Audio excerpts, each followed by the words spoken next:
Right, welcome. This is a 5-hour long course on Google Maps SEO as well as local SEO. It's a very long and detailed piece of content with me detailing what works for me and my clients, and hopefully after watching all this you can get some insights and apply all the teachings to your own sites and to your client site. So without further ado, let's get straight into it. Let me teach you exactly how you can rank a Google My Business listing #1 and how you can be better at local SEO. I hope you like it. Okay, so local SEO and Google My Business, the framework. So the first thing you need to know is that ranking your Google My Business listing is highly correlated with your organic rankings. So for example, say your site is ranking on the first page, let's say the 5th position, and your competitor site is ranking on the second page on the 10th position. Now, if both of you guys have a GMB listing, yours is much more likely to be ranking higher than your competitor's one because the organic ranking for his website is on the second page. So this is to say that, again, GMB listings, the rankings of those listings are correlated with the organic rankings of your site and of the pages of your site. Of course, it's possible to rank on the maps. So of course you can rank your GMB listing higher without even having a site or without even being on the top 10 pages of Google, but it becomes easier when your site ranks organically. So yeah, you just want to make sure you know this because we're going to be optimizing both your GMB and your website for local SEO. Now, local SEO, and sorry for this slide, it's a bit messy, but what matters is the content. So local SEO. So for local businesses, we have a few extra steps. So this is to say that when you're ranking a site, it can be local or non-local, but if it is a local site, so if you're trying to rank, for example, like the example here, electricians in city. So if it is a local site, there are a few extra steps in ranking your site. And I'll have a course later on, and if you're watching this in 2022, it must already be out, but a course on how to rank any site in Google, okay? But this slide is to say that there's different types of sites. So you can rank a site, for example, a Shopify store or a business that's not local, okay? But for local SEO specifically, keyword city or keyword town, there's some extra steps you need to take. So the first one is, of course, create and optimize a listing on your GMB, Google Business, then build citations, generate and response reviews. And there's a bunch more things that we'll be going over in this course.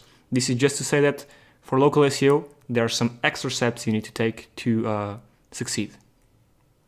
Now, just to show you the power, and I'm sure you're aware of this already, but just to show you the power of GMB listings and the rankings. Here on the left, this is a two-part picture. Here on the left, you can see that searching for electricians in Canton, GA, you have the ads, of course, which take up a bunch of the real estate on the page. Then you have the map, and right below the map are the GMB listings. And this is where you want to be, because GMB listings are above the actual organic results, okay? And as you can see, the first organic result is Yelp. And it's much harder to organically outrank Yelp than to have a GMB listing on the top 3. Okay, so this is just something to keep in mind for you to know that the power of the GMB and the reason why we want to tackle the GMB as well as the organic rankings. But of course, GMB becomes somewhat easier for. It depends on the local terms. But for example, for this term, outranking Yelp is not the easiest task. Okay. But as you can see, the real estate for the GMB listings is immense and is super, super valuable. Now, moving on to GMB ranking factors.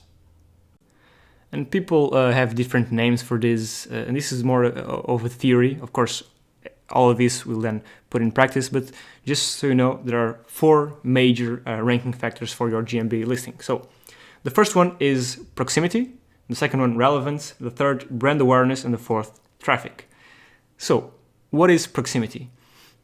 Basically, proximity is, say, you are searching from a city. Let's give an actual example. So, you're searching from Texas, okay? You search for an electrician in Washington, D.C. So, since you are in Texas and you search for an electrician, or let's say just electrician, you're in Texas and you search for a local electrician, or hire an electrician, sorry. No listings, no GMB listings from Washington, D.C. or any other state will appear, or it's highly unlikely. So this is to say that when you search for something, Google automatically gives back local businesses or local searches based on your location. So you need to optimize for the locations you serve, which is what I have written here. So again, if your business is in Texas,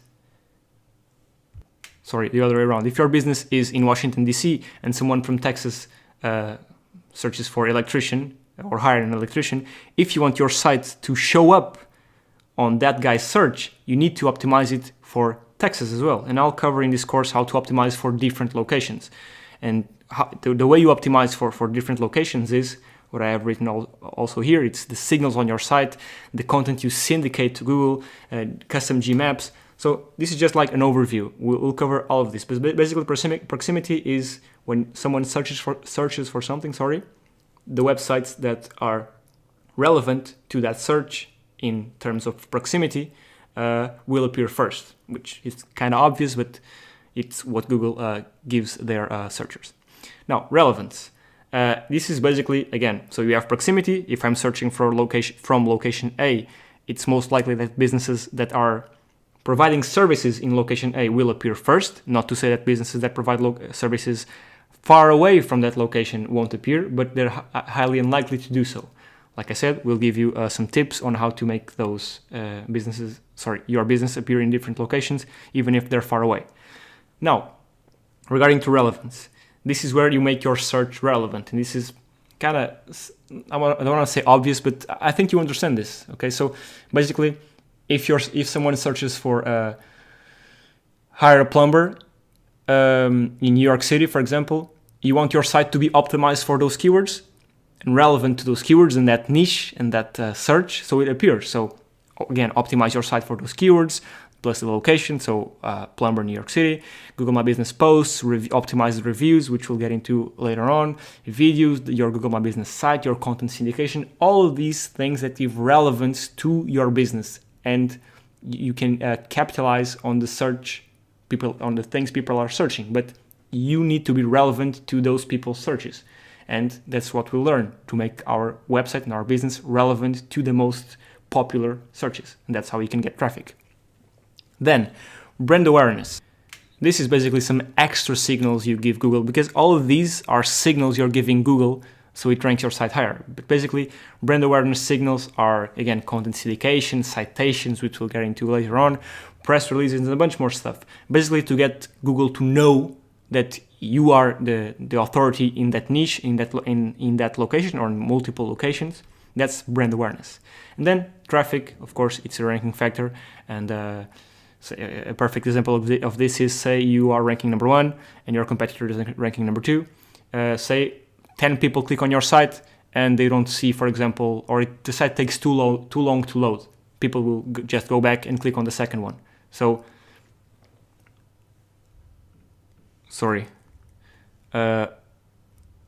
basically, we'll get into all of this later on, but CTR manipulation, which is click-through rate manipulation, which is getting people to click your listing or your website, and press releases also give you traffic. But basically, all of these four are the main GMB ranking factors. And now, moving on to specific ranking factors. So, like I said, Google My Business signs the proximity, the categories you choose for when you're optimizing your GMB listing, which we'll have a video on how to actually create and fully optimize your GMB listing, as well as the keywords you include on your description and name, and everything else regarding to optimizing your GMB and giving Google all the signs it needs to rank you higher. Okay. Then links, of course, any SEO needs to know how to build links. So the number of the links, the quality, the anchor text use, etc. We'll have a video exactly on what type of links to build, how to build them. Then we have reviews, of course, which is extremely important, not only for rankings, but for the perceived value people see in your business, because reviews aren't everything. So you can have a business with 100 reviews ranking second and one with 2 reviews ranking first. So reviews don't translate in higher rankings, not necessarily, okay? But what they do is they do to some extent contribute to higher rankings, but they also contribute to people choosing your business over someone else's. So if you have more reviews, even if you're second, people are more likely to click yours, okay? And of course, the more 5-star reviews, the better. Again, quantity, speed, diversity, and then we'll also talk about how to optimize the reviews to make them relevant reviews. Then citations. These are basically links on business directories, which again, I'll have a video solely on this. You have to have consistency with the NAP or NAP, which is the name, address, and phone number. Again, we'll cover all of this, the volume of the citations and the quality. Sorry, this is a typo here. It should be quality of citations. And finally, the behavioral signals, which are CTR manipulation, so the click-through rate, the clicks to call on mobile, you can ask questions on GMBs, the thumbs up in reviews, the comments, the FAQs, a bunch of behavioral signals, okay? And these are the specific ranking factors. Now, moving on to the GMB optimization, and again, we'll have a video exactly on this and how to optimize your GMB, but basically the process is simple. So you need to verify your GMB listing. It's pretty straightforward.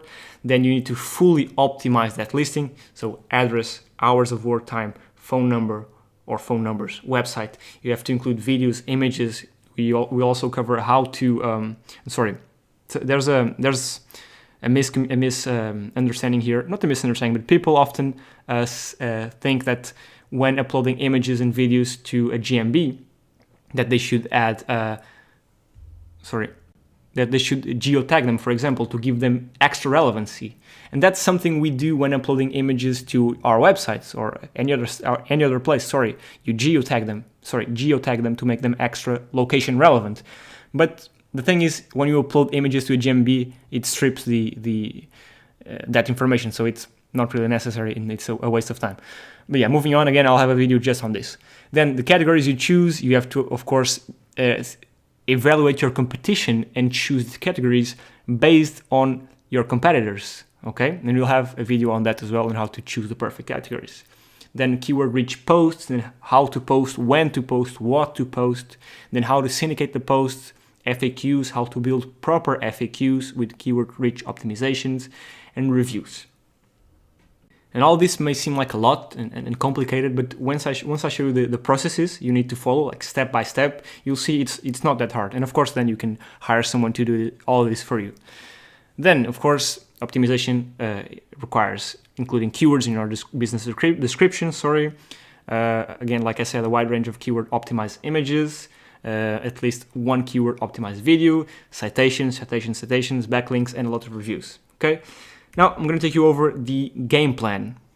This is basically just an overview, a simple overview, and I know this diagram is not pretty, but it's enough for me to show you what actually is happening here. So as you can see, we have our money site. Okay, and there should be an arrow over there linking from money site to GMB listing, but basically our money site links to our GMB listing.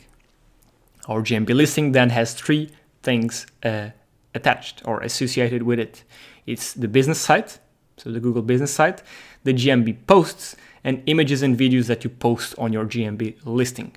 Okay, and these are three extremely powerful things that here in this diagram you don't see, but all of these can be expanded. So all of these blue rectangles are expandable, and there's a lot of things we need to do in each one of them, which can't be seen here. But like I said, all these three have a lot of stuff that we'll get into, and a lot of the optimizations and interlinking and all of that. But the idea, this is just an overall game plan to rank your GMB and also help you with your local rankings. The idea is you link to both your GMB listing and to all of these three properties. Of course, you send citations to your money site, as you can see over there. And then you also will also have YouTube videos with keyword-rich descriptions and titles and all of that, which we'll get into as well, pointing to your money site and to your GMB listing and to all those three properties.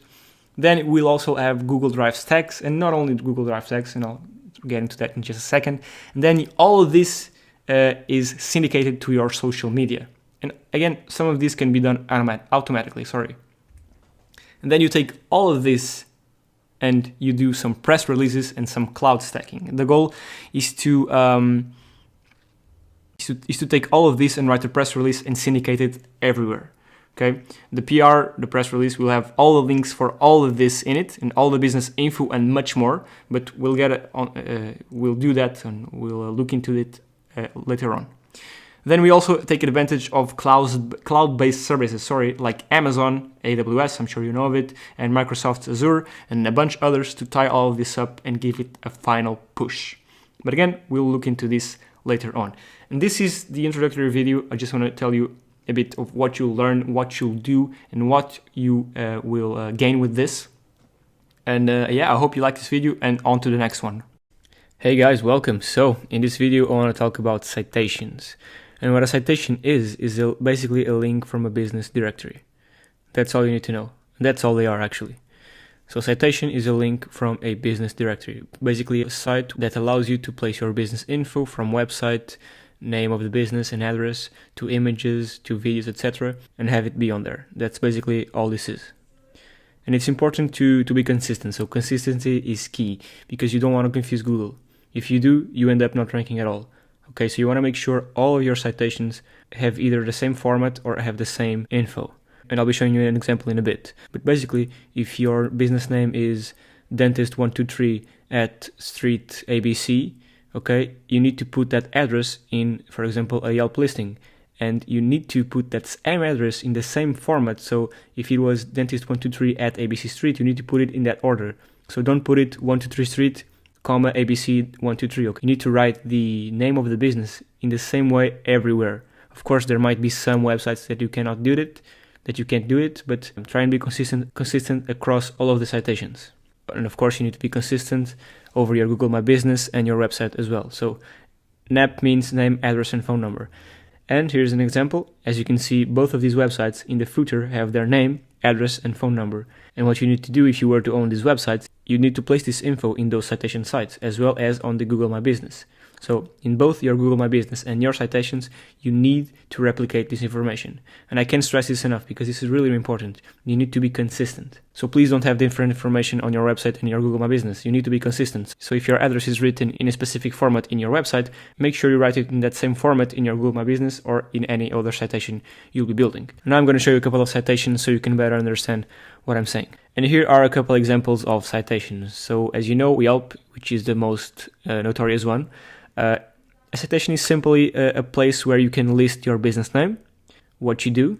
You can also add photos, your business hours, business name, business website, your phone number, and the address. So basically name, address, and phone number. Different citation sites allow you to put different things. So for example, Yelp allows you to add a map and allows people to leave reviews on your service page listing. And that's it. It's this simple. Let me show you a couple of more sites so you can better understand what I'm saying. So again, business pages is another citation site where you can place your email, your website, the category, your phone number, and your address. So name, address, and phone number. Again, there's hundreds. This one right here, for example, lets you have your phone number as well, your address, the business name, and your website. So you're not only building links back to your site. So every single citation site allows you to have a link, or almost every single one. You're also building trust in Google's eyes. So you're building citations. So Google is aware that you're a local business working on this address. You're also getting links back to your site. So at the same time you're building citations to get your site ranked in a local search, you're also building links on all of these sites. Here's another one, place123. Again, business address, business name, and website. This one also allows you to have a business description. Another one right here, as you can see, the same thing. Phone, email, website, and the address should be here. Yeah, exactly. And there's more, and I think you get the idea. Basically, these are websites where you can place your company info into. So your name, address, and phone number. And some websites allow you to have a map, a description, a link back to your website, etc. This one, for example, allows you to have a description, which is also great, and a link back to your site. Just out of curiosity, let's see if this one is do follow or no follow. Okay, this one is actually no follow. No worries, it's still a link. And here's another one. Again, name, address, and phone number. Also allows you to have a link back to your site. And another one. This one also allows you to have a map, business, name, address, and phone number. And I think you get the idea. Basically, these are sites where you can register your business and build a certain authority if you are consistent. Because if you're not consistent, Google will get confused. So make sure you write your address in the same way in every single citation. So let's just double check here. For example, the address here is 1814, and here it starts the same way, 1814 New Jersey 70. And as you can see, there's a bit of a mismatch right here. So this one says New Jersey and this one says NJ. And I'm not sure if this was the website that made the abbreviation automatically or not, but if it wasn't, this is a bad citation. So you want to make your citations consistent. So if this one says New Jersey, this one should have said New Jersey as well. And again, I'm not sure if this website made the abbreviation, but if not, this is incorrect. Let's just check another one, for example, this one right here, this one as well, NJ, and this one as well. So again, we're seeing a theme right here. Again, one NJ. So maybe this one is the incorrect one. Maybe this one shouldn't have said New Jersey, should have said NJ. And I also don't know if these guys don't let you have NJ, but if they did let you have NJ, make sure you put NJ instead of New Jersey. And I know this might seem picky, but trust me, these are the little things that make the difference. So again, make sure you are 100% consistent across all of your citations, as well as the ones on your website. So your website should have the same format as you have on the citations, as well as the same phone number and the same name, of course. Okay? So let's keep on going with the slides. I want to talk about citations. And citations are nothing more than online business mentions. And these business mentions give your brand awareness. They give you links from authoritative sources, and they make Google trust your brand and your website and your online presence even more. And these can be from all the different places. They can be from Google itself, so from your GMB, from a Bing listing, from Yelp, which is one of the most known out there, TripAdvisor, HotFrog, and a bunch more, which I'll attach a citation list with this video, so you'll be able to build them out and have a list of the ones you can create manually, or you can also send that list to someone else so that person can create the citations for you. But I'll send you a list from the most common USA-based citations, the ones most common in the UK, Australia, and Canada, so you can then go from there and build those citations. The most important thing when building citations is NAP consistency, NAP. This stands for name, address, and phone number. So you want to be accurate. You want to be accurate with this NAP. So the same NAP you have on all of your citations, you also have on your website. So on the footer of the website, you also have your NAP. So you want to be consistent, because consistency means Google will trust the information it sees on your business online. So if the information you have regarding your business all across the web, so in citation websites, so in Yelp, TripAdvisor, HotFrog, and everywhere else on the web, including your own website, if Google can see that there's an accuracy and there's a consistency with what you're putting out there, it will trust your brand more, thus ranking your GMB or your site even higher. So that's why it's incredibly important to have consistency when building citations with your NAP. Then citations, of course, also give you a link back to your website. These can be no follow or do follow. Most of citations and most of the authoritative websites, so if you have a link from Facebook, for example, it will be no follow. So most of the big websites will give you no follow links. But because you're going to be building a lot of citations with the list I'll provide, you'll have a mix of do follow and no follow citations. And like I said in the previous video, no follow links are not necessarily bad. Because say, for example, let's do Yelp. I'm not sure if Yelp is a no follow, but if it is, there's no problem at all. Let's just double check with this one right here, and let's see if it is a do or no follow, because of course you can include links to your site on these listings. You can see it is do follow. However, links from Yelp go through a redirect. And if you see here on the bottom left of my screen, when I hover over this URL, you can see it has a yelp.pt/biz_redirect and then the URL. And my understanding is that when you have a redirect link, it doesn't pass the link juice, as you can see you later, and then goes to the website. So this will count as a no follow link. But again, this is not bad. Why is this not bad? Because you're getting a link and the place on the internet on one of the biggest citations website out there. It has your name, your address, and your phone number, as well as a business description. This is extremely powerful. This is what you want. So this gives you brand awareness, links from authoritative sources, and Google's trust, which is the most important. And having a listing on Yelp will give you trust from Google. So that's why no-follow links are not necessarily bad. They can be good. Then we have something, and there's a difference. We have what's called citations, and then we have what's called data aggregators. Basically, what data aggregators do is they supply data to Google. Okay, so they gather data from online sources, including your citations, and display them on their site for you. So most of the times you don't even have to go to their website and manually list your business. They'll do it for you. And then of course you can claim the listing yourself. So again, what these data aggregators do is that they gather data from online sources, including your citations, your website, any other place they can find info on your business, and list them for you. So that's why it's important the info that is online regarding your business is consistent, because then we go back, of course, to the NAP consistency, because you need consistency because Google trusts businesses that are consistent across the internet. So the information you provide and you put out there in the internet needs to be consistent so that Google can trust that the information that's out there is real and it's truthful. So it goes full circle. And then we have, of course, the normal citations. These are your Facebook, your GMBs, your Yelps. There's a bunch of citations again. I'll list them with this video so you can build them yourself or pay someone to build them out for you. So yeah. Then indexing citations.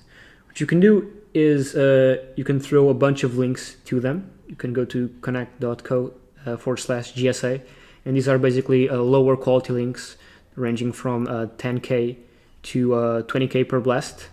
And what you do is you send all of these 20,000 links to your citations, and they'll get indexed faster than usual.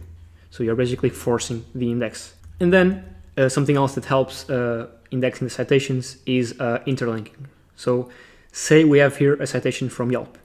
So this is a Yelp citation, okay? What you do is on your citation, you're going to want to link out to your social media profiles, all of them, your website, of course. You can link out to your other citations, so multiple citations can be interlinked between each other. This gives relevancy and authority. Then, of course, you can also make a GMB post and link out to the citations, just like we talked about previously. And of course, from your social media, you can also link to your Yelp page or to any other citations. So you want to make sure all of this is interlinked. And I'll show you a perfect example right now. So let's see this one here. This is brownbook.net. It's a global business listing database. You also have Hotfrog. These are a bunch of Portuguese-based ones, but as you can see, you can add photos, videos, links, your social media links, like I am showing you here. But like I said, I'll add a citation list which you can use. But let me show you this one, for example. As you can see, this is a citation. It has the name. It has the name, the address, and the phone number. It has a link back to the website, and then it allows you to write an SEO optimized description. This is what you want to do because you want to give Google the right signals that this is your business and what it is about, because Google will pull this information from this website. So if you scroll down here, like I was saying, you can link out to all your social medias, Facebook, Twitter. You can link out to all of them. Okay. So basically, what you're doing is you have your citations that link out to your website, okay? But your website also links back to your citations because on the footer you'll have maybe a link to Yelp. Then these citations interlink between each other, okay? All of these interlink between each other. You will have a bunch of citations. And then your social media is also linked from your website. Then the social media also interlinks between each other. Like I said, you can have a Twitter account tweet about the Facebook page or the other way around, or any other social media, Pinterest, whatever. Then the social media can also link to your citations accounts, and all of your citations should also link to your GMB. Let's put GMB here, GMB, which of course links to your social media again, and your website links back to your GMB with a map embed. But all of these also can link to your GMB. So all of this is somewhat interlinked. And this is how you make the most of out of your citations. So you don't want to just create them and leave them be. You want to create them, then you can also force index them by using GSA links. Just go to connect.co/GSA, and then you also want to interlink them so you can squeeze out most of the power from them. Then finally, how many citations do you need? This is super simple. You need at least more than your competitors. The idea here is to have all the ones your competitors have plus some more. And you can check this using Ahrefs or SEMrush, any other tool. You can look for their citations and their backlinks. But the goal is to have as many as they have and then some more. Of course, you want to have the main ones like Yelp and Hotfrog and all your GMB as well, of course. But then you want to have some more. And you can get citations by going to connect.co/citations, or you can go to White Spark. These guys are a bit more expensive, but they build out local citations and global citations as well. And they have a pretty cool service, which I can't find the prices for. But yeah, no, right here. So they can find citations for you, they can build citations for you, they can do a bunch of stuff. So you can either go to connect.co or you can go to White Spark. But the idea here is to have more citations than what your competitors have.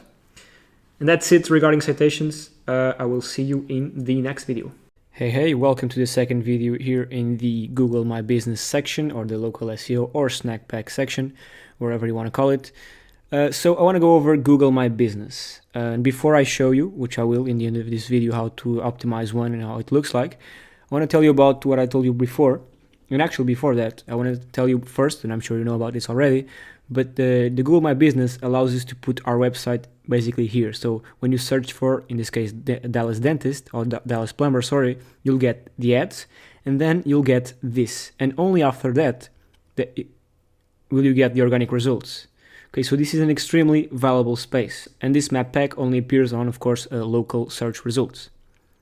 So if you were to search for plumbing salary in Dallas or something like that, no local business would appear most likely. So this only works for local businesses, and if the keyword you're searching for is related with local businesses. So again, you have the ads, then you have this, and only then you have the organic results. So our goal, of course, is to rank number 1 in the organic results and number 1 in the snack pack, which is how usually people call this space right here. And as you can see, let's just look at the first result right here. The name of the company or the business is Dallas Plumbing Company. And I'm not sure if this is actually the name of the company or not, but like I told you, what most people do, or what some people do, is actually put their main keyword and then dash and the name of the company. As you can see, for example, the second result, they put the name of the company dash local and trusted plumber in Dallas. So they try and include their keyword in there. So this is against Google Terms of Services. You should only include the name of your business. But the truth is that having your keyword in the title of the business improves the rankings of your listing here in the map pack. Okay, so again, I'm not telling you should do this or not, but if you do so, you'll see a significant improvement in the rankings. The thing is that people and your competitors can report you for not having the actual business name, but this doesn't happen very often, so I don't think you have to worry about that. But again, I just wanted to be fully transparent with you and tell you that you can in fact do this, and it's great. It gives you some extra boost in the map pack, so that's something you can do if you choose to. Something else you can notice is that, and I'll be talking about this later on, is that having more reviews doesn't necessarily mean you'll be ranked higher. As you can see here, the guy ranking number 1 only has 54 reviews and a total of 4.2 stars, while the guy ranking third has 300 plus reviews and 4.8 and is ranking third. So there's multiple factors that come in when ranking here on the Google Maps section. Okay, but we'll be going over that in the following videos. So like I told you, in the world of SEO, these results are called the snack pack or the local tree pack or whatever. Let's just keep it simple and call it snack pack. And just like ranking your site organically, there's on page and off page. And I know this is a lot.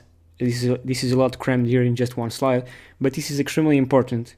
And we'll be covering this in the next following videos, as well as on the example I'll be showing you later on, but please pay attention to this. So, regarding the on-page, this is where we optimize our local Google My Business listing. And I'll be going over this in a minute, but this is where you optimize your Google My Business listing. So first, before even optimizing, you need to have your site rank organically, ideally in the first page. Just like I told you in the previous video, if you're ranking on the 10th page versus a guy ranking on first page, it will be easier for the guy that's ranking on the first page to actually rank on the snack pack. Even though this isn't 100% correlated, it does have some impact. Then, You want to make sure, and this again is on your site still, so the on page on your site, make sure your site mentions the location you're trying to rank for on GMB, so also on the local snack pack. So if you're trying to, and this is pretty straightforward, of course, if you have a site about plumbing and you want to target Dallas, of course you'll have your location on the bottom or in the articles saying you're a plumbing company from Dallas. But some people forget about this, so I felt like it was necessary to mention this again. Then the third point, this one is regarding the Google My Business. So when you're setting up your Google My Business, you need to make sure you have detailed info about the company. So you need to fill all of the blanks, everything. Business hours, contacts, location, service areas, description, all the services provided. And again, we'll be going over this in an example I'll be giving you later, but you need to fill everything, every single thing that Google gives you. Because if Google gives you things to fill in, it's because it's needed. So you need to fill everything. Don't leave anything blank. And make sure you fill it with proper information. Then, Google also allows you to create a free google.business site, which I recommend you do so. And again, I'll show you in a minute how you can get that done. But make sure that you take advantage of every single thing Google gives you. Then you want to make sure you use the post function. So when you create a Google My Business listing, Google allows you to create posts. So make sure you create posts that are keyword rich. So don't just make a post that's irrelevant to your niche. Make a post that has an image, that has actual content and valuable content. Make sure you sprinkle your keywords on there. So for example, if you had a Google My Business for a plumbing company in Dallas, make sure you sprinkle that keyword on the post and make sure you have a call to action, either for people to visit your site or to give it a call. And again, we'll be going over an example in just a bit after I explain to you what you need to do regarding the off page. Then make sure your business categories are the same or similar to the guy that's ranking on top. So if you have a plumbing company, again, let's stick with this example, and let's say these three guys right here, all of their categories are plumber and drainage company, for example. Make sure you choose the same categories as them. And plumbing might not be the best example, but there are some business niches where the categories you can choose are a bit sort of inconclusive. So make sure you choose the ones of the guys that are ranking first. Because if they're ranking first, they must be doing something right. And that's also a good point of reference if you're somewhat confused of which category to choose. Just go ahead and choose the ones from the guys that are ranking first. And then you need to make sure you add several photos. Make sure that the keyword is in the file name, like I told you before. And you can also geotag the images if you want by going to geoimgur.com. This is an extra step you can do to make the images more relevant to the location you're targeting. And again, I know I'm repeating myself, but we'll be going over this in just a minute. After that, reviews. Make sure your reviews have keywords sprinkled in them. And we'll be having a video just about reviews, but make sure when a person leaves a review, he or she sprinkles either your business name or your keywords. Make sure to use real reviews because Google knows when you're using fake reviews. So try at least to act legit if you're buying them. But ideally, you'd be getting reviews from real people that actually tried your business. But if you want to risk it and go with fake bot reviews, you can do so. But again, we'll be having a video just on reviews, which I'll be going a little bit more in depth in that. Also, make sure, of course, reply to the reviews. Then finally, we have frequently asked questions. So you can add an FAQ to your business. So make sure you add them having your keyword in the title. So for example, what's the price of a plumber in Dallas would be a frequently asked question, and you can just type out an interval of prices, for example. So that concludes the on page. Like I told you, I'll be going over an example in a bit, and I'll be having videos just focused on reviews and all the other stuff we just talked about here. Now, off page. What do you need to do regarding the off page? You need to have local citations, and we have a video just on citations, so don't worry too much about it now. But basically, you need to register your business on Yelp, Foursquare, Bing, etc. Make sure you're consistent again. Make sure you use all the same NAP across all of them. So the name, address, and phone number must be the same so that you don't confuse Google. And this is something we'll be covering on the citations video, but try and copy the citations from your competitor, because if you have all the ones they have plus some more, you'll for sure have an advantage. Also, you can go for local and non-local business citations, but we'll be talking about that later on. Then we have something called custom map pin citations, which I won't talk about now, but I'll be talking about in a dedicated video just for that. Then you have map embeds on Web 2.0 and strong PBNs, which we'll be talking about when we talk about the map pin citations. But not only can you embed those custom maps, you can also embed the map Google gives you. Then that same map, make sure you embed it on your site. On the footer, have that map embedded, as well as the name, address, and phone number. Most local sites have this, so it's a must, both so that people know where you are and what's your phone, but it works as well as a signal for Google. You can also do some tier 2s and power up your citations, and in the video about citations we'll be talking about this. I just wanted you to be aware that we can actually use this, and that concludes the off page. So now let's take a look at an actual example of a Google My Business. And everything I talked about here, there's going to be videos on this, both on page and off page, so don't be scared. I know this is too much information, but don't worry, I'll be going over in detail on every single thing we talked about here. So that being said, let's go take a look at an example of a Google My Business. Okay, so before I show you the actual listing, let me show you how you can create one. Just type Google My Business in Google and just click the first link and you'll be redirected here. This is in English now, and just click I think manage now. This is pretty straightforward. Just exactly, and just sign in with your Gmail account, and you'll be prompted to follow every single step in order to create an actual Google My Business account. It's again pretty straightforward. I don't think it makes sense for me to go over how to create one, but I'll go over how to optimize one, which is the interesting part. So we're here. This one is from an old business. I don't think it's up right now. I kind of let it go. It's still getting some views, but yeah, I think this is a perfect example for me to show you what you actually get when creating one. So you have the homepage tab, where you can see some performance indicators. You can also create posts like I told you. You can add photos. You can create an ad. So if you just scroll down, there's a bunch of information you can check. You can also check reviews. This is sort of the main dashboard. Now moving on to posts. Like I told you want to make sure you create valuable posts. This one is in Portuguese, but I think you can understand. This is just an image from a location, and then you have an optimized description regarding your site. You can also have some hashtags.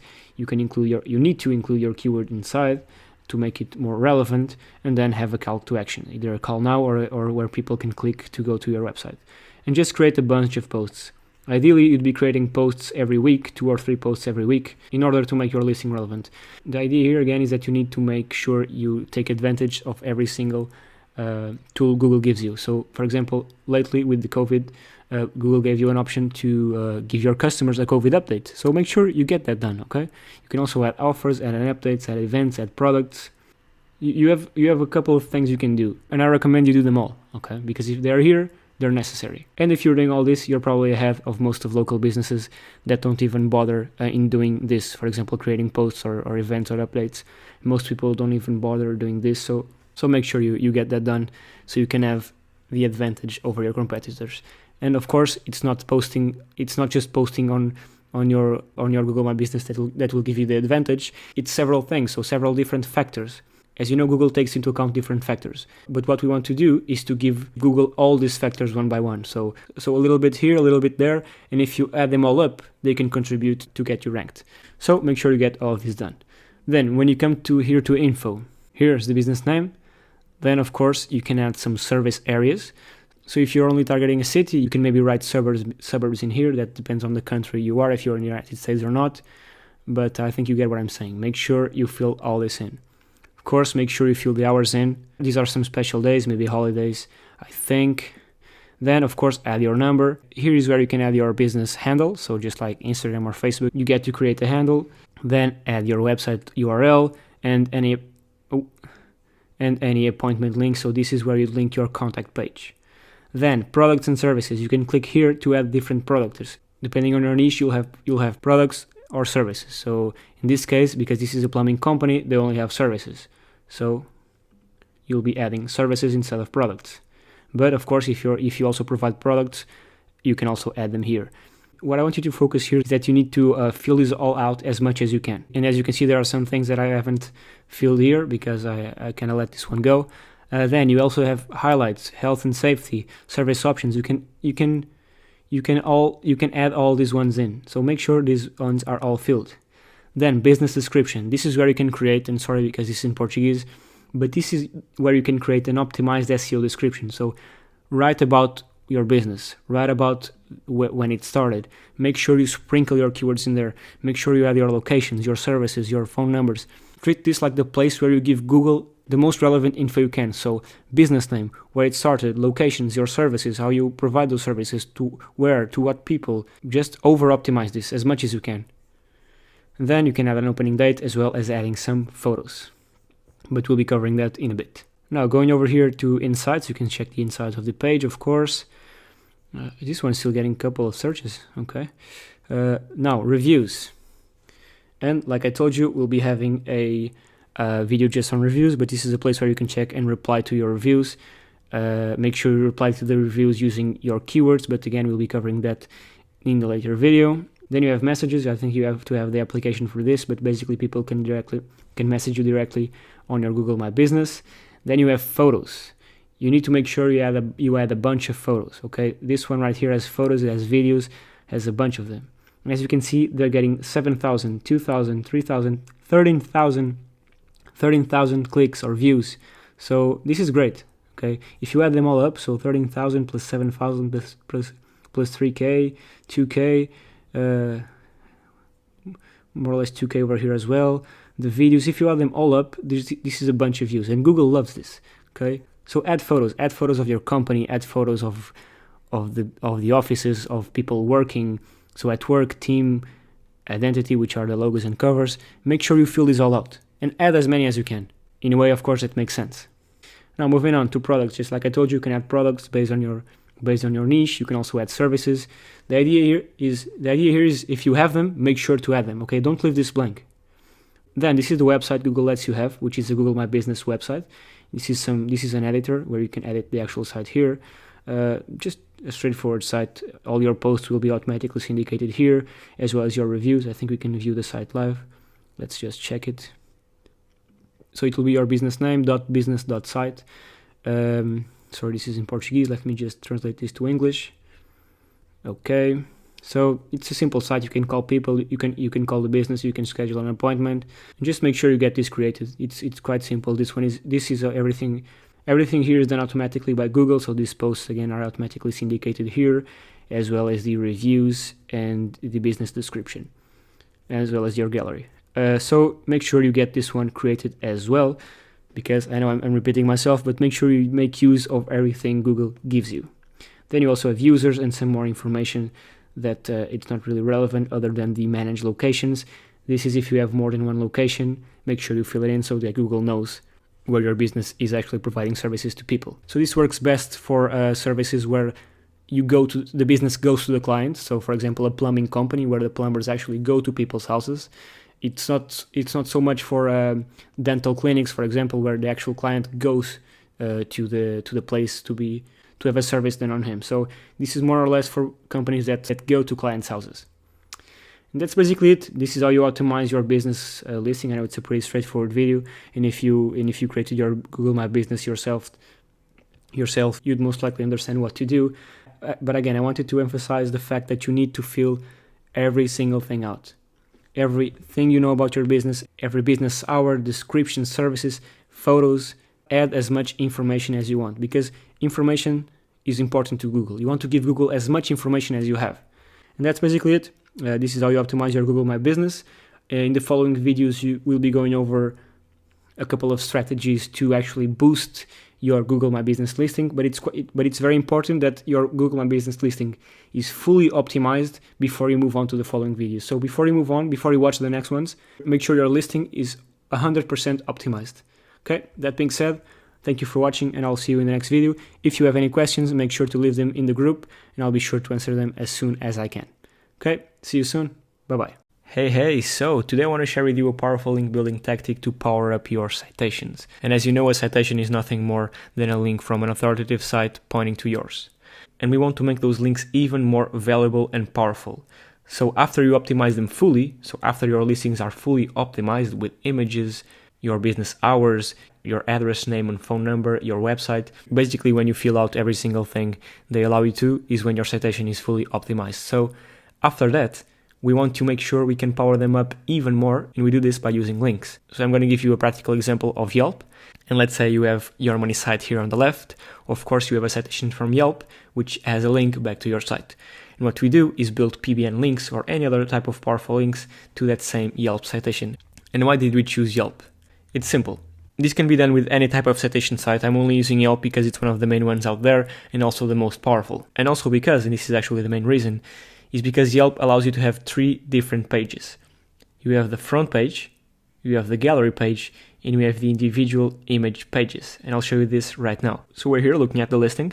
And like I told you, you have the front page, you have the gallery page, and you have the individual photo page.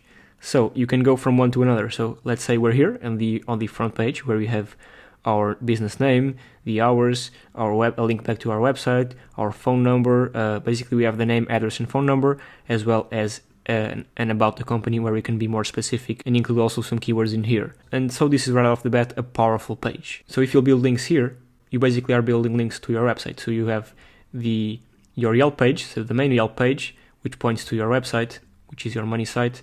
And if you build links to this page right here, the links pass through your money site.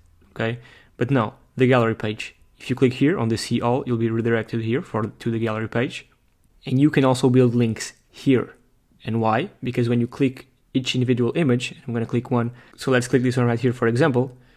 You can add a link back to your website. So not only can you make the image relevant by adding your keywords in here, you can also add a link back to your website. And let me show you how powerful this is.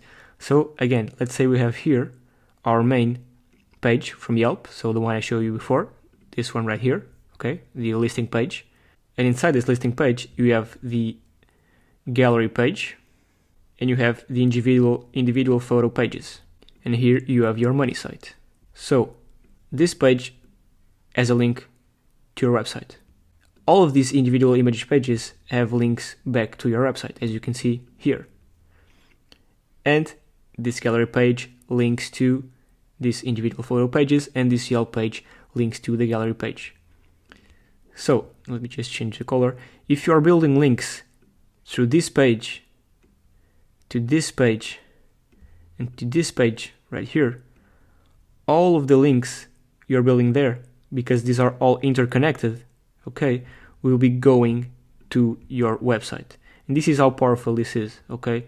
So if you're building links to this individual image page, the one we have right here, so you're building links to this URL right here, the link juice will flow back to your website because this individual image page is linking to your site. So any PBN links you build here, let's write here PBN links. So any PBN links we build to these individual image pages, and again, we can have as many as we want, as you saw, and I'll show you again on the gallery page. We can have as many images as we want, and of course add links on all of them. So any links you build to these image pages, the link juice will flow to your site. Any links you build here to your homepage will of course flow directly to your website because your homepage has a link directly to your website. So links built here, the link juice will flow to your website, but the link juice will also flow to the gallery page. And because the gallery page is interconnected with the image page, in turn, they'll flow again back to your site. So this is how powerful a Yelp citation can be. And many people don't even bother adding descriptions with links on their Yelp gallery pages. They just simply add the pictures and forget they can add a link. And I hope this is making sense.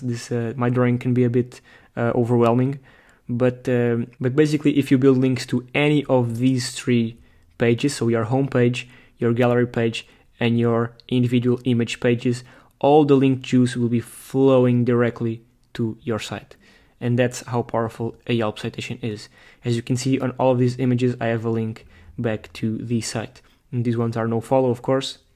As you can see right here, they are no follow, but they are still extremely powerful because they're coming from Yelp. And with a gallery page like this, you can have as many no follow links as you want from Yelp. So here you have 1, 2, 3, 4, 5, 6, 12, 18, 20. So you have 20 links from Yelp right here, 20 no follow links from Yelp. And of course, you also have the one from the homepage. And this was a quick link building strategy I wanted to talk to you about. You can do this with any other citation site if they allow you to have links on there. But basically, you're building links to your individual image pages. You're building links here to the gallery page, and you're building links to the homepage. I hope that made sense. If you have any questions, make sure to ask them in the group and I'll be sure to answer them as quick as I can. Hey everyone, how's it going? So in this video, I want to talk to you about reviews. And reviews, as you know, are extremely important and powerful because people look at them as a way to evaluate how good a business is. I'm sure that if you want to go to a restaurant, you'll be looking at the reviews to see what other people have to say. That's just human nature. And I'm sure you're also aware that a single negative review can ruin the business, thus ruining the click-through rate on a certain listing here in Google My Business. But what you need to know regarding reviews is that the more reviews and the higher the evaluation, which is from 0 to 5, the more clicks you get. Pretty straightforward. Now, you also need to know that the number of reviews and the evaluations, so the stars from 1 to 5, are not 100% correlated with the position in the snack pack. As you can see from this image right here, the guy ranking number 1 has 54 reviews, and the guy ranking number 3 has 300 plus reviews. And this was the example I gave you a couple of videos ago. I'm just repeating myself. But the idea that you need to know is that reviews and the stars, number of stars, are not 100% correlated with the rankings in the snack pack. Now, before I tell you how you can actually get more reviews, I want to tell you how you should reply to the reviews you already have. So, the usual answer, so the usual reply to a review is, thank you for a review, we're glad you enjoyed. Okay, or something along those lines. Something simple, or even if it's a long sentence, it's just something like this. What you want to do is you want to answer the review or reply to the review using your keywords, your business keywords. So instead of replying, thank you for a review, we're glad you enjoyed it, reply something like this. Thank you for your comment, we're glad you chose our AAA, so our company name, to solve your problem for a generic plumbing problem, for example. In the next intervention, do not hesitate to contact us. We have technicians available for, again, plumbing 24 hours or plumbing services 24 hours, able to solve whatever your problem is. So what you want to do is you want to integrate several of your keywords as well as your business name and services you provide in your review. Don't just write a cookie cutter review. Make sure you go in depth, list your services, of course the services you provided the person with, list your company name, what you did and what you can do in the future for them. And this is how you should reply to reviews. You are again giving Google extra signals so that it knows that in fact you provide these types of services provided by company AAA and other services you can provide in a certain location, okay? So in a way you want to optimize this review as much as you can. And it's these small signals that in highly competitive niches make the difference, okay? So make sure you get that done properly. Now, how to generate more reviews. And I want to tell you 3 different strategies I use. And these again are pretty straightforward, maybe the last one not so much. But the first one is basically after the work is done, and if the client is visibly satisfied, ask the client to leave a review online. Let's say if you are actually a business owner, you can just ask them to open their phone, go on your Google My Business listing, and then leave a review. Pretty straightforward. If you feel like you don't want to bore them and don't want to ask them to do it there, just ask them for their email or phone number, and then later on send them an SMS with a review link, which I'll show you in a bit how to get that done. And that's it, simple and effective, no need to complicate. Just ask them. If you're not asking, you're not getting. Now, if you're not a local business owner, if you're someone providing SEO services to a local business owner, what you can do is literally tell them this information. Literally tell them, okay, so after you've done a service, either a plumbing service or some dental work on a patient, if they're happy, just ask them. Ask them if they want to leave a review. And it's that simple. And this is the organic way of generating reviews. Simply by asking people who enjoyed working with you to share their experience. And now I want to show you something really cool, which is this review template. So let's just get off the slide so I can better show you this. Okay, this is the template. What you can do with this is send them to your clients, either by email or you can send them via message if you can send them an image. Of course, if you send them an image, make sure you don't have the click me button. But if you're sending this through email, and of course you need to send it via PDF, so the links are clickable. So make sure if you do it in Canva, you're downloading it in a PDF format, and make sure you insert a link here in this click me button. And what link will you insert here? Let's say this is your business right here. Just go on write your review, and then copy this link. Then you can also shorten it. Let's use a tiny URL. Just do this. Let's do my business name. Okay, so your business name. You have to put this because otherwise most likely will be taken. And then shorten. So you can either send this link to them via SMS, okay, which is pretty short, or via email, or if you want to go the extra step, you can just do a template like this, add it here, apply, and then download it via PDF. And if you send them this through email, when they click this link, so I'm just going to test it out right here, for example, paste the link, they'll be automatically redirected to the review writing place. Okay, and what I have here is that if they are not logged in, just going to zoom in, if they're not logged in, this is what will appear. And after they log in, this window right here will appear immediately after. Okay, and this is just an easy way to facilitate the review getting. Okay, it's just send them a link instead of saying, okay, go here and then click here. Okay, people might get lost and think it's harder than it is and just not do it. So either send them a link like this, or just send them a PDF via email, or if you're sending them a message, make sure you don't have this here. Just tell them go here, go here. That is if you're sending them this, for example, via WhatsApp or something where you can only send images. No, actually you can send PDFs. But if you want to send the click me button here, just send something like this. Go here, and just people can just write this URL in the address bar because it's really simple. But what I usually do is just send them this, like this, via PDF format to their email, or ask again, if you are a business owner, just send them this directly. If you're working with a business owner yourself and doing SEO for them, just create this template for them and ask them to send them to their clients via email. Or if they don't want to send this template to them, just generate a link just like the one we generated right here and tell them, okay, send this to your clients. This is so simple. They just have to click it and will be automatically redirected to a review page. And that's it. Now, I want to show you how to leave a proper review. I know we had a video on it. I want to show you how to leave a proper review. I know we had a video on it where I told you that you needed to include your keywords. You need to have long and detailed reviews. I also told you how you can get more reviews. But today I want to tell you how to leave a proper review. Let's look at some examples. So our goal is to leave long and detailed reviews.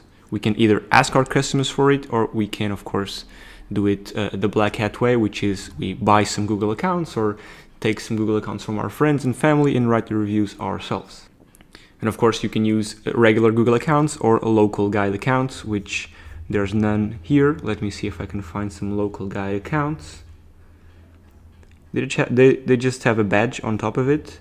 Yeah, let's just do this right here, just because I can't find one right now. Let me just show you what a Google local guide account is. It's basically a little star appears on your profile, and these reviews carry more weight. Okay, yeah, that's basically it regarding that. So if you can get reviews from local guide accounts, they're better, they're more powerful than regular accounts. And we can see here that the actual keyword of the business name, 209 Dental. Of course, it's not the full business name, but it's a partial match. 209 Dental is in the review name, and it's a long and detailed review, of course, of 5 stars. Again, let's scroll down. This one right here. Glad I found this dental office in NYC, and I guarantee you this is a keyword that this business tries to rank for, because these guys are a dental clinic. So dental clinic NYC, dental office NYC, best dentist NYC. So this is great. Including these keywords and partial matches and long tail versions of the main keyword in reviews is something that's necessary. Something that I don't see here, which I would like to see, is the people leaving reviews with pictures, because you can do so. If you choose write a review, you can leave a 5-star review, you can insert your review, and then you can add a picture.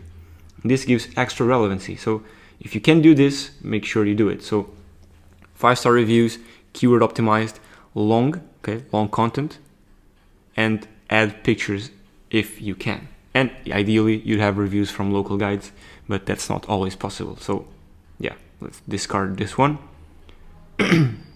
Now, something else I want to tell you is Google also picks up reviews from other places. So as you can see here, reviews from the web, Facebook, health grades, because this is a health in the health niche. As you can see, reviews people leave here on Facebook are also picked up by Google. So these are picked up by Google here. And this is yet another signal, because Google, in order to rank your listing, your GMB listing in Google, it picks up signals from all across the web. Okay, so These include the reviews people leave on your actual GMB and the reviews all across the web. And this is great because it may be easier for your business or for your niche to ask for reviews on Facebook. Some people only use Facebook, okay? And I'll show you here another example. For example, this one right here also pulls from Facebook, but for example, this one right here pulls from a directory. This is a Portuguese company directory, and I'm going to be honest with you here. If I remember correctly, let's just do plumber. Okay. Yeah, I think, yeah, right. So say this directory, you can just leave a review like this. I just gave these guys 5 stars. And of course, this won't appear right now. I don't even know if these guys have a GMB. Yeah, I don't think they do. These aren't the guys. But as you can see, because Google picks up reviews from local directories, these guys managed to get a review here on the GMB listing, which gives it extra power and extra relevancy and extra trust in Google's eyes right here. And yeah, this basically pulls in reviews from all the directories it finds your business in. That's why it's important to have citations, okay? Because this is a citation. This is a website on Google. This is a business listing website where you can, where you can list your website. You have your NAP, so your name, address, and phone number, name, address, phone number, a business description, services, a little map. So this is why it's important you have also citations, because Google pulls in, if of course the website allows for reviews. It's a mix. It's a citation website that also allows for reviews. If it does that, it's good for Google because it will pull in that information, as you can see from this directory or from Facebook, or in this case a medical niche from health grades. In this case this is not working right now, but there are many examples of this. So to recap, leaving great reviews, it's not just about leaving them on GMB. If you do leave them on GMB, make sure they're 5 stars, ideally from local guides, and ideally with pictures and keyword optimized and long and detailed. But reviews also are dependent on the web, so make sure you have them on your Facebook page, on whatever else you know that people can leave reviews of your business, because all of these are signs that build trust in Google's eyes that will rank your GMB higher. Okay, that's it regarding reviews. In this video I want to talk about reviews, and reviews are basically how people measure the quality of a business. Sometimes that might not be the best way, but it's the most common way people use to measure how good a business is, or a service or a product, and that's how people choose who they work with or which products they buy. And that happens with GMB as well. If you're looking for a dentist in New York City, you'd maybe be tempted to click the first one over the second one, because even though this one has 5 stars overall, it only has 3 reviews, while this one has 4.9 stars but has almost 1,000 reviews. So if you knew nothing about these two businesses, I'd say most people would be more inclined to go and click on this one. Not just because it's first, but because it has more reviews. But let's say if there wasn't this one first, let's say the rankings were this and this, I'd assume you'd be more inclined to click the second one, because of course it has more reviews.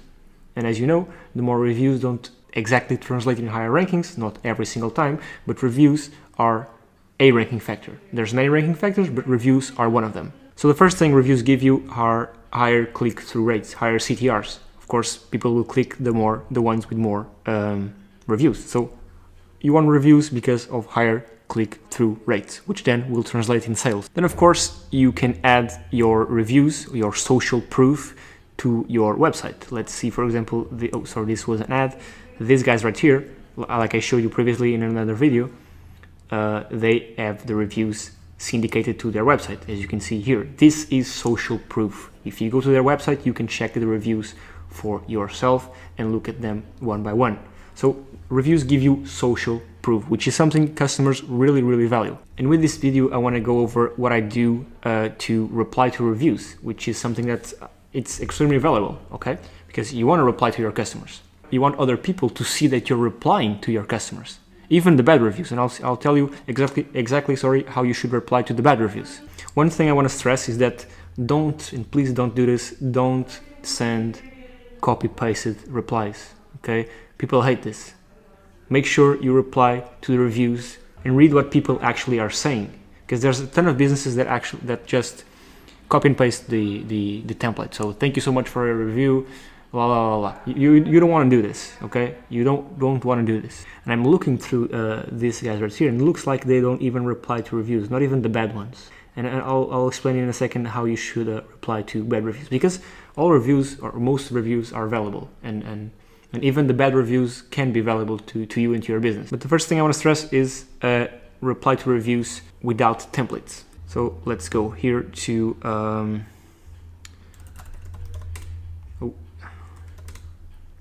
let's go to this one right here. It's the one I used to manage, no longer in business, I think. I don't even think the site works, but yeah, it's a good and bad example. Let me show you this one. Let me just translate it for you. So this guy left a review. Okay, very good with super professional workers and a very affordable price to anyone looking for plumbers in Lisbon. I 100% recommend it.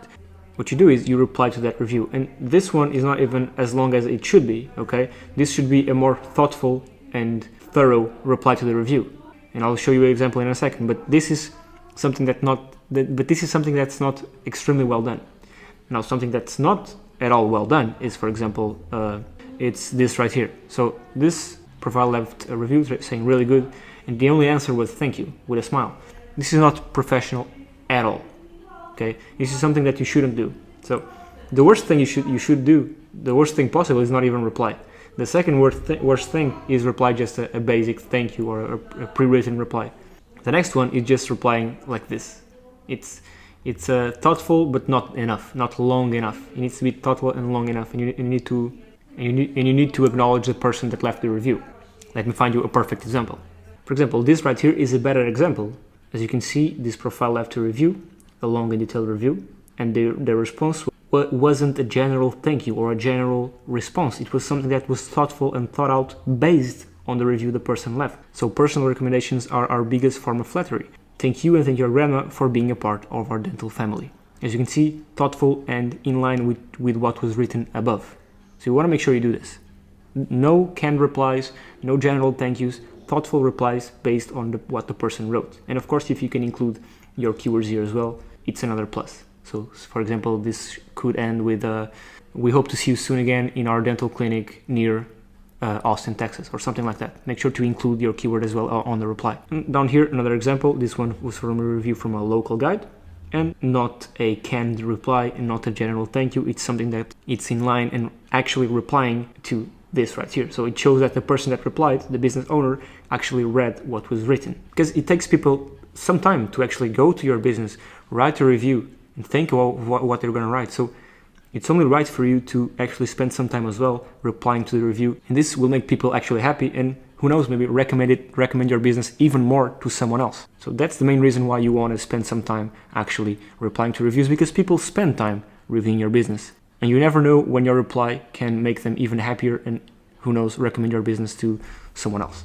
You always want to make sure your customers have the best experience possible in every single step of the way, even when they say goodbye.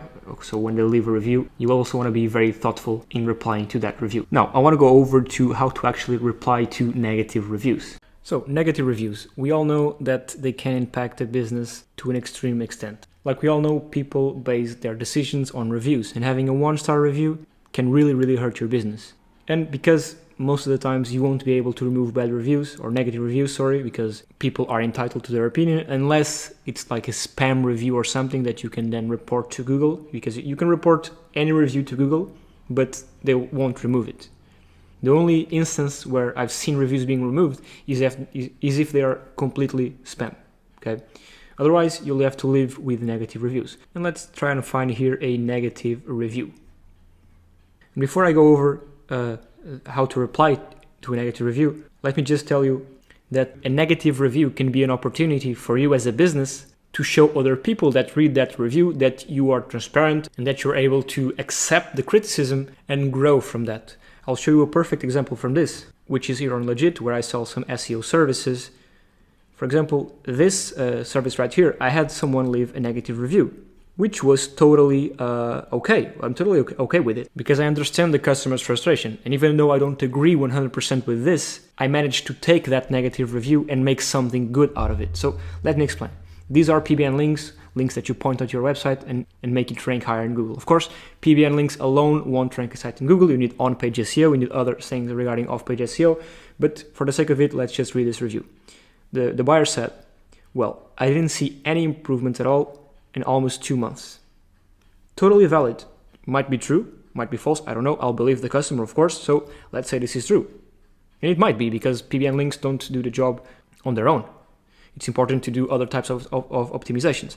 But what did I do with this review? This review was down here, somewhere here. This right here. There's here other ones which I can go over them as well. But this one is a fake one, for example. This was a big issue with the client. But let's now focus on this one. What I did was I took a screenshot of this review and I used it in a way that other customers that saw this review would see how I replied to it and how I acknowledged the review. So first of all, you need to acknowledge it. Acknowledging a review is really, really important. And this is what I did here. Acknowledge the review. And again, of course, we're doing this in a GMB. We can do this in Facebook because you can also get reviews on Facebook.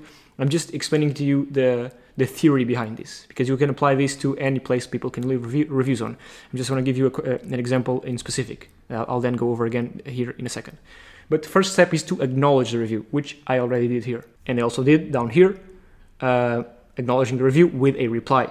Then you want to be nice to the person, okay? Because if it is a genuine negative review or from a bad experience or a bad product they bought, it's your fault. It's always your fault, okay? It's always your fault. Of course, there are cases where it's not your fault as a business. Something else might have happened, but in the end, it's almost always your fault. So what I did here was just reply and trying to teach him, not teach him a lesson, of course, but trying to explain to him why he saw the results he saw, which were none. Which I said, links aren't everything. Without a good on-page SEO, you can build links. You can build all links you want. You won't see any ranking improvements. That being said, send me a PM. I'll send you your money back because I'm not trying to scam anyone. So I acknowledged the review. I said, I wrote this right here for other customers that read this review in specific to know why he didn't see any improvements. So you have to give other customers. So you have to reply to the review. Okay, so you have to acknowledge and then reply in specific to the review, which was what I did here.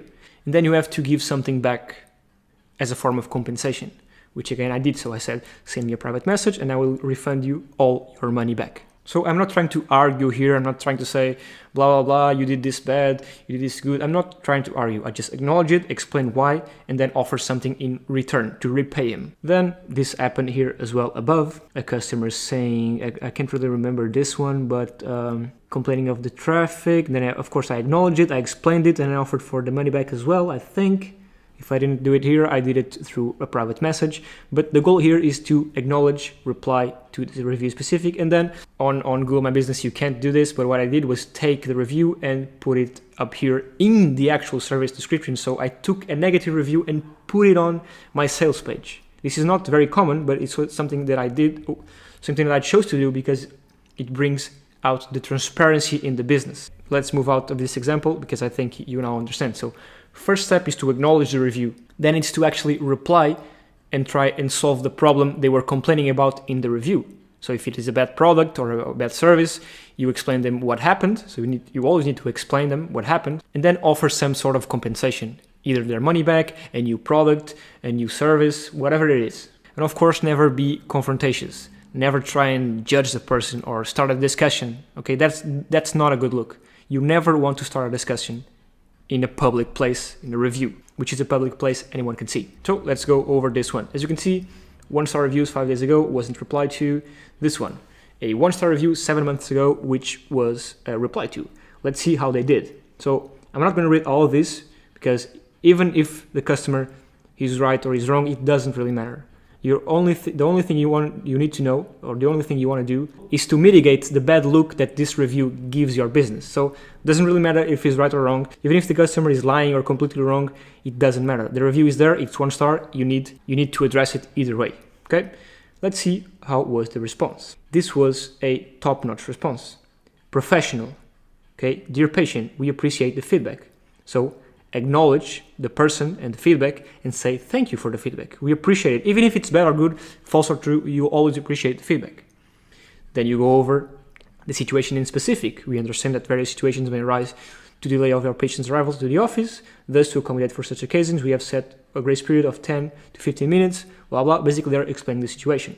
Then they offer something. Like I said, it could be a free service, money back, whatever. In this case, they offer to better their business. They say, however, we have discussed our policy with the staff to make sure that no appointment is cancelled prematurely going forward.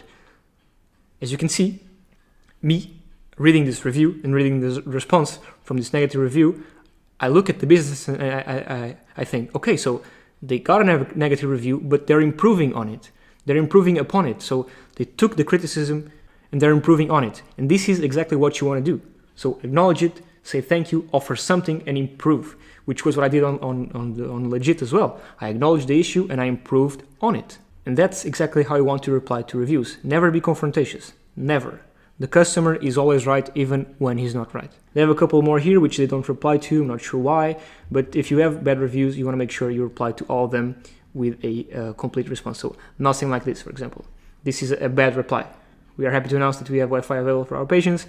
Let me just see. The fact that they don't have Wi-Fi. Okay, so he's complaining that they don't have Wi-Fi. The answer could be a bit more professional. They could say what they said up here, okay, to this person right here, this way, and then going forward, we have installed Wi-Fi in our facilities, so our customers can benefit from that amenity. So improve upon the criticism. And me reading, and anyone reading these reviews and reading the replies will see, okay, so it's a bad review because they didn't have Wi-Fi, but now they do. So this review becomes somewhat irrelevant to some extent. So I think you understand more or less how to reply to negative reviews. So acknowledge it, even if it's fake or true criticism, good or bad, you also have to acknowledge. Say thank you for the person leaving the review. Reply to the actual issue the person is complaining about. Offer ways to fix it, or say you fixed it and how you did it, and try and repay that person back with their money back, new service, whatever. And this might seem like something you don't even want to bother with, but it's really important because having a bunch of negative reviews, first of all, without replies, it's bad. And with bad replies, it's even worse. With confrontations replies or with angry replies, you don't want to do that. You always want to reply and know how to reply. Yeah, that's it in regards to negative reviews. I hope you really do implement this because it's really, really important. Welcome. So what we want to do next regarding our local SEO strategy is that we want to create map embeds. So we want to embed our map in Web 2.0s and PBN links. So let's say if this is our map, okay, Google Maps, we want to have PBN links with our map embedded in them. Okay, so PBN links with our map embedded. We want to have Web 2.0s with our map also embedded in it. And we want to have PBN links and Web 2.0s again, but this time with an anchor keyword pointing to our map. Okay, so I'll show you this in a bit, but basically you want to have all this pointing to your map, which in turn points to your website and Google My Business, and it is all interconnected. I also want to show you how you can create these custom maps. Okay, I'm sure you've seen them around. They look pretty hard to make, but they're actually quite easy. So I'll show you that as well. And the idea is that we want to embed both these custom maps in Web 2.0s and PBNs, and also the regular map Google gives us. So for example, if this were to be our business, you'd go here to the map listing. In this case, this is a service area, but either way it works the same. And just click on share and embed map and copy this HTML code. And this is the HTML code you'll be pasting onto your HTML to get an actual iframe, just like this one right here. For example, this is a map embed on a Web 2.0. Okay, so this is a WordPress site. So if you were to actually embed your map by copying this code right here, this one right here, the HTML code, it would look something like this. And like I told you, we want embeds and we also want anchor text links. So you can also have, instead of an embed of your map, you can also have an anchor text link. If you click it, you are redirected to the map link. Of course, you don't use the HTML code, you use this one right here. So copy this link right here. Okay, so you want to embed your map in Web 2.0s and PBN links. And this is an example of a Web 2.0 embed, this one as well. Okay, as you can see, we have an article and then an embed in the bottom. Okay, pretty straightforward. So again, you want to have your maps embedded in PBN links and embedded in Web 2.0s.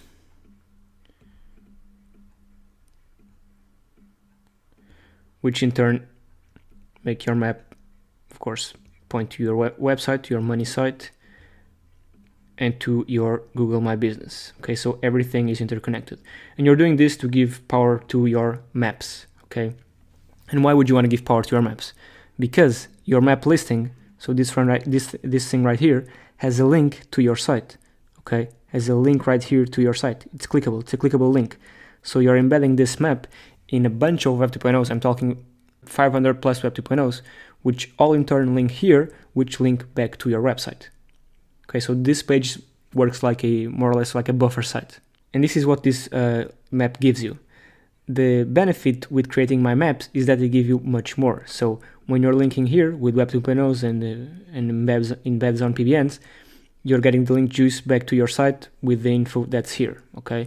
When you're embedding these types of maps, these custom maps, you're getting so much more. Let me show you what you're getting. So, okay, each individual marker has different information. As you can see, the coordinates are changing as well as the title, okay?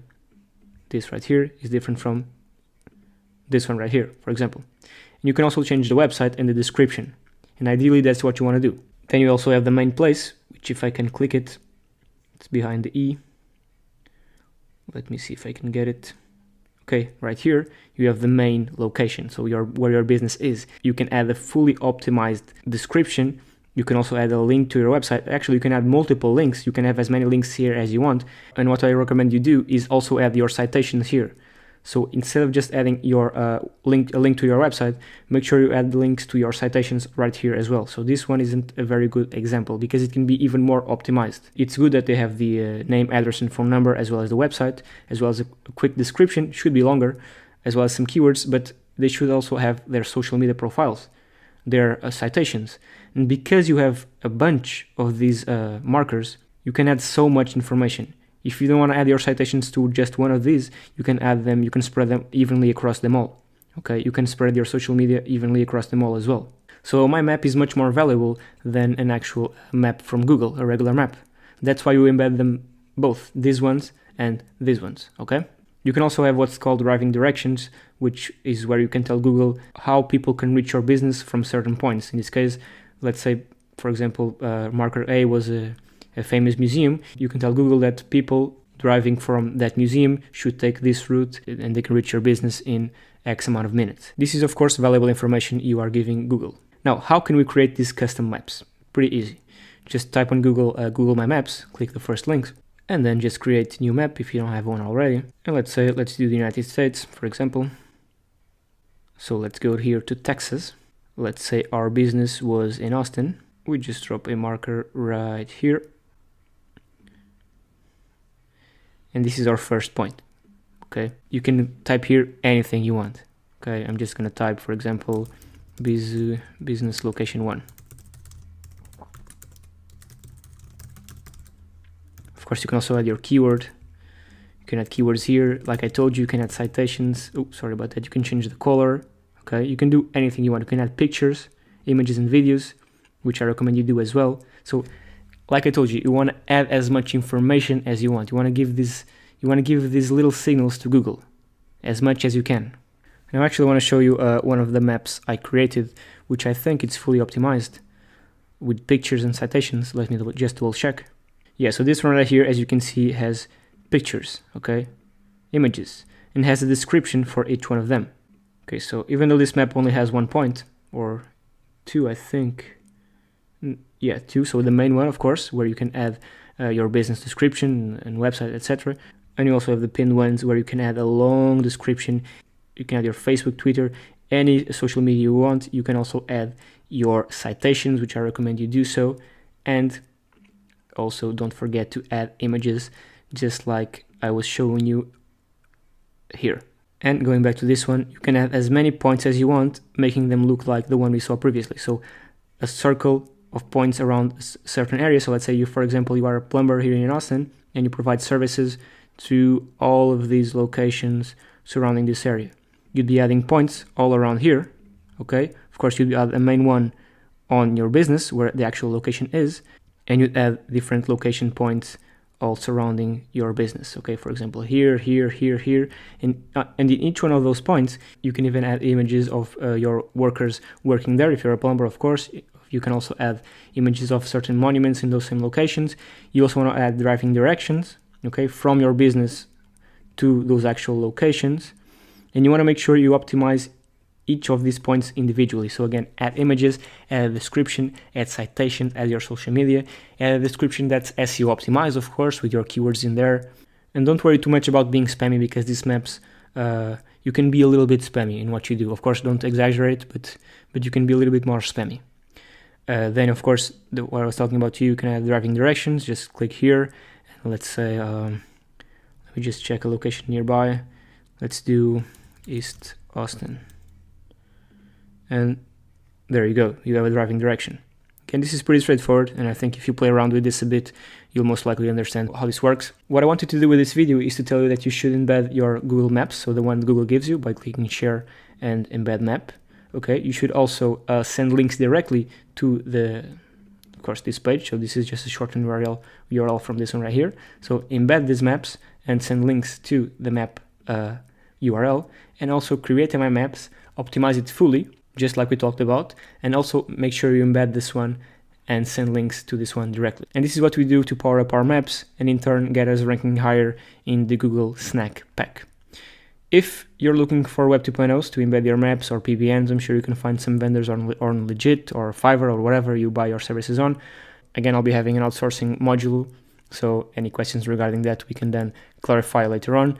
If you have any questions regarding my maps or how or where you should embed them, make sure to leave them in the group. I'll be there to answer, and I'll see you in the next one. Okay, so in this video, I want to go through the things you can do to optimize your site locally. So we're not talking about GMB now, we're talking about your local site and how you can optimize it to give it some extra boost in the rankings that will in turn, of course, like I said, your website and the GMB are somewhat related. So if your website ranks higher, your GMB will rank higher, and so on and so forth.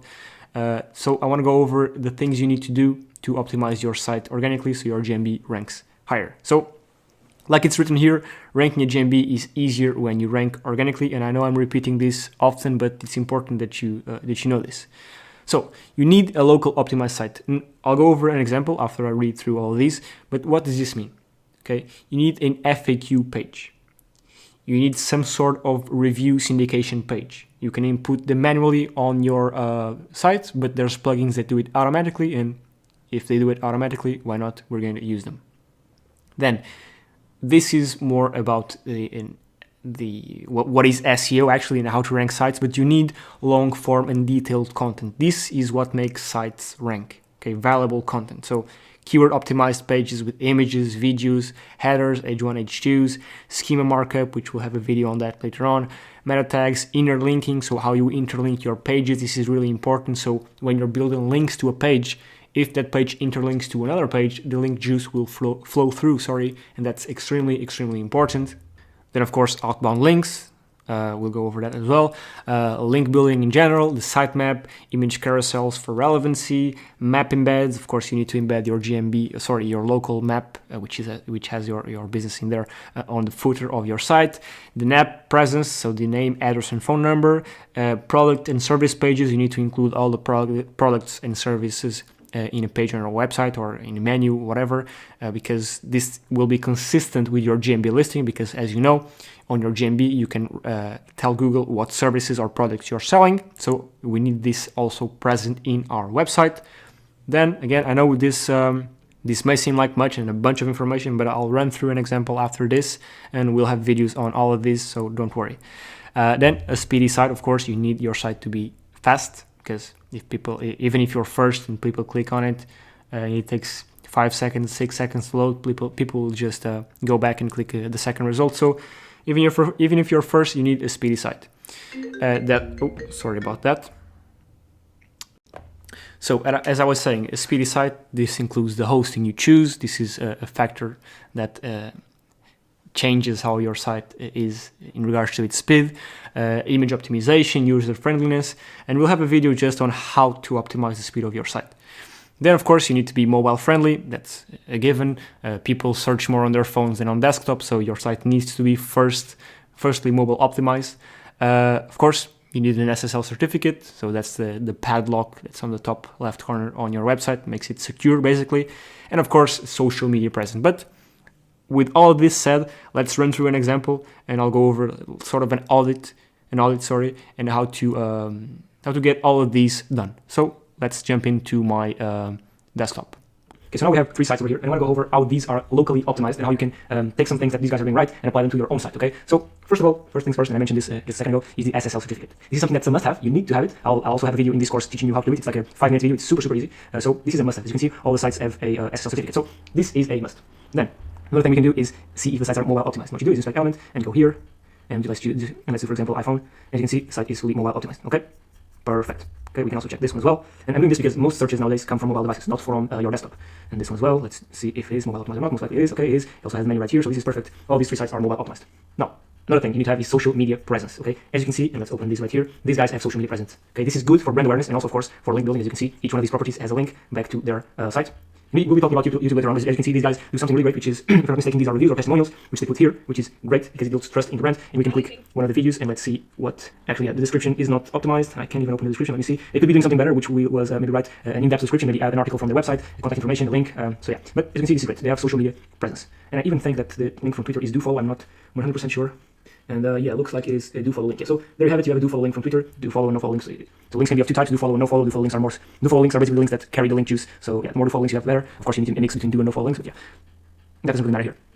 Now, site speed. And let's just go to GT metrics, which is a place where we can check the site speed.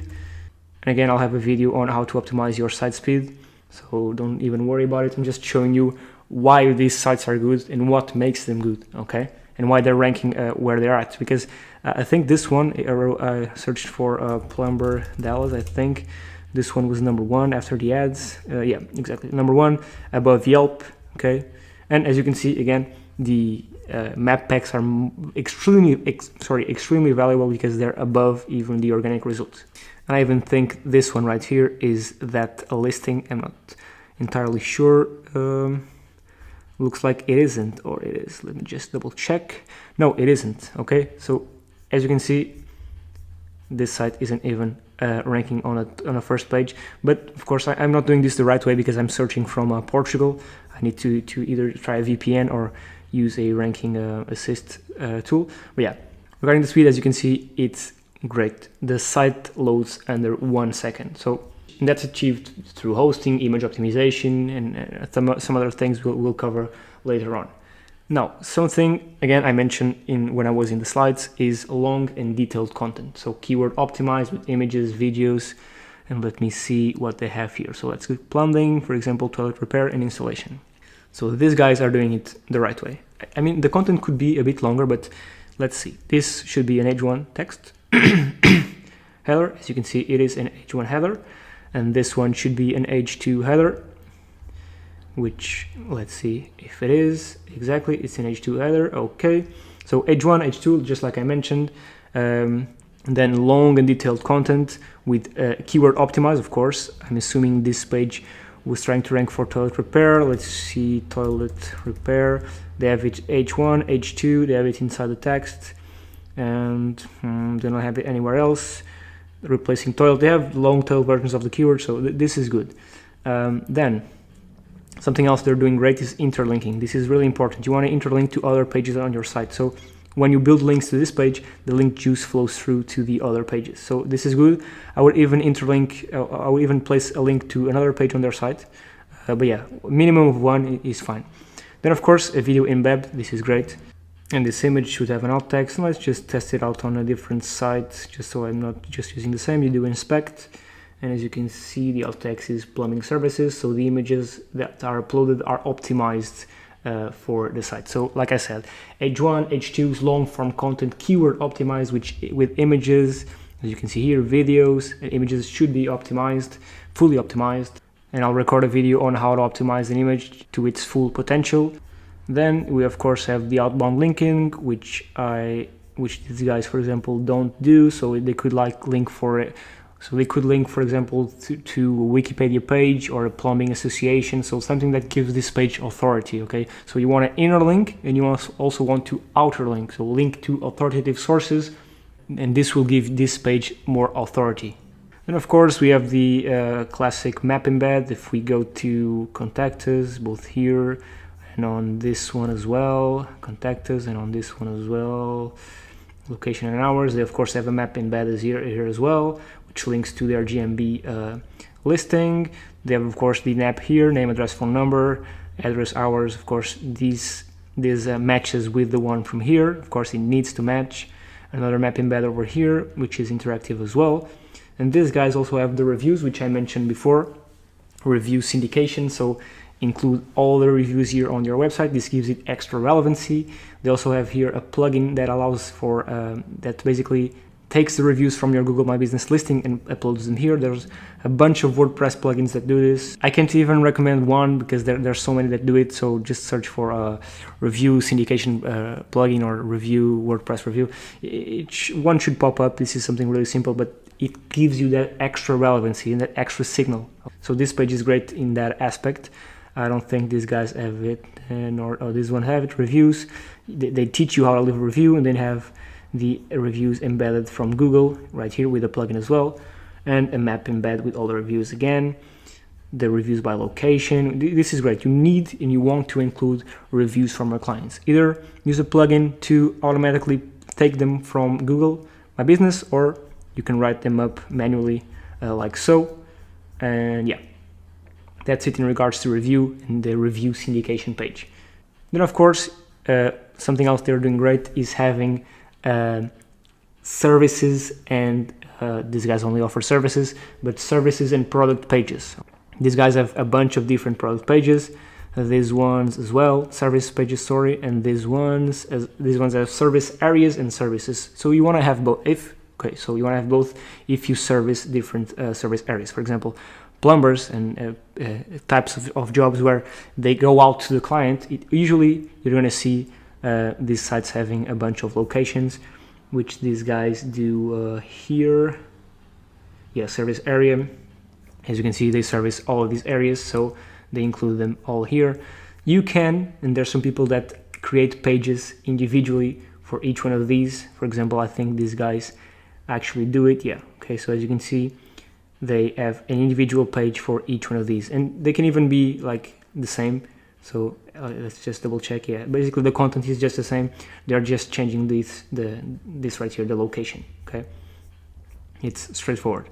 So yeah, you want to have location pages and service pages. Of course, you want to have location pages if you service multiple locations. Then something that none of these guys have is an FAQ page. I don't think they do have it. Yeah, they don't have it. So yeah, like I was saying, it took me a while to find someone that actually did this, because not many people do it. That's why you should do it, because it will give you an extra boost. You can ask questions, okay? You can ask and reply to questions. And what this does is, let's just see, yeah, this one only has one.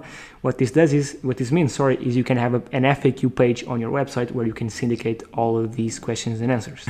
And yeah, that's it so far for this introductory video on what to do to make your site locally relevant and optimize it locally. So again, if we want to run through it super quick, you just have to have an FAQ page, a review syndication page, long form and detailed content like these ones right here, though this should be bigger. What I recommend you do is you go to your competitors, see, for example, these guys want to rank for toilet repair installation, okay?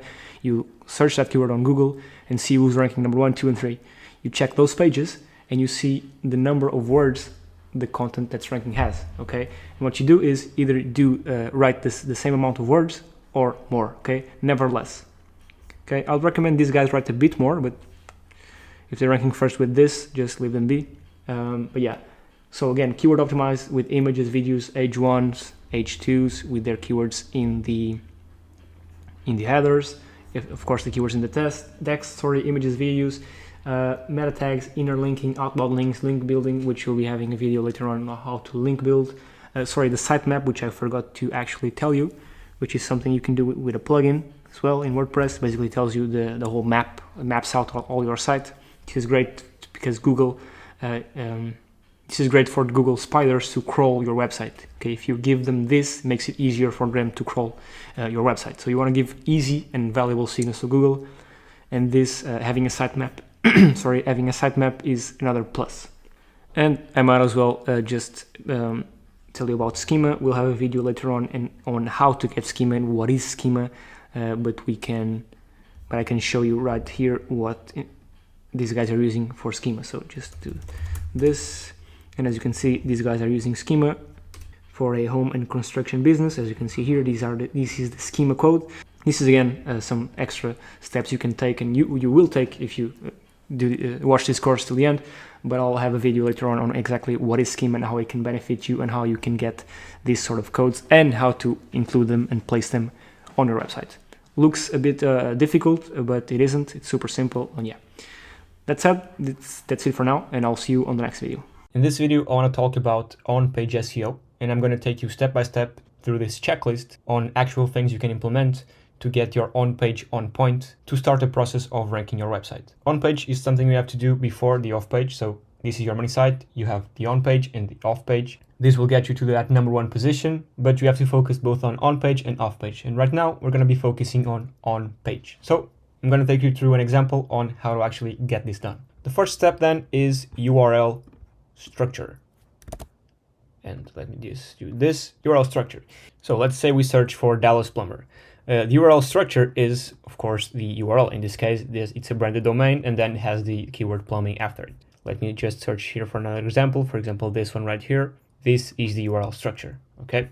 Now, how can you check this? You just go to your website and go to your posts. Okay, this is in Portuguese, but I think you understand it. Basically, this is the keyword. So plumbing in Belém, which is a service area in Lisbon, and then service 24 hours, and then the name of the business.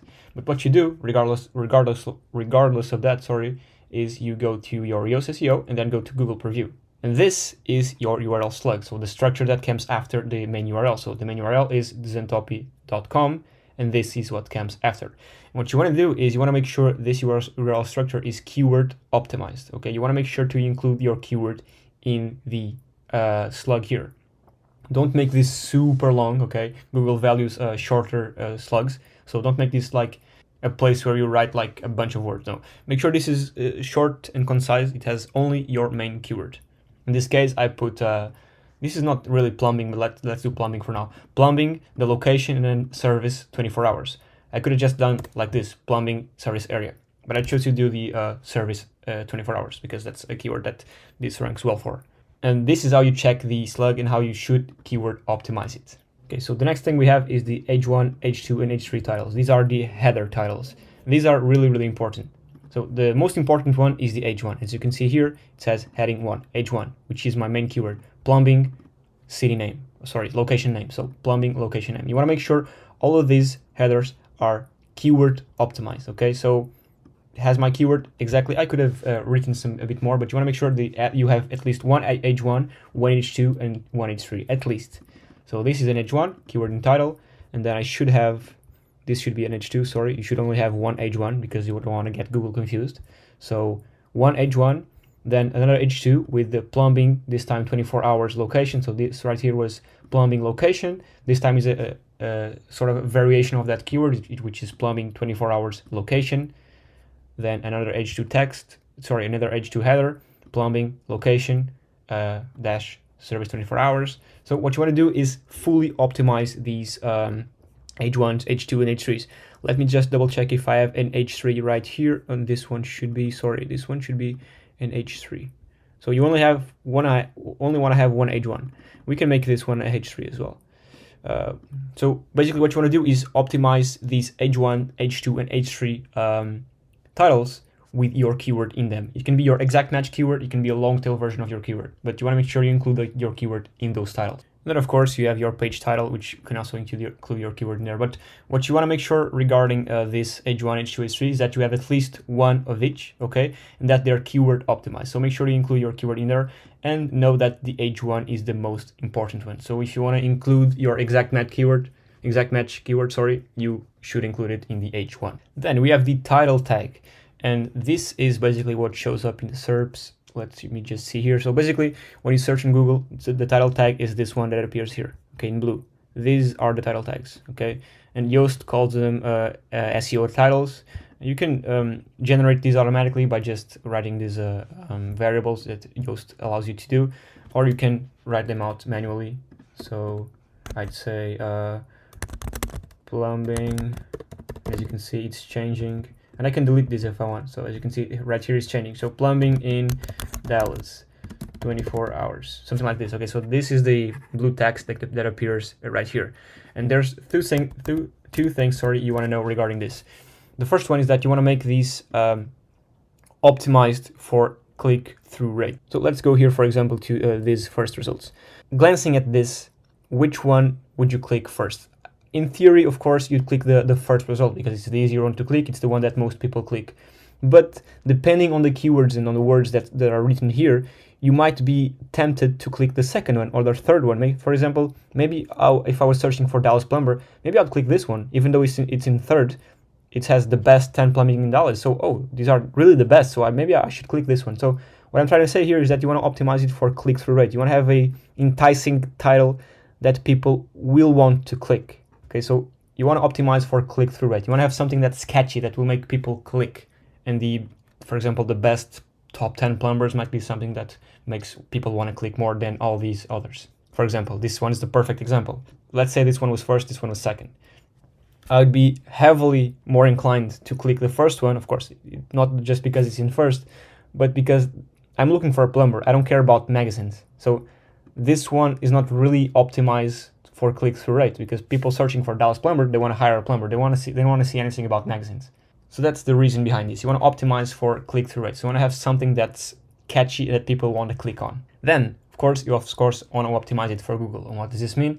Is you want to include your keywords in there. So in this case, we have plumbing, service area, service 24 hours, and the business name. So right here, for example, the first and second one, they have the keyword plumber Dallas, then they have the business name, and then their phone number. So it's optimized for the search. It's optimized for Google. So the titles have their keywords in there. So this one, Dallas plumbers as well, plumbing in Dallas, Dallas plumbers. These ones also have their business name here, which has the name as well. So plumber Dallas. So I think you understand what I'm trying to say. Basically, you want to make sure this SEO title is optimized for Google as well. So maybe include your keywords in there.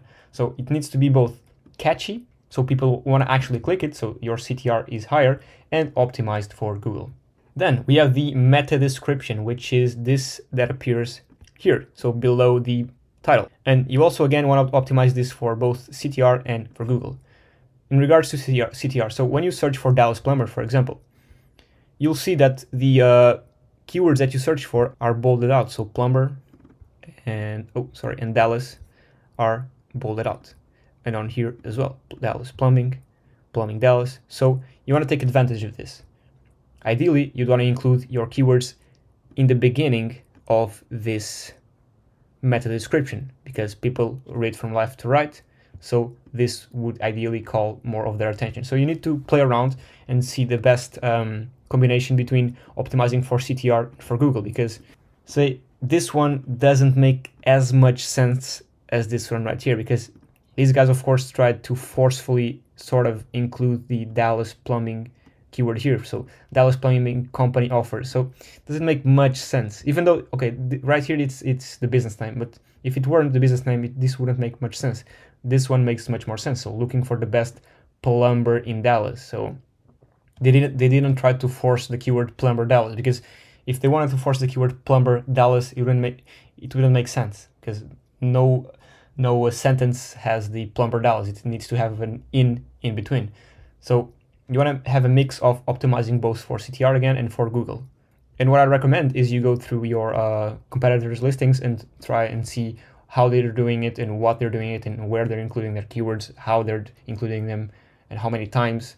And yeah, that's basically it regarding the meta description. And of course, if you have Yoast SEO installed, you can write a meta description right here, which is this, which will appear just as these ones.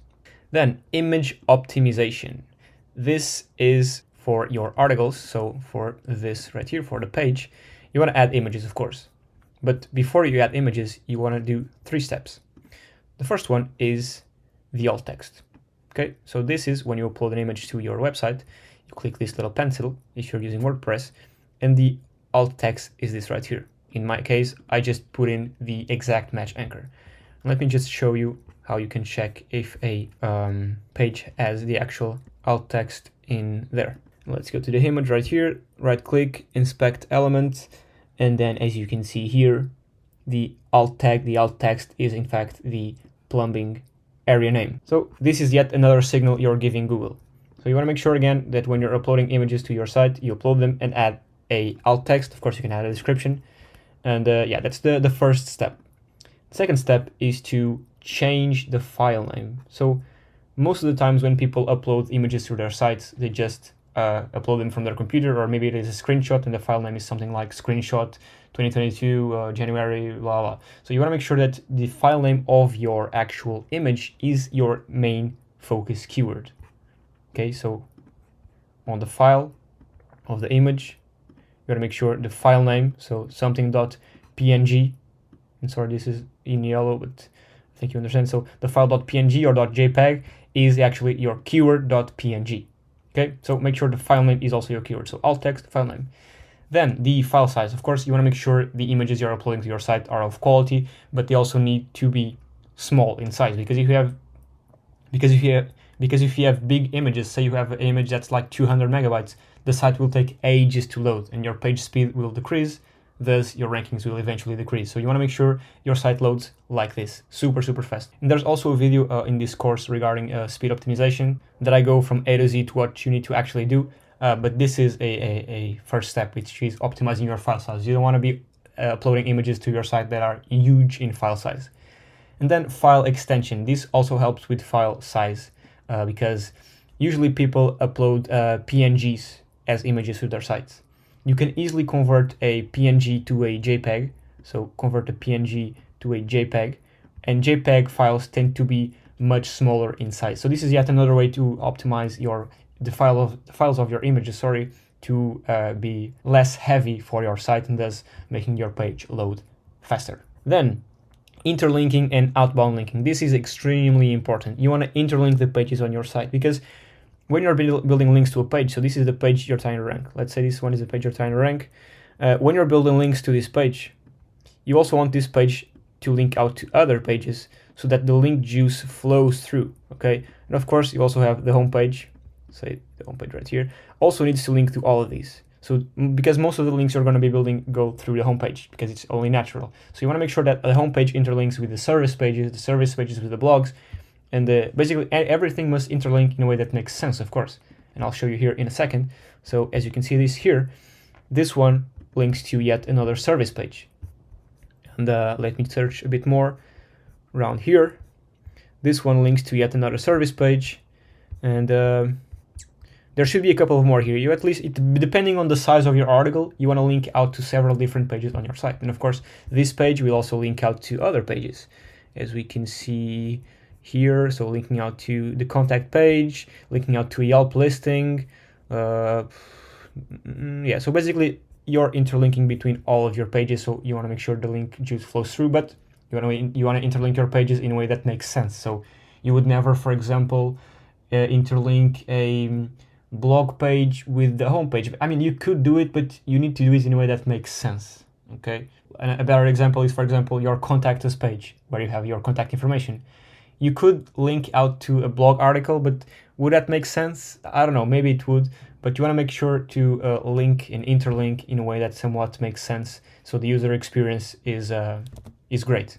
Then we have outbound linking, and this is where you link out from your page to authoritative sources, say Wikipedia, say CNN, CNBC, Fox, whatever. Say you're linking out to other pages, so outbound linking to other pages that are authorities in your niche. For example, here in regards to this plumbing, and I'll show you an example. Let's see this one right here. Sorry, this one right here. Oh, okay, no, this is a perfect example. Say this website, the magazine, looks like and I'm not sure about this, but looks like a trustworthy magazine. So, and they have an article about plumbers. So what you could do is, if you're this guy right here, for example, and you want to give your site a bit more authority and relevance in their niche, you could, for example, go to the, I don't know, these service areas pages, and insert a link here for the magazine, which talks about, let's just double check, best plumbers in Dallas. So perfect, you could do like this and write like this. And this magazine is also a great place to find the best plumber in Dallas. This doesn't make much sense, but I think you're understanding what I'm trying to say. Basically, you want to make sure to link from your pages to authoritative sources, say Wikipedia, relevant article pages, I don't know, Forbes, news sites, okay? News sites, you want to link out to all of them so that you're making this page even more authoritative because you're linking to authoritative sources. And some people actually do this to the extreme. They link to their competitors, but I've never actually tried doing that. But some people actually do it and say it works. But yeah, I've never actually tried doing that to that extent. But you can do it. So yeah, that's it regards to inner linking and outbound linking. Then we have keyword optimization. This is a big one. So first of all, you want to make sure, and let's do this as an example right here. You want to make sure you have a long and detailed content. Okay, actually this one is not that long, but it will depend on the SERPs. So it will depend on your competition. So let's do again plumber Dallas, and you have to look through the ones that are ranking first and see how many words. And this is how I like to do it, and see how many words they have in their page, and try to write more words than what they have. So these guys right here, I'd say they have about 1,000 words, maybe a bit more. What you want to do is, this is only one step, of course. You want to write an article that's more than 1,000 words. So this is like the first step. Then you want to make sure it's keyword optimized. You want to include your keywords and sprinkle them throughout the article. And Yoast SEO can help you with this. We can see here SEO analysis, for example, and it helps you out with including your keywords in more different places, in the titles, whatever. So you want to make sure you're optimizing your articles for your keywords, and of course the long tail versions of your keywords, because you don't want just to put, say you want to rank for plumber Dallas, you don't want just to of course spam that main keyword in your article. You want to make sure to do, for example, plumber in Dallas, or plumber, or best plumber in Dallas, or top 10 Dallas plumber. So you want to make sure you sprinkle different versions and different long tail versions of your keywords in your article. So long and detailed article, okay, long and detailed article with H1s, H2s, H3s, keywords in the H1s and H2s, and exact match anchors, long tail versions of your keywords, branded anchors. So not just spamming your exact match anchor. This ties into this one right here, which is keyword density. You don't want to spam your exact match anchor because you'll be penalized. And Yoast SEO actually helps you with this. It helps you out, telling you if how many times you've included your keyword in the article. Should you include it more? Should you include it less? Should you include different types of keywords? So Yoast SEO is great for this, to help you out with the density. If you're having trouble in finding out how much or how many times you should include one keyword, they help you out with this a lot. Then again, to finalize this, it's the keyword locations. Like I said, you want to include them in your H1s, H2, and H3s as well, and in the first paragraph of your article, ideally, because Google reads from top to bottom, so you want to make sure to include your keywords at the top of your article. So say you want to rank for plumbing in this place, you don't want to just talk, and then just only right here include your main keywords. So you want to make sure your main keywords are at the top of your articles. And that's basically it regarding on-page SEO.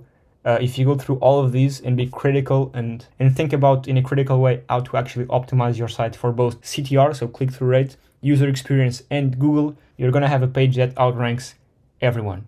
And that's it. I will see you on the next one. Okay, so regarding SSL certificates and making your site safe and trustworthy, this is something that you need. It's a must. You need to do this. Otherwise, you'll have error messages. I'll show you those in a second. But what I'll teach you in this video is how to get that padlock on top, which makes your connection secure and makes sure Google can trust your website. So, like I said, an SSL certificate is something that conveys more confidence to people. People like to go to trusted sites, trusted sources, and Google, of course, benefits those sites that are secure. So having a secure website is, in fact, a ranking factor. So secure websites tend to rank higher than non-secure websites. Then you can buy SSL certificates. There's different different certificates, sorry, but the base one, which is the one you need, you can get it for totally free. So if someone ever tells you that it costs like $100 to install it and to pay for it, don't believe them. This is really simple, sorry, and I'll show you exactly how to do it. So like it's written here, they are paid in 90% of the cases, but Cloudflare offers them for free. This is how a site looks when it's not safe. So if you try to access it, Google will give you this error message. And if you want to, get in the site, you have to click on that button that says advanced and then proceed at your own risk. So most people will just turn back. So we want to make sure your site is, your connection is secured through an SSL certificate. And how can you do it? It's super simple. You just go to Cloudflare, and I have this video right here, which I hope I can play. Yeah, of course. So you go to cloudflare.com. You create an account, it's totally free. Then you paste in your site, you click add a site. Of course, you choose the free plan, which it's good enough for what you want to do. Then just does a quick scan of your existing DNS records. They'll show up here, you can confirm them, add some, remove some. You don't have to worry about it, just click continue. And now it will give you some new name servers. Those on top were those on top were yours. It gave you some new ones. What you do is you go to your WordPress site, you click and install a plugin called Really Simple SSL. It's totally free to install. Just search for it like I did, install, and then activate that plugin. Until now, super simple. Okay, now just go to plugins. Sorry, this is in Portuguese, but I get you understand what's happening here. So go to options, SSL, and then this is like the configurations of the plugin. Go to the place where you have your website hosted. In this case is Namecheap. I have my website hosted on Namecheap, and you edit the name servers. So you replace the ones you have currently with the ones Cloudflare gives you. Super simple, just hit copy, paste for both of them, copy and paste again. So basically what you're doing here, you're replacing your current name servers with the ones from Cloudflare. And this is what will give you the SSL. Again, super simple to do, super safe. Your dashboard might be different. You might not be using Namecheap, you might be using GoDaddy or HostGator or any other host, but it's super simple. As you can see, it takes up to 48 hours for this to take effect, for the DNS to propagate throughout the internet. But once it's done, then you click done, check name servers, and Cloudflare will check for it. It might take a second, of course, and this is me just double checking. And that's basically it. This is exactly what you need to do to have an SSL certificate, just like the one I showed you in the beginning of the video. Super straightforward, super simple. There's nothing else to this. It's just this, okay? Short video, but again, valuable. And yeah, on to the next one. I want to go over how to set up your GMB profile. So first things first is you need to have a GMB profile. So you can write Google My Business, and if you don't have already a business listed, just click here, click Manage Now, and this will allow you to start managing your business. Okay, I already have one set up, so I'm not doing this again. But what this will get you is, let's do this. You'll get now a listing just like this one, okay? But now you need to optimize it, okay? You'll be prompted to this. You'll have this business profile manager, and I want to go over every single thing that's here one by one. And this is after you claimed your GMB. So you actually registered your business online through Google My Business, and you claimed it because there's unclaimed listings. Let me show you unclaimed GMB. Let me show you how it looks, because you can have a GMB that's not claimed, and it looks like this right here. Own this business, claim it now, because there's business listings that are not claimed when you click to claim. Okay, so after you have it claimed, after you can access your business profile manager. So after you have your GMB set up, now it's time to go one by one through all of these steps. So first of all is the category. You need to choose a category based on what your competitors are doing. Okay, let's go here to info, and let's say you are a plumber in Dallas, Texas. I'm just going to give you an example because I need to give you some example. Okay, what you do is you go here and you can see that, of course, the main category for all of them, this is an ad, air conditioning, but it's also an ad. The main category for all of them is, of course, plumber. Okay, but this doesn't always happen. Let's do dentist Dallas. As you can see, most of these are dentists, this one are heads, dentist, dentist, dentist, but down here you have dental clinic. And looking at this, what would you do? Would you choose your main category as dentist or dental clinic? You choose it as dentist, of course, because the ones that have dentist are the ones that are ranking higher. And of course, the category itself won't make you rank number one. This is all a combination of different factors, and you get these little factors and little signals, and you give these little signals one by one to Google, and slowly and steady you'll eventually rank number one. So this is a little thing you can do, is look up the business, your competitors' main category, and copy them. So you would never choose, for example, dental clinic. You maybe choose it as a secondary category. And how can you check the secondary categories of a business? Because here on GMB you can put a main category, so the primary category, and you can add different additional categories. And this is good. This is again a signal that you're giving Google, okay, slowly. And how can you know what to put here? What you do is you go through your competitors and go through the ones that are ranking first, second, and third, and look what categories and subcategories they're using. Now, how can you do this? Really simple. There's a plugin called the GMB Crush. Let's just do GMB Crush. You go to the Chrome Web Store and you add it to Chrome. Okay, and once it's installed, what you do is, okay, and just want to show you something that I wasn't able to show you in another video, which is the local guide review. As you can see, this is a local guide review. It has a little star, so it carries more weight.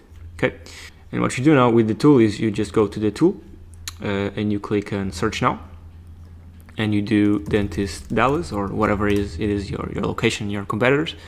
And let's see, this is an ad, this is the first one. You click it, you wait a bit, and as you can see, it already gave us the categories found, so dentist being the main one, and then the secondary ones: cosmetic dentist, dental hygienist, dental implants. So these are all the secondary categories, okay? And so if you are trying to compete with these guys, ideally you choose the main category as dentist, and the second categories, the additional categories, as the ones they have here as well. And you can do this for all your competitors. Let's click this one, for example. As you can see, dentist being the main one, and all of the secondary categories are here as well.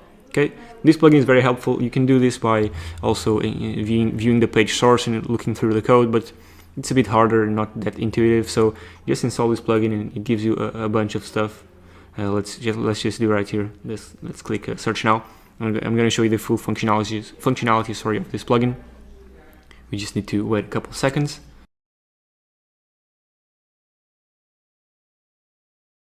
And there we have it. This is what it gave us. So the title of the business, the categories and the subcategories, the ratings, the number of reviews, the review attributes, the business description, the post count, which is this right here, so the posts they make. Let me show you these right here. These are the posts they're making. As you can see, this was posted a day ago, and the post count for the past 90 days. And you can add a bunch of businesses here, and you can literally add all of your competitors here and download it as a CSV file and do some analysis from there. But we'll have a video on a full GMB audit as well. So this was the first step, is how to determine what category you should choose and all the subcategories below. Now, in regards to business name, this is important, and you can do two things. Okay, so let's search for Dentist Dallas again. So most of the businesses, and ideally you'd have the actual business name. So the dental method, ideal dental uptown. But what some people do is they actually include the keywords in the business name. So for example, this one right here, as you can see, it has the business name and then dash dentist in Dallas. Okay, this is not ideal. You can do this and it works great because it will make you rank higher, but it's against Google Terms of Services. But you can do it. I do it myself. I've never been penalized, but just be aware that if you do it at your own risk. So doing your business name dash main keyword dentist Dallas. For this one right here, this is in Portuguese, but basically says drainage service Lisbon and then the business name. Of course, you can do this, but it's a bit risky, but it gives you that extra power because you have your main keyword in the name.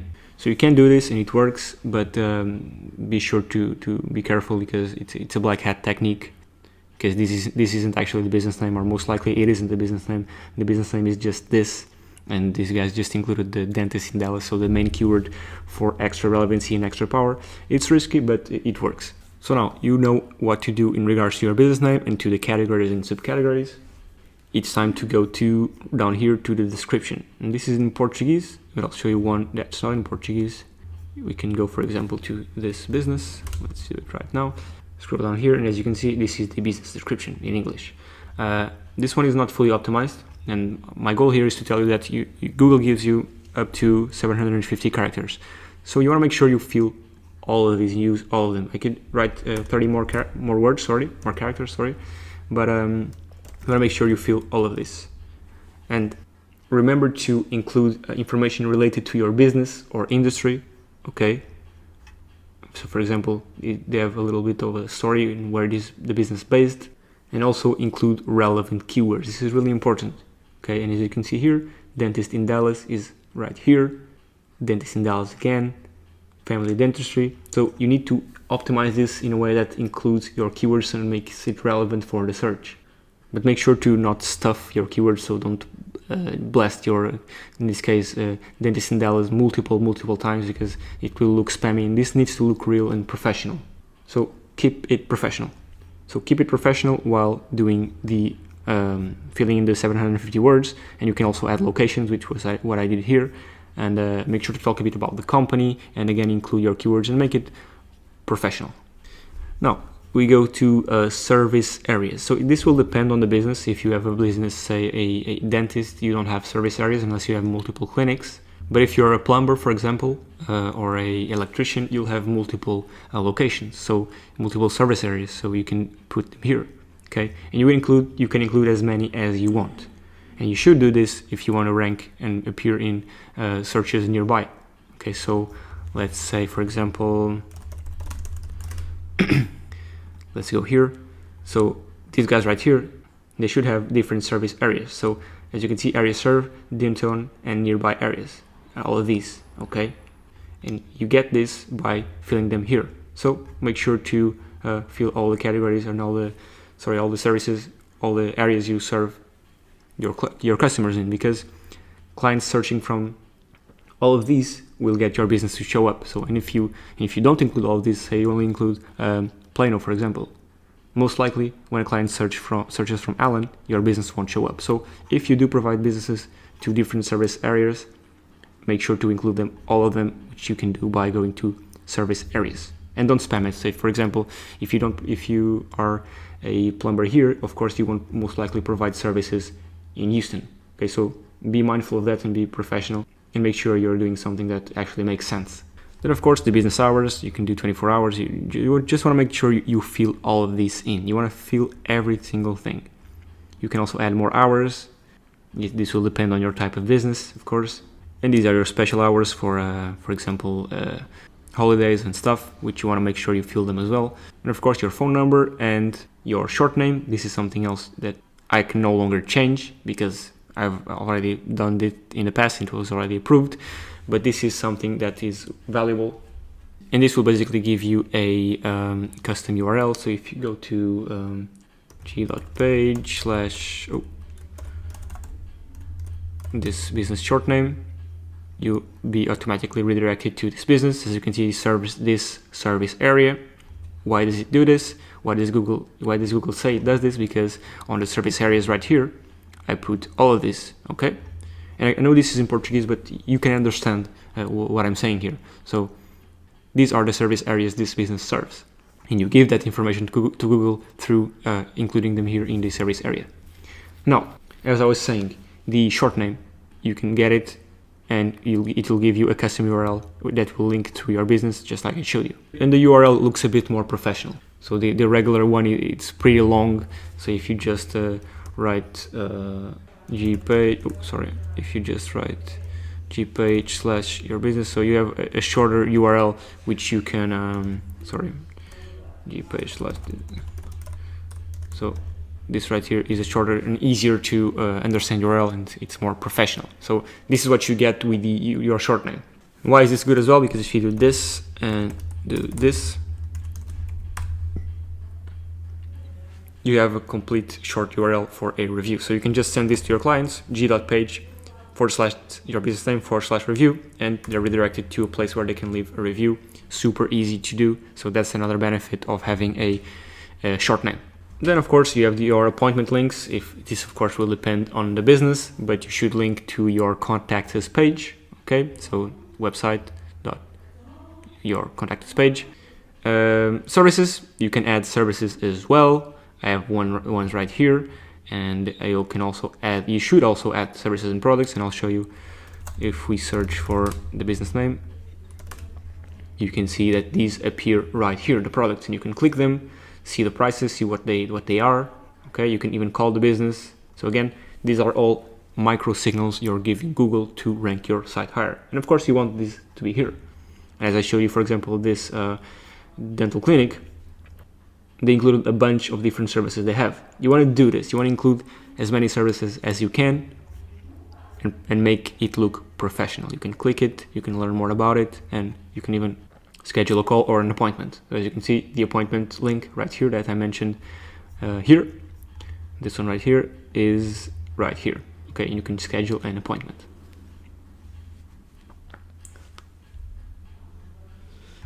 And again, let me just rephrase, you want to make sure you fill all of these in with all your services. You want to fill Google My Business Profile Manager to the max. Because Google gives you this tool. Okay, Google gives you all of this. So you need to use it, you need to fill it to the max if you want to rank above your competitors. You need to fill all of this. I know it takes some work, it takes some time, but once you do it, it's done. So make sure to fill every single thing. Every single service you have, every single product, and fill it properly. I can even do one right here. Add a picture, add a product name, select a category, select a price, add a description. So Google allows for up to 1,000 words. Make sure you write 1,000 words. Make sure you're doing this properly. And all of this, it says it optional, but let's not make it optional. Let's make it mandatory. And of course, you can add a button to your site. Okay, so right here. For example, I don't think these ones have it. Yeah, these ones have it. These ones have a link to the website. Again, more traffic to your website easily. So yeah, make sure to do all of this and make sure to fill in every single thing. Then we have, you can see the insights as well. This is not something that's valuable right now. The reviews, you can reply to reviews. As you can see here, the messages don't really matter. The photos is something that you need to upload. And we'll have a video on this, but as you can see, this one has 12, almost 13k views. If you add up all of these, it's a bunch of views, and Google values this. So make sure to add photos and videos, as many as you want, as many as you can. You can even have different ones. So the team, you can upload photos of the team at work, videos, etc. So this takes some work, but do it because it's worth it. Again, if you add up all of these, this is almost like 50k views. Maybe more. And this Google really values this because Google values businesses that have views. And if you're the only business with a lot of pictures of your team, people at work, videos, etc., Google will rank you higher because Google values businesses that are fully optimized, that have all this info optimized, that have pictures of their business, that do posts on a consistent basis, which is the next thing I want to show you, because you can do posts on your GMB. And these are the ones that appear here. Actually, this one doesn't seem to have any posts, but we can search for this one again, and let's see if we find someone with posts. Let's do this. Let's do this. And as you can see, yeah, these are Google posts. Okay, click. These are updates. Okay, this one was posted just 6 days ago.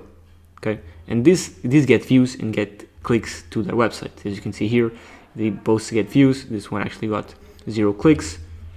0 clicks. Again, these ones don't have many clicks, but they get views, and that's what matters. Okay, of course, clicks matter as well, but views also matter because Google values if you have an active GMB profile with posts, and you can do all types of posts. You can do offer post, what's new, events that you're having, Google gives you all of these options.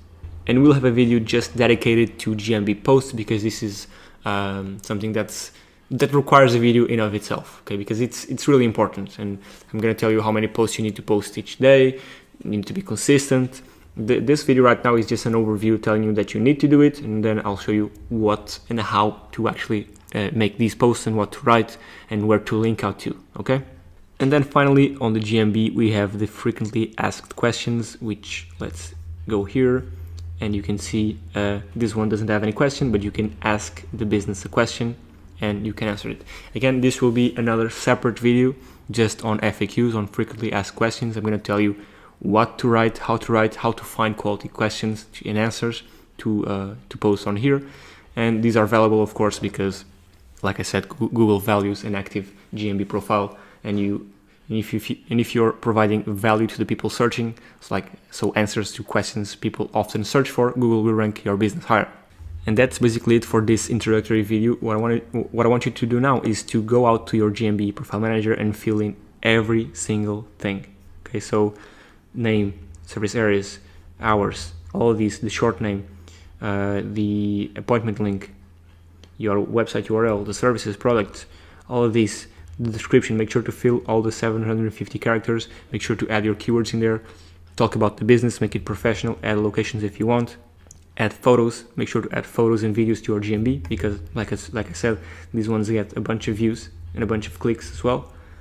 And in the next videos I'll be showing you what this is right here, the GMB website, how to optimize it, and I'll also talk about a video on posts and a video on FAQs, so we can start making your GMB listing an authoritative source of information. Because after this video you should have your GMB all fully set up, okay, and you will start building authority by adding photos and providing value to the people searching. So add all of these. You'll also provide value through people by saying what products and services you offer, and then you start providing even more value through the FAQs and through the posts, and of course through your GMB website, but that's a video for another time. Right now I just want you to optimize your GMB fully, and then in the next videos we'll start really pumping out content and making your GMB listing an authoritative entity. Okay, I'll see you in the next video. In this video I want to go over your Google My Business site, which you can access by clicking here. And this is one of those things you do just because Google tells you to. This is an extremely simple website, a one-page website, where you can have your business name, a call now button, and schedule time if you allow customers to schedule times with you. You can have an image. It automatically syndicates the posts that you do on your GMB to the site. As you can see, these two. You can manage them and create them as well. And it automatically syndicates as well the pictures you upload to your website, as well as some videos, as well as the services and the reviews. They also display the positive reviews here, sorry. They also display the about us section that you wrote in the info. It is also syndicated here. All the gallery, videos, images, and of course your call is now button and your opening hours. You can see the site, just preview it, just like so. Super simple, nothing much, just a one-pager website, which you can create just by going here. You can change the theme, put it, you can put your brand colors, you can edit some of the fields, okay? You can set an appointment link, for example. This will depend on your business, of course. You can write your body, you can even add links here. So as you can see, if we do this, we can add a link right here. And let me just double check if these links are do follow or no follow. Most likely they'll be no follow, but let's just double check. Oh, actually they are do follow. Okay, so this is a way you can get a link from a business site, so a Google property, a do follow link back to your site, which is always great. We want to start building these links up. And let me just be clear, your goal isn't to rank this site, because this is a one-pager site with not that much content. This is just another property you're putting out there to give Google the idea that your brand is authoritative. It has several touch points people can find you at. So all the social media, all your website, your GMB, this website. Then in the future we'll be creating a Google Sites. So all of these things will add up, trust me. And that's part of the reason why you should bother doing this, because Like I said, this won't rank by itself, won't give you much value, but first of all, it's something that Google tells you and recommends you do, because if it is here, it's because Google wants you to do. So indirectly, you'll have an advantage over the competitors that don't have it. And then it's yet another touch point, like I was saying, for your brand. So you have several pillars for your brand, and this business site is yet another one. And also, I think Google provides this for people that don't actually have a website. This is a way of providing local businesses with a way to have a website on the internet. So this, in my opinion, is more for businesses that, for example, don't have the funds to build a website, or for people that aren't that tech savvy. Google provides them with a way to build a quick one-pager website so they have a presence online. That's basically it for this video. Super straightforward, but I just wanted to tell you why you should create it and how to create it. How you can create it is super simple. Why you should create it, I already explained why. And the reason behind it existing, I also explained you why. And I almost forgot, but of course you want to make this keyword optimized. Never forget about that. So every single place where you can write, every single text input, make sure to have your keyword in there. Okay, headline, description, summary, the body. Okay, make sure that every single thing that you build is keyword optimized. So make sure to include your main keyword in there, some long tail variations of your keyword, your service areas, what you do.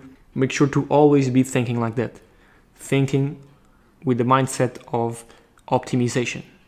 Don't just half-ass create properties. Make sure if you're having the word to create, then make sure to keyword optimize them. And this goes for everything, even citations, which we'll talk about later on. But yeah, I just wanted to make that clear. Make sure to optimize every single property you create, this GMB site as well.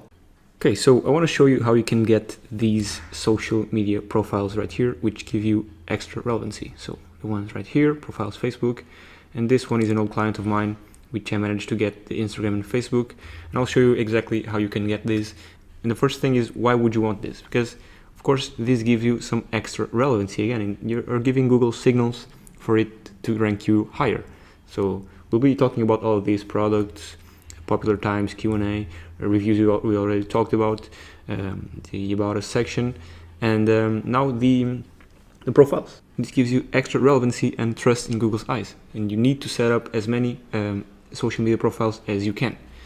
But the thing is you don't just need to set them up. You need to set them up and optimize them. And what does this mean? First of all, you need to have some sort of following. As you can see here, this Facebook page, for example, and just talking about the following, has a bunch of reviews already, so 21 people. It has interaction, 1,000 plus people like this, 1,000 plus people follow this. So it exists basically. It's not just a dead page. Let's go here on Instagram. As you can see, it has 700 followers. Okay, it has some traction, and I assume that let's see, Twitter will have some followers as well. As you can see, 30, 20, and there are several factors that go into this appearing right here, and follower count and interaction count is one of them, and likes. So, and it depends from industry to industry.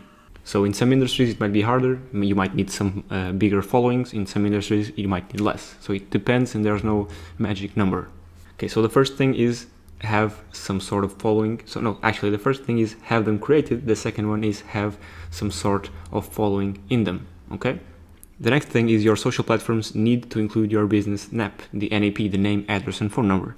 And let's see here on Facebook, for example, it has the name, it has the address with a map, and it has the phone number, not the phone number, it has the email, but I'm sure the phone number is somewhere here. It actually isn't. Yeah, it isn't, but as you can see, I can make an edit. So it even asked me to suggest an edit, and this isn't 100% necessary to have the NAP on your social media platforms. For example, right here they don't have it, they only have the name, and I have a link to their website. And on Twitter, I don't even think they have, yeah, they only have the name and a short description. So all of this isn't necessary, but these are all signals that give Google a reason to include your social media profiles here. And also, of course, you need to link your social media profiles to your website or your local business, or your GMB, sorry. And this is social media 101. You need to post as well, link to your website. Here on Twitter, they're not actually linking it, but they can have a link to their website. Here on Instagram, they're linking to their website. On Facebook as well. And like I said, we're doing this, but this is something that it isn't guaranteed. This only appear when Google thinks your profile, your social media presence is good enough. And we want to work to make it good enough. So we're going to work to have a following to fully optimize these platforms. And this is a great example. It has everything optimized. The About Us section with the address, the business description that might be the same as the one that's right here. Following the website. Oh, actually the phone number is here. Sorry about that. The business hours, because this works as a business listing. That's why on the reviews, it pulls some reviews from Facebook. So yeah, again, this is something that you can't do manually. This is something that Google does for you when it feels like you have a good enough social media presence. So we want to work to make these proper social media accounts. Of course, that if you can have the blue check mark, so it makes your profiles even more authoritative. So these are just not this, but yeah, this right here. So of course, if you can have these blue check marks, this is of course very hard, but it's again another signal you're giving Google that okay, these are authoritative social media presences and accounts. Okay. Then of course, when you're building citations, and we'll have a video on those, is you include your social media accounts in there. So let me just show you a quick example. A business here, let's see, plumber. And let's click one that's not an ad. And what you do is you'd link your social media platforms here. There are some citation places that let you do this, some that don't. And we'll have again a video on citations and how to fully optimize them. But what you do is you'd link your social media. You basically be interlinking. So it would be your social media platforms here that linked. So from a citation to your social media platforms that then link to your GMB. So listing links to social media platform that then links to your GMB, and we can also link build to these citations, but again, that's a video for another time. I'm just saying that another step you need to take to make these platforms more authoritative is link them wherever you can. So have them on your website, and I assume these guys have them on their website. If we go scroll down here, not down here, maybe in the About Us section. These guys actually don't have it, but they should have it, or maybe I'm not finding it. Yeah, but as you know, most sites have their social media accounts down here, where you can click and go to their social media, and this is basically the process of interlinking everything and making this a powerhouse. Then, of course, like I mentioned before, you need to post consistently on your social media, because you're not just doing this to have these little icons right here. You're doing this because you're building a brand as well. And of course, having pictures right here that people can interact, like, comment, before and after, for example, people love to see this, and this will bring you extra business. Okay, so you're not just relying on Google ranking you higher because you have this. You're also building a social media presence. So you're not doing this in vain. You're doing this to gain more clients. Okay, and we also saw the Instagram page of these guys was full of pictures and interactions and followers, and people like to see this. People like to work with real businesses, and nowadays a real business has social media presence and has pictures showing either the team, their ads, whatever. For example, here, this I assume is a lady from their team. We're saying you can book a call, so you need to have a real presence. Okay, and as you can see, this video that they uploaded has almost 500 views, and this most likely brought 1-2 customers. Even if you brought just one, the lifetime value of that customer is worth the time they spend on building and doing this video. So yeah, the last one is stay active on these social media platforms and make sure you actually build a brand. So in this video, I want to show you how to optimize your GMB posts so you can get more traffic and searches to your GMB listing. GMB posts, or Google My Business posts, are super powerful for your GMB strategy, so you want to make sure you're consistent and post on a consistent basis. So I'll be taking you through how to optimize the GMB post images, the content, and how after the post is live, how you can maximize your efforts and maximize the visibility of that post, and in turn the visibility of your GMB listing. So with that said, let's just take a quick look here at the analytics. As you can see, this is a very old GMB, which I don't post in a while. So I just posted this one and this one as an example, but the last one was in 2018, I think. No, 2020. But even though the last one was in 2020, this GMB still gets a ton of views. And what you'll see is once you start posting on a consistently basis, once you start posting on a consistent basis, you'll see little spikes. Right now, I'm not able to show you because this only goes back a quarter, but you'll see that when you post on a consistent basis, you'll start to see some spikes, which are the effects of the GMB posts, because these posts have 300 views, almost 300 views, 1, 2, so almost 1,000 views. So tell me, if you post on a consistent basis, on a daily basis, and your posts get, after a week, say 100 views, if only one of those customers convert, how much valuable is that one customer? So of course it depends on the niche. So let's say, for example, if you were doing for a plastic surgery clinic and you were posting on a daily basis, if out of those 100 views, only one person converts, that's like thousands and thousands of dollars. Okay, but that's not the only advantage of GMB posts, because if you're posting on a consistent basis, Google will rank your listing higher, but more on that a bit later. So what you need to know is that most businesses don't post. So most of your competition is not posting on a regular basis, and out of the ones that post, they're not properly optimizing their GMB posts, most likely. And like I said, GMB posts are an extremely valuable tool, and Google rewards businesses that have an active GMB listing, so they post on a consistent basis. So I can assure you that if you make posts on a consistent basis and you optimize them properly, like I'll show you in a second, you will rank your GMB higher. Your posts will start to get views and clicks, and Google will reward you for that. So now, how do you actually optimize your GMB posts? Let's get into it. First of all, the post itself. So it's important that your image size is 540 by 405. Because why is this? If you have different size images, what will happen is that your images won't display properly. As you can see here, this image got cut. Okay, so you want to make sure that your image doesn't get cut. So the sizes I found works best is 540 by 405. Then, how can you create your graphics? Just use a tool called Canva. It's free. Anyone can use it. Super simple. I'm sure you know of it. And you can create posts like this. Okay, super simple. Just an image. Okay, super simple. These are just a couple of examples that we'll go into further. Then, what images should you use? Ideally, you should use real images. So ideally, you shouldn't use any stock photos, because people don't like stock photos and they're ugly. Ideally, you want to use real image of your team at work, of projects you've worked on, of real things. So, for example, these two, I don't have any real images. So these are like only stock images and images of the different neighborhoods here in Lisbon. But for example, this one right here, these are real images, so real hair transplant images, and these ones convert much better. Okay, so this is what you want to do. On this one, I don't have, I'm also using stock images. So ideally, you can use stock images and they do get views, as you saw, but ideally you'd use real images because it conveys transparency as well.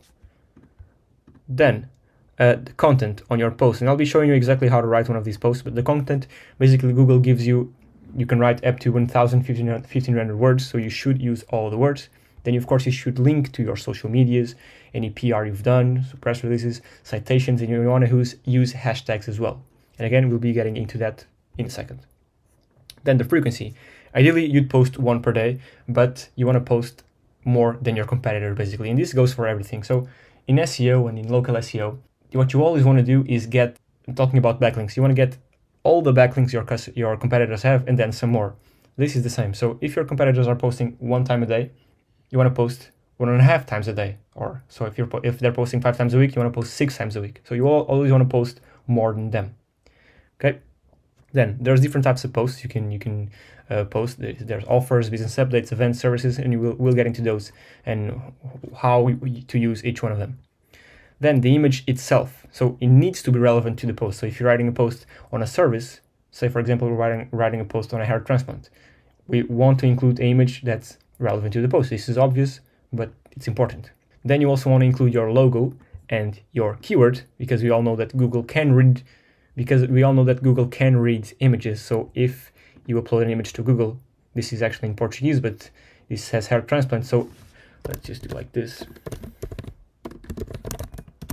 So if you upload this image to Google, Google will read what's written here, hair transplant. And so this is yet another signal you're giving Google on your GMB post. So make sure to include your logo for professional reasons, and then your keyword written out in a way that's big enough so that Google can read it. as you can see here, for example, hair transplant, or in this case, electricians, or in this case, plumbers. Okay, so make sure you include your keyword in the post image. Then we can also include your NAP, name, address, and phone number. As you can see here, the phone number only, and these ones also have the phone number. But this is more for your for the person that's actually viewing the post. So if they click the post, there's the image, there's the text. You don't want to make them look through the address and phone number here in the little text. You can also you should have it here so it's highly visible, so they don't have to look for it in case they want to find it. Okay. Then, website plus GMB post synergies. So what does this mean? This means that you want to make GMB posts. So this is a GMB post, sorry, GMB post.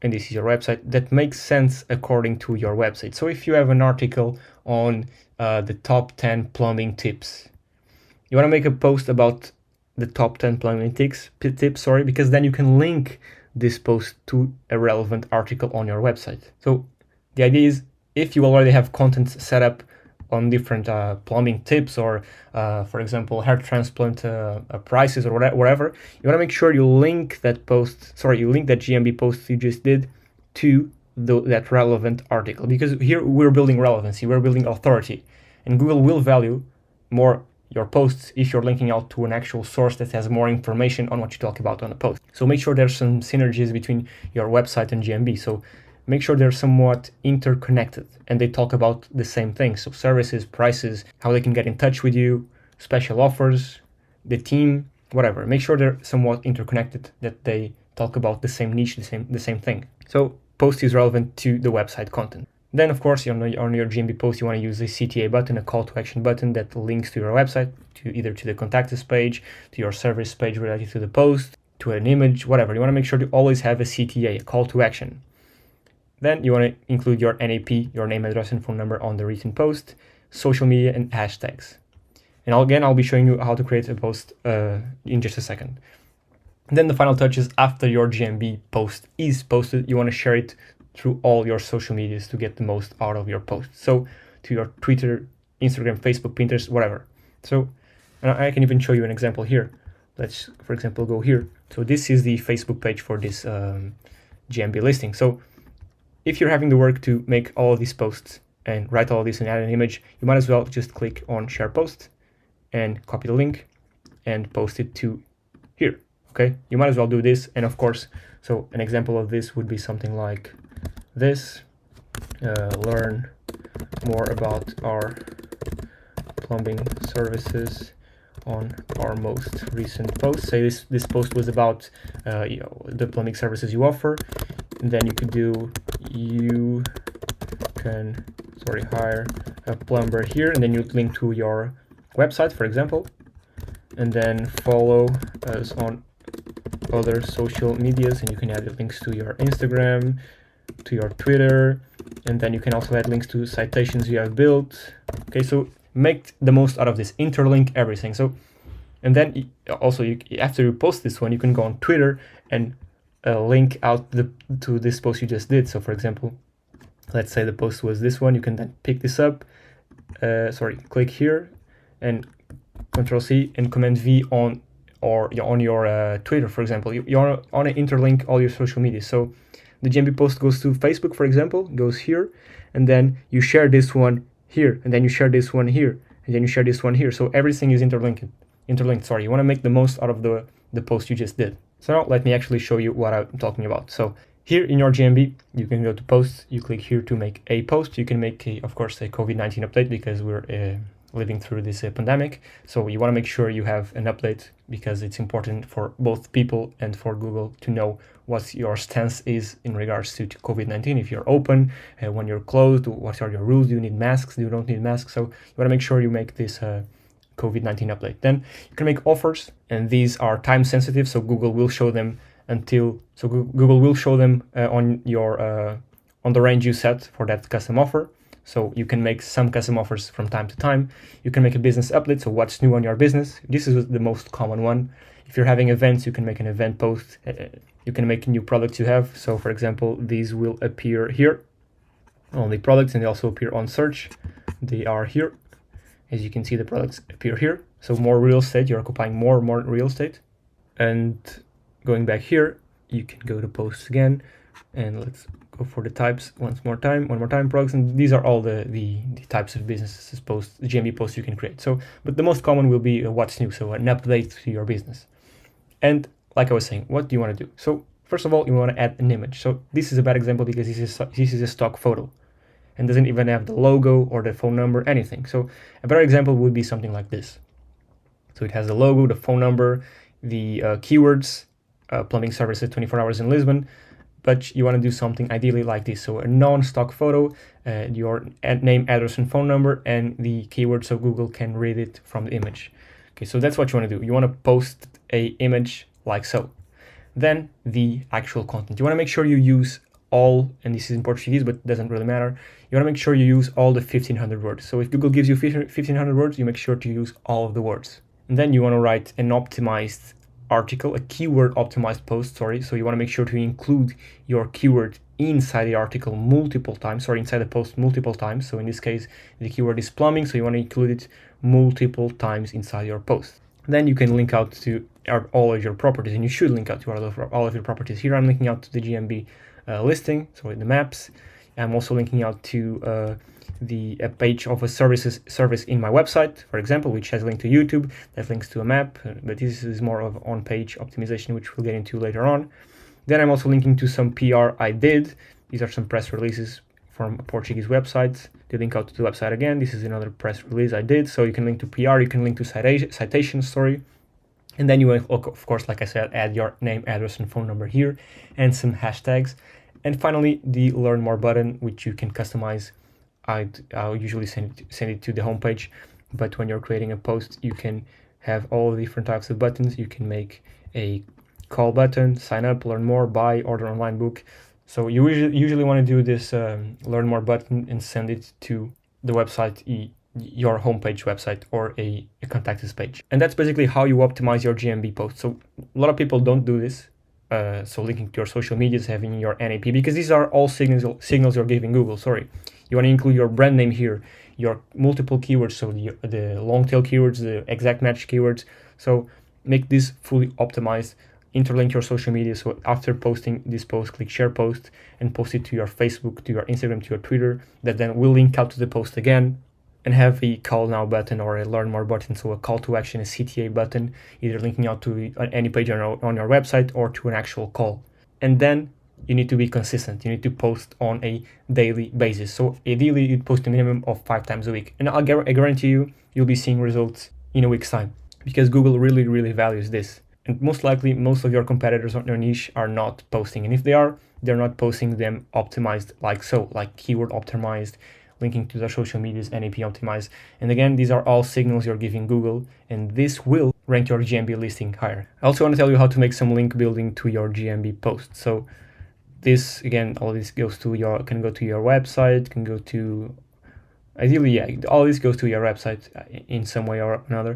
But I want to show you how to link to your GMB post and what you can do to link to your GMB post. So when you make a post, you can see all your posts here. You can double right click, open a new tab, and you'll get an image link. So what you can do is link to this link. So for example, this is the image link. So your GMB post has the image link. Let's do an I. It has the post link itself, and we can erase this. And what you can do is you can link through this image link as well as the post link. And how can you do this? So for example, you have a press release. You got some press release done, so a PR about your business. So it has content about your business. It has links to your social media, to your business website, and then it has images, of course. What you can do is ask them to upload a certain image, and then the image as a link to this right here, to your GMB image. You can do this for images on your site or on your GMB, but if you're trying to make the most out of your GMB and trying to solely rank your GMB listing, what you want to do on the press releases you do and on the links you build is you make sure to link to your GMB post images to give them extra power and relevancy. So you can do all that in all the images from your posts. And of course, you can do the same, like I was saying. sorry, if you share this post, so this link would be this one right here. And you can also include links on the press releases or any other links you build to this. So don't just make the post and do all the things to the right of it. Also make sure to do things to the left of it. Okay, so linking out to your GMB post images in the actual post through press releases, guest posts, normal backlinks. You can even do Web 2.0 embeds. You can basically go really hard on this because it doesn't really matter the types of links you're building here. You won't ever get penalized. So you can go really, really hard with this. And of course, let me just say that you're not just buying a press release or making a press release to link to your GMB post. Of course, you will link to your money site as well. Okay, it would be like a waste of money and time to only make a press release to link to your GMB post. That's not the goal here. I'm saying that if you do a press release, you might as well link to your GMB posts and images to make the most out of them. And that's it for this video. I'll see you on the next one. I want to show you something you can do to power up your GMB posts. So let's say this right here is our GMB post, just like this one. Okay, a regular GMB post, fully optimized like we've talked about before. A bunch of links, citations, your G page, your actual website here in the Learn More, your NAP, so fully optimized like we've talked about previously. But now what you're going to want to do is build links to these GMB posts, because if you're building links to these posts, and your posts are linking out to your money site, to your GMB listing, to other, these can be citations, social media profiles, any other types of links you have. If you're linking to your GMB posts, the link juice will flow through to these entities. Okay, so any links built here, so to here, to this URL, you can copy this link, and you're going to be building links to here. So let's actually paste it on here. So you're going to be building links to this link.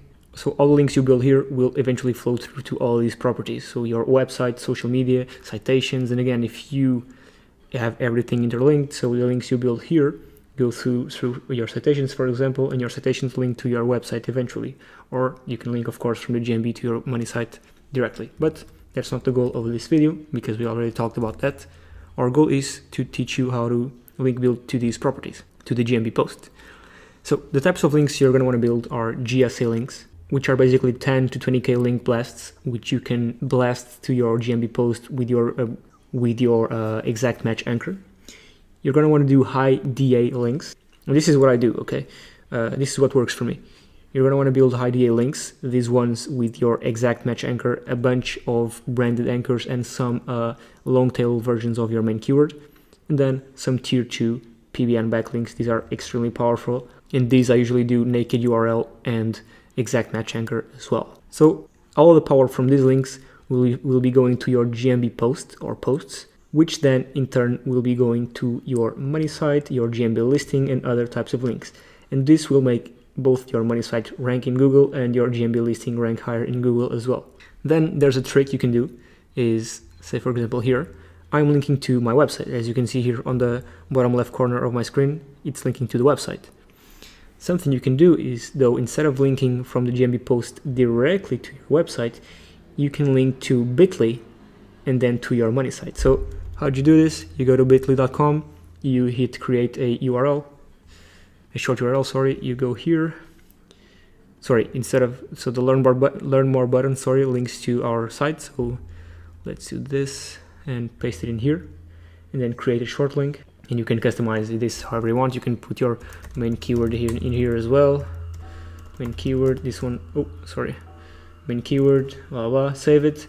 And then you use this link that bit.ly gives you and post it here. So you learn more button, instead of posting your main URL, you post your bit.ly link that links to your main URL. So you're posting this link right here in the GMB post. So the GMB post links to here, which then of course links to your money site. And why would you want to do this? Because bit.ly links are redirect links. So and I can show you. So let's just copy this. If I go to this URL, it will redirect me to the money site. Okay, so the site that I put there. But the good thing about bit.ly links is that they carry a lot of power. I have here an example which I can show you. If we copy this link and I pasted it here in the Moz Open Site Explorer, you can see that the page and the domain authority are super, super high.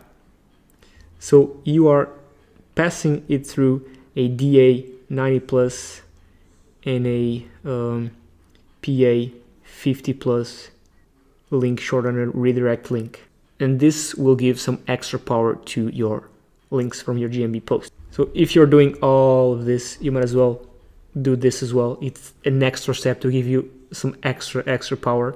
And as you can see here, these links do actually carry some power. And yeah, this is basically what I want to talk about. It's this short strategy to link to your GMB posts that actually works.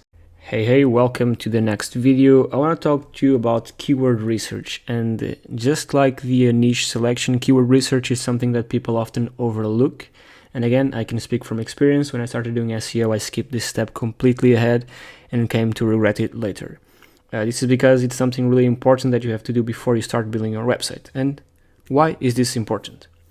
Because if you don't know the keywords you're targeting, if you don't know the keywords you're going to try to rank for on your site, it's unthinkable to even start making a site. Makes sense, right? So before you create a site, it only makes sense to know and study and research the keywords you're going to target. And only after you know the keywords you're going to target, you'll create a site with content optimized for those keywords. Now, before we actually get into the actual example, I want to tell you something that's also important regarding keyword research. So as you can see here, the keyword plastic surgery NYC, so for New York City, has about 880 searches per month. And you'd think, okay, I see this keyword, it has a bunch of searches, I'm just going to go after it and just going to try to rank my site for it. What you need to think is that this keyword is extremely competitive. So keywords with more searchers are more competitive, obviously. So you will have a ton of people, a ton of companies with lots of money trying to rank for these keywords, which are extremely competitive. So what's smart to do is to go after keywords that have least competition, less competition and less searches per month. So say, for example, plastic surgery of New York City, plastic surgery in New York City pricing. So you go after a bunch of low-end keywords in terms of searches. And if you add them all up, so if you add 90 plus 80 plus 80 plus 70 plus 70 plus 50 plus 50 and so on, these keywords will have more searches than the one you were previously looking at. So basically, instead of going after a keyword that has a bunch of searches, which is highly competitive, go after keywords that are less competitive because they have less searches, but go after more of those. And if you go after a bunch of those less competitive keywords, the searches will start to add up and you'll eventually reach the exact number of that previously competitive keyword, if not more. So what you're doing here basically is going after several keywords around that main keyword, okay? But let's look at an example right now. I'm going to use a tool called Ubersuggest. You might know it. It's from Neil Patel, but let's get into it. So this is the tool. It's called Ubersuggest. Just search for it and click it. And here we are inside of it. Basically, let's say you have already chosen your niche. Let's say we chose plastic surgery and we chose the city of New York City. What you do is really simple. You just put your keyword in here. Let's say you're targeting the United States, you can choose it here. Or if you're targeting Portugal, for example, you can just choose Portugal. Of course, you have to put the Portuguese keyword in, but let's say you're in the United States, just put your keyword here and select United States. This gives you a bunch of information, blah, blah, blah. We don't care about that. What you care about is this right here, keyword ideas. What this tool does, if you click here, view all keyword ideas, it gives you a bunch of keyword ideas you can target. As you can see, there are like 100 more. And this is what we'll use for our keyword research. We'll just export it to CSV. No thanks. And let's open it up. So this is exactly what the tool gives you. It gives you a list of hundreds of keywords. If you pay for it, it'll give you more. But basically, these are all you need. But it'll give you a list of hundreds of keywords that you can target as well as their search volume. Again, there'll be some keywords here that won't make much sense. So, for example, in the plastic surgery niche, you'll find keywords that are directed to some surgeons or clinics, for example, Jaeger plastic surgery. I'm not sure what this one, but let me see. For example, cashier plastic surgery. This may be like a doctor or a specific clinic. So these ones you just won't need, just delete them. But basically what you'll do is go here and figure out the keywords that make sense for you to target. So don't target hospitals, don't target specific doctors, just target general keywords. So this one we won't target as well. Just target keywords, for example, so salary. We are also not interested in salaries. We just want keywords that people search in order to actually do a plastic surgery. So for example, pricing, this one is good. I'm just going to bold out the ones that are good. So this one is good. New York, plastic surgery, NYC. This one, not really.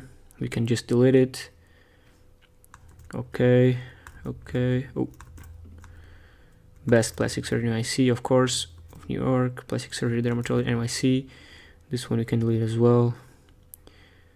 Prices, this is a good one. This is a good one. So as you can see, basically go around and select the ones you want to target. Again, this is actually really simple, but it's important for you to do. So don't just build a site and start putting out keywords over there in a way that doesn't make sense. Make a research. Just go on this tool and take out a list, and now you have ideas for the content you'll be building. Just a quick something. As you can see, the search volume on these ones right here says 0. This isn't entirely true. Okay, it just means that they have low search volumes. It's not 0, but it's low. And the thing I was talking to you about before, so this keyword has about 880 searches per month. So plastic surgery NYC, which means it's a very competitive keyword. But then again, if you target low competitive keywords, if you sum, for example, all this up, it will add up to maybe almost, if not more, than this. So this is the idea here. Don't just target, of course you'll also target these ones because we want to go for competitive keywords as well, but also target the least competitive keywords, which will make a huge difference and will give you an advantage over people just trying to rank for this one. Okay, so you're also trying to rank for all these ones that have lower search volumes. Okay, so that being said, this is how we do a keyword research. There's also just one more thing I want to tell you about. If you go here, if you go to Google and just type your main keyword in, if you go all the way to the bottom, Google also gives you some suggestions. So some other keywords people also search for that might not be included here. Okay, so just take that into account. For example, I don't think best plastic surgery NIC was here included. Let me just double check. Yeah, it wasn't. It had 2018 after it. So make sure you also go to Google and see what people are also searching for, because if Google gives you this information, it means that people are searching for it. And that concludes how you do a keyword research. It's quite simple, but it's just a step that most people often overlook and don't do. But it will be important when you're creating the content and when we're building the site. It'll be important to have a list of keywords that you can just look at them and say, okay, so now we're targeting this. Okay, hope this one helped, and I'll see you on the next one. Let's talk about building links. So why backlinks? Backlinks are a ranking factor and Google values them a lot. This is known in the SEO world. So you need to have backlinks linking to your site or to all your other properties. And you need quality and relevant backlinks. Of course, there's some occasions where you are looking to build lower quality, less relevant backlinks, but the idea is that most of your link portfolio is compiled of quality and relevant backlinks. And of course, backlinks increase trust and relevance in Google's eyes. Now, regarding the anchor text you should use to build your backlinks. So there's 4 types. Naked URL, so this is your URL of your business, so yourbiz.com with the HTTPS, without it, just the yourbiz.com domain. Then we have branded anchors, which is your business name, and this is something that people often get wrong. So these count as 2 different ways of writing your business name, so with the capital letters or without it. So these are 2 ways of having branded anchors if you want to diversify your anchor text rotation a little bit.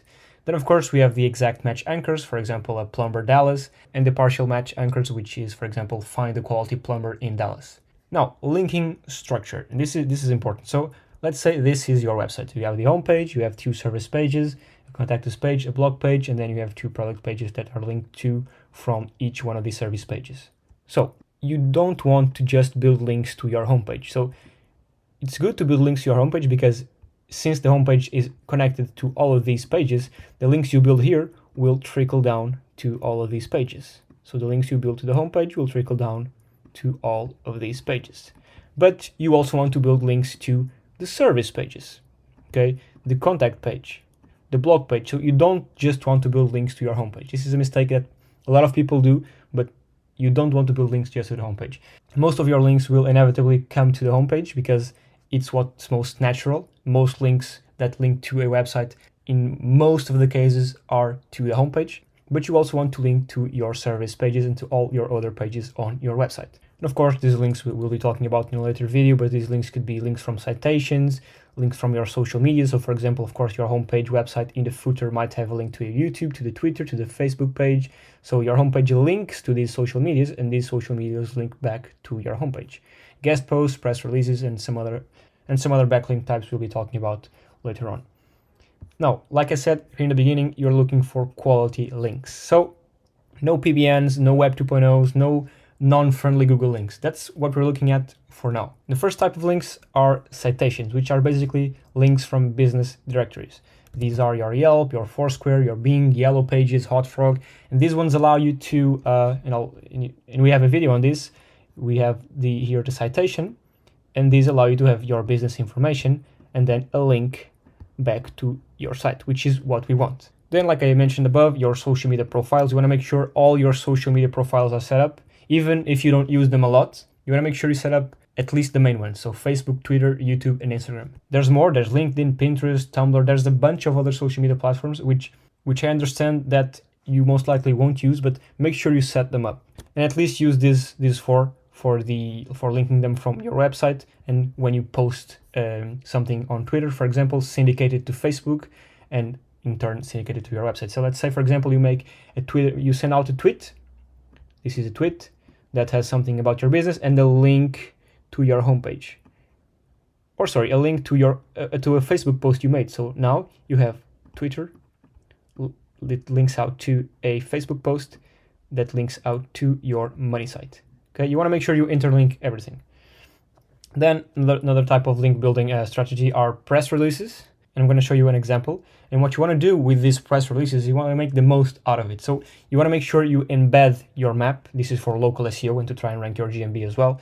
You want to make sure you embed your map, images regarding your business. You want to make sure you include your keyword in the title. You mentioned your service areas. You want to include long tails versions of your keywords in the text, so in the article body. You want to link, of course, to your website and link to some trustworthy source. And let me show you an example of what I mean. So this is a press release example. This one's from Digital Journal. And as you can see, you have the title with your keywords in it, an SEO optimized article with your keywords in it as well, and then links out to your social media. And on this one, because this is not entirely a local business, there wasn't any map embedded here, but you can ask them to embed your Google My Business map here, which will again bring in more relevance to your GMB. So if they can do it, so make sure to ask them to include a GMB, to include your map and some images. Also, something I want to mention is that you see here your social media linked. Something you can do is use an IFTT network, which is an if this then that network, to sort of help you out and syndicate your social media posts across all of your other social medias. So say, for example, and these are recipes, they're called recipes, and they're super easy to create. But the idea here is, as I was mentioning, so you can create a Facebook post and then link out to Twitter. What this does is, so when you post on Facebook, it syndicates to Twitter, it syndicates to Instagram, or when you post on Instagram, it tweets something. So you can use IFTT, if this and that. It's totally free to use.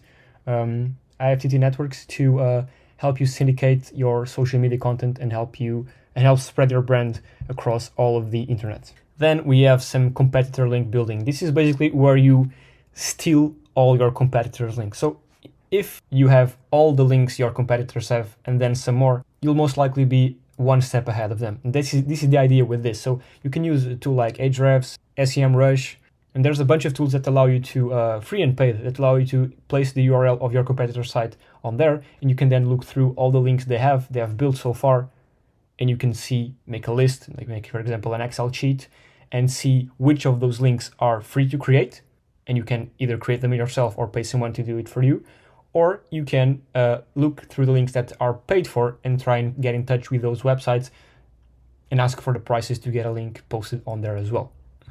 Then we have local sponsorship links and charity event sponsorship links. These might be a bit expensive to get, but they're really, really relevant because they're coming ideally from local, as it says here, local sponsorship charities or businesses that do events near you. So these are not only powerful, but relevant. And what you do to find these types of links is you type in URL, sponsorship, and then your town or city name. So for example, New York City, I was looking through these ones. The first one is a LinkedIn job. So you need to look through them, but I found one here, which is an organization here in New York City where you can apply to become a partner of theirs. And I'm not entirely sure of this, but I'd say that if you become a partner and help them out, of course, make a donation, you would appear here. And of course, this links out to these sponsors' websites. So these are really, really powerful because they're relevant. So this comes from a New York City domain, from a New York City company, so near you. And then their metrics in theory. So most of these will be trustworthy organizations with trustworthy websites and a lot of authority. So most of the times these sponsorship links from charities and whatnot will come from strong websites and strong domains. And again, they give you the relevance factor. So that's how you get these sorts of local sponsorship links. Then you have guest posts. I'll make a video on this as well, but you can just go onto any marketplace, Fiverr or whatever, and just search for guest posts. And there's a ton of people selling them that have access to these websites. But if you want to try and find them, just use this as well, because when you put your competitors' links in Ahrefs or SEMrush, you'll find a bunch of links, and you'll see that a lot of them will be guest posts, which basically a guest post is when you find a website. Say, for example, I own a dog grooming business, and I find a website that talks about dogs. I get in touch with the owner of the website, and I ask them how much for you to make a post on your website, and then link out to mine. So this is a guest post. It's basically you get in touch with the site owner or with someone that has access to posting on their site and ask them for a quote on posting an article on their site. Pretty straightforward. You can, again, pay someone to do it for you or find them through your competitors, through analyzing your competitors using a free or paid tool. Then, so most of these links, so citations and social media links, so I think Twitter is do follow, but Facebook and others are no follow. And you're going to have a lot of links that are no follow. Okay, but this is not necessarily bad. So are no follow links bad? No. So because why is this? So you're getting your brand name out there, and Google values that a lot. So you're building up brand authority, even though the links you're building or some of them will be no follow. Don't worry about it, because you are building up your brand and letting Google know that your brand exists, and you're spreading your brand all over the internet. So don't worry if some of the links are no follow. They're also valuable. And that's what I have to tell you in regards to backlinking. I'll have another video on it. Thank you for watching, and I'll see you next time. Hi, so in this video, I want to give you a quick introduction to links and how to build your first links. I want you to understand what is a link, okay? Where can you place links, examples of links being built, and where you can get your first links. But before that, I want you to understand that there are 3 ways of building links. You can build them manually, which is safe but slow. Safe because you are the one choosing the places where you're getting links from. So if you know the best places, it will be completely safe. Slow because it's a manual process, and all manual processes are slow. Then you can outsource them. Also outsource your link building, which is fast and safe only if you know where to buy. So if you go, for example, on Fiverr and buy 100 links for $5, the quality will be trash. So it's only safe to buy links and to outsource them if you know what you're doing. And I'll have a module later on the course, which is just about outsourcing, so you can understand how to evaluate sellers and how to evaluate if the links are good or not. But basically, if you're paying under 10 cents per link, it's probably not a good link. Now, the last way to build links is using tools, which is risky and I do not recommend. Some tools are GSA, SEO, which you've probably heard about, but basically these are tools where you push a button and the links are built automatically. This is risky and I do not recommend you use them, only in the right places. But again, I'll have a video detailing what GSA is, for example, and you'll understand when to use these softwares. But the idea here is you need to build links manually and outsource them if you know how to do it. And now I want to explain to you the types of links that exist. I'm gonna click each one of these and show you a live example. But before I do so, I want to explain to you what these are. So comment links, it's pretty straightforward, is a link on a comment of a website. So imagine you have a post and someone comments and leaves a link back to their website. That's a comment link. I'll show you in a bit how they actually are. Web 2.0s, they allow you basically to create a website in a blog style. So example, links from Blogger, from Weebly, Tumblr, Wix. Okay, so these are Web 2.0 properties. Again, I'll show you in a bit a live example. A guest post, which is basically when you contact the owner of a site and ask them if they want to place your article on there. So a guest post because you're acting as a guest who wants to post on a certain website. But again, I'll show you a live example in a bit, and I'll have several videos regarding this link building technique, which is guest posts, and how to approach people and how to approach website owners to, in fact, post your link over there. Then you have .edu and .gov links, which are links from educational or governmental sites, which in theory are the most powerful sites. So it's quite difficult to get links from these domain extensions. And again, I'll show you an example in a bit. Then we have social media links, which is, again, pretty straightforward. It's links from, say, Facebook, Instagram, Twitter. So basically links from social platforms. Then we have all of these, which I put together, which are video links, audio, article, image, slide, and slide links, which are basically links from, let's say, video links are basically links from places where they allow you to submit your videos. So YouTube, Vimeo, Flickr. For example, audio links are links from music sharing platforms. So SoundCloud, Spotify, where you can upload a music track and then leave a link and place a link back to your site.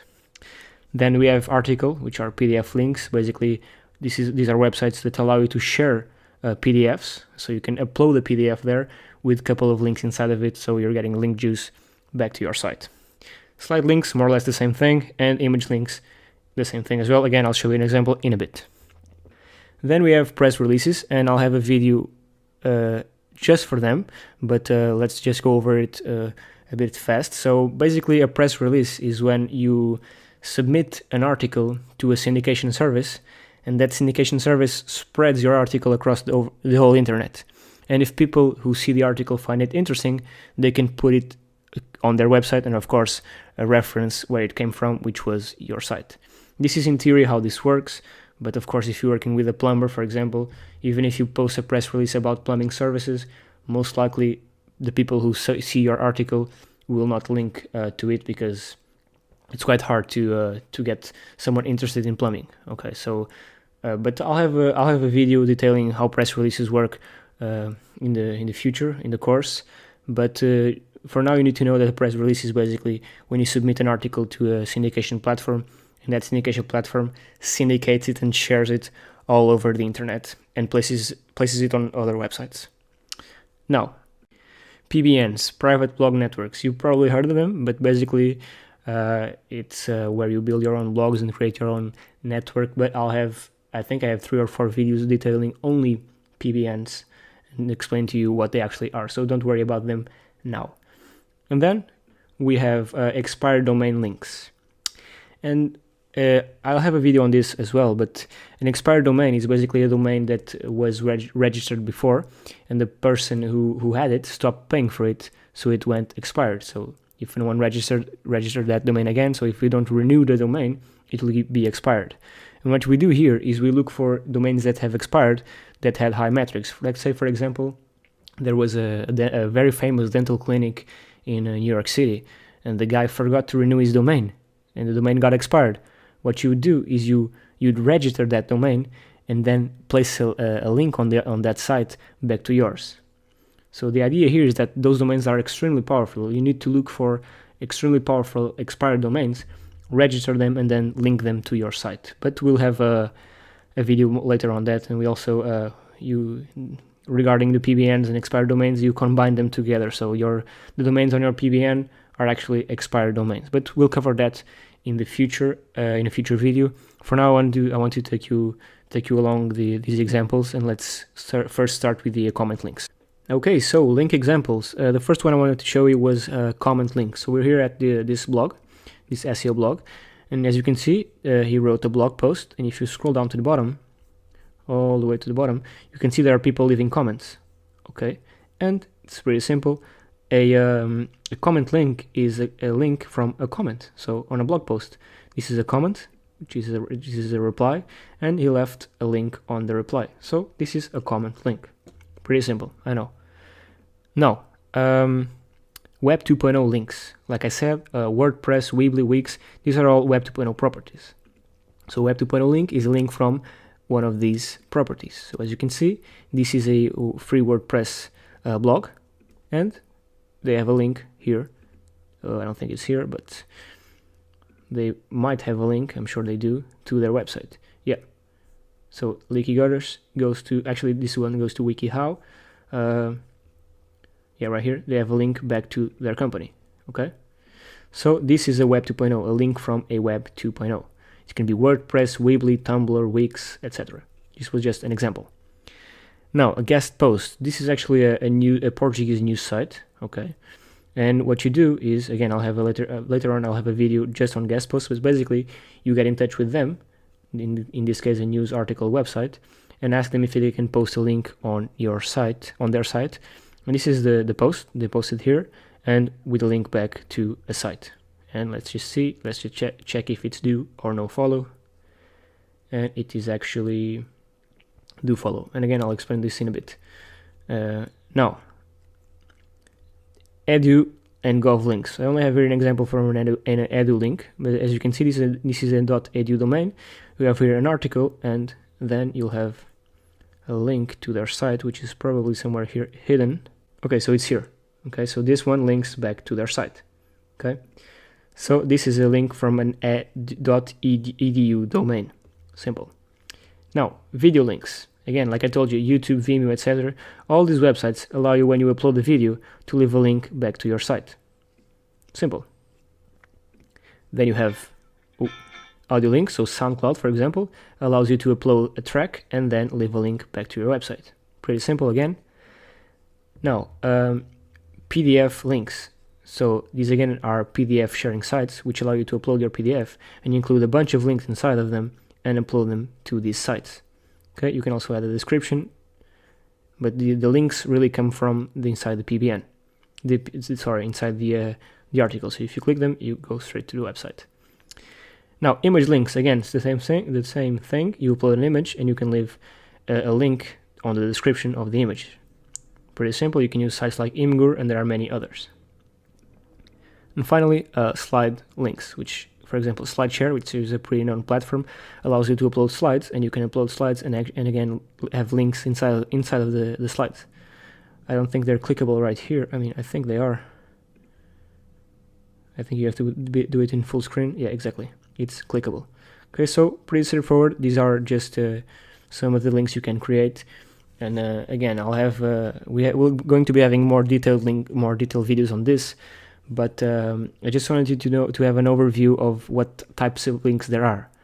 Okay, and again, you are not going just to create one link on each of these types of links. So if you're talking about video links, for example, you're going to create links from YouTube, Vimeo, Flickr. So the idea here is that you know what types of links there are, and then search for platforms where you can get these links. Okay. And now something really important is the distinction between do follow and no follow links. Okay, so when your site receives a link, or a page on your site receives a link coming from another site, that page will receive a small push in the rankings. So imagine that each link we have pointing to our site is worth 1 point. So basically, the more points we have, the higher we will be. Foda-se, caralho.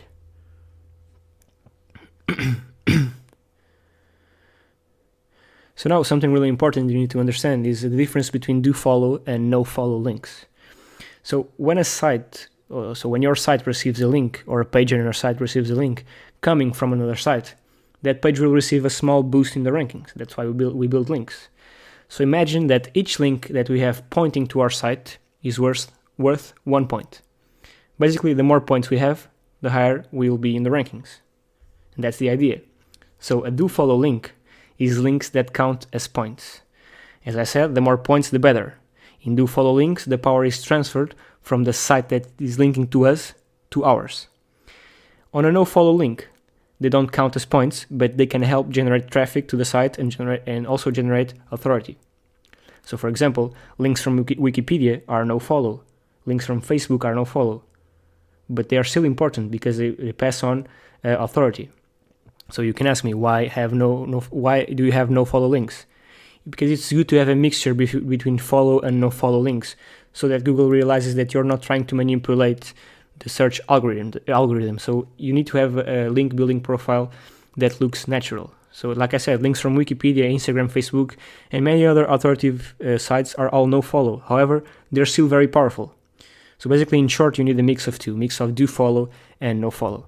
And I'm going to show you an example how to check if a link is do-follow or no-follow. So to check if a link is do-follow or no-follow is pretty straightforward. Let's just say we're here on Wikipedia, and like I told you, Wikipedia has no-follow links. Actually, there's here a link to a website, to this plumbing company, which is one of the, I think, most famous ones in London, I think, yeah, established in 1979. So here you go, there's a link to their site. But how do you check it if it's do-follow or no-follow? Simple. Just hover over the anchor text, right-click, and click Inspect. This might be different on Windows, but it won't be much different. As you can see, it has a tag saying no-follow. It's pretty simple. This is how you check if it's no-follow or do-follow. Now, when it's a do-follow link, it doesn't say do-follow. It just does not say no-follow. And I'll show you here. So for example, this site right here, there's a link, for example, right here, which links to an organizational website, .org. So again, you right-click it, inspect, and as you can see, you only have no refer and no opener, which it really doesn't matter. So you don't have no follow. Okay, so do follow link doesn't say no follow link says no follow. It's really simple, and this is a good way to check if a link is do follow or no follow. So Google Sites, I want to talk about them for a bit. This is a Google site. It's totally free to create, and this is an example, and here's another example. This one I own, so I can manage and edit. But as you can see, it has my keywords, images, a bunch of text regarding the business with the keywords included, of course. Then it has a map embed with the driving directions. This is also clickable, which I can do if I view the published site. So this is fully interactive. You can click and you can see all of these.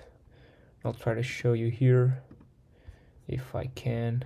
You can see all these maps have all of my websites, the citations, the name, address, and phone number. But we have a video on custom maps, so yeah, we'll go into this later on. But if you scroll down, we can see even more articles and text, the name, address, and phone number again. Again, keyword optimized, they're bolded out here. You can do that if you want. Then we have a Word document here embedded again with all of our citations. As you can see here, social medias, again, links to our website. Then this was a map embed from Harvard. This one no longer work. Then we have a video embed. Then we have all of our social media here. And then we also link to the Google Slides. And I'll show you all of this in just a second. We also have our posts here embedded with all of the videos. Again, more links. Then we have a slide presentation here, which has links inside of it. And all of our social media as well. Then we have, this is a Google drawing, if I'm not mistaken, or a Google Doc. Oh, it's a drawing, okay, which has clickable links, or they used to be clickable at least. But I'm talking too much. The idea here is that you can, with these Google sites, which are free to create, just go to sites.google.com and you can create a free site. It's totally free to create for your business. You have templates as well. And what you do with this, you can customize it however you want. So you can put your business name here. Sorry. And then you can build out something like this and something like this. This one as well has images here embedded. It has, of course, the business name. It has the keyword scattered all around here. As you can see, this links to the website. Here it's missing the final E.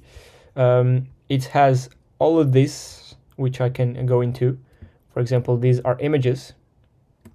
upload it to Google with the name of what the business is, or the actual image. Then we have an Google Sheets, which has a Google folder, with all of these Google stacking inside of it. So all the properties are here. So the form, the drawings, the docs, as you can see here. Let me show you a couple more. So this slide presentation should be also in here, in this Google Doc. Yeah, it's right here, this slide presentation. Again, it's something similar to this one down here. Sorry. Where was it? Yeah, this one right here. So this is the same sort of thing. This is the slide presentation. And what do you want to do? So you want to create a Google site. So let me just do a quick diagram here. You want to create a free Google site. Okay. Just by going here to sites.google.com and creating the site. But you don't just want to do business name, add an image, and then you don't just want to do write stuff about your business here and a link to the site. This is the bare minimum you can do with a Google site. What you want to do is use all of Google's properties and interlink them between each other. That's how you can get the most power out of these Google sites. And how you do that is using all the properties. So this is your Google site. And then you have the Google Sheets. And then you have the Google Slides, the Google Docs. You have other the Google Drawings, Docs and Drawings, the Google Forms. You have all of these Google properties that interlink between each other. And this is what's happening here. As you can see, we have the slides embedded, but the slides also link out to the Google site. So all of this is interlinked. And here's a diagram that explains it better. Basically, this is your money site, and you have your Google site, which is on a Google Drive, of course, with all of these properties that Google owns interlinked between each other. The forms, the presentation, the PDFs, the docs, the drawings, the sheets, all of these pointing to your site, and all of them interlinked between each other. And this is again what's happening here. This is, for example, a Google Sheets that has links to our social media, but then links again to the Google sites, to the Google Slides, to the Google Docs. All of these are interlinking between each other. As you can see, this is another Google Docs, which links to the website, links to all of the other properties, social media, citations, and again, back to the Google site and back to the slides and all of that. And this again, it's the same thing. Basically, you're interlinking all of this together, and you also add map embeds and video embeds, and anything you can add to make it look sort of like this is what you want to do. And again, these are free to create on sites.google.com. So this is your money site. Okay.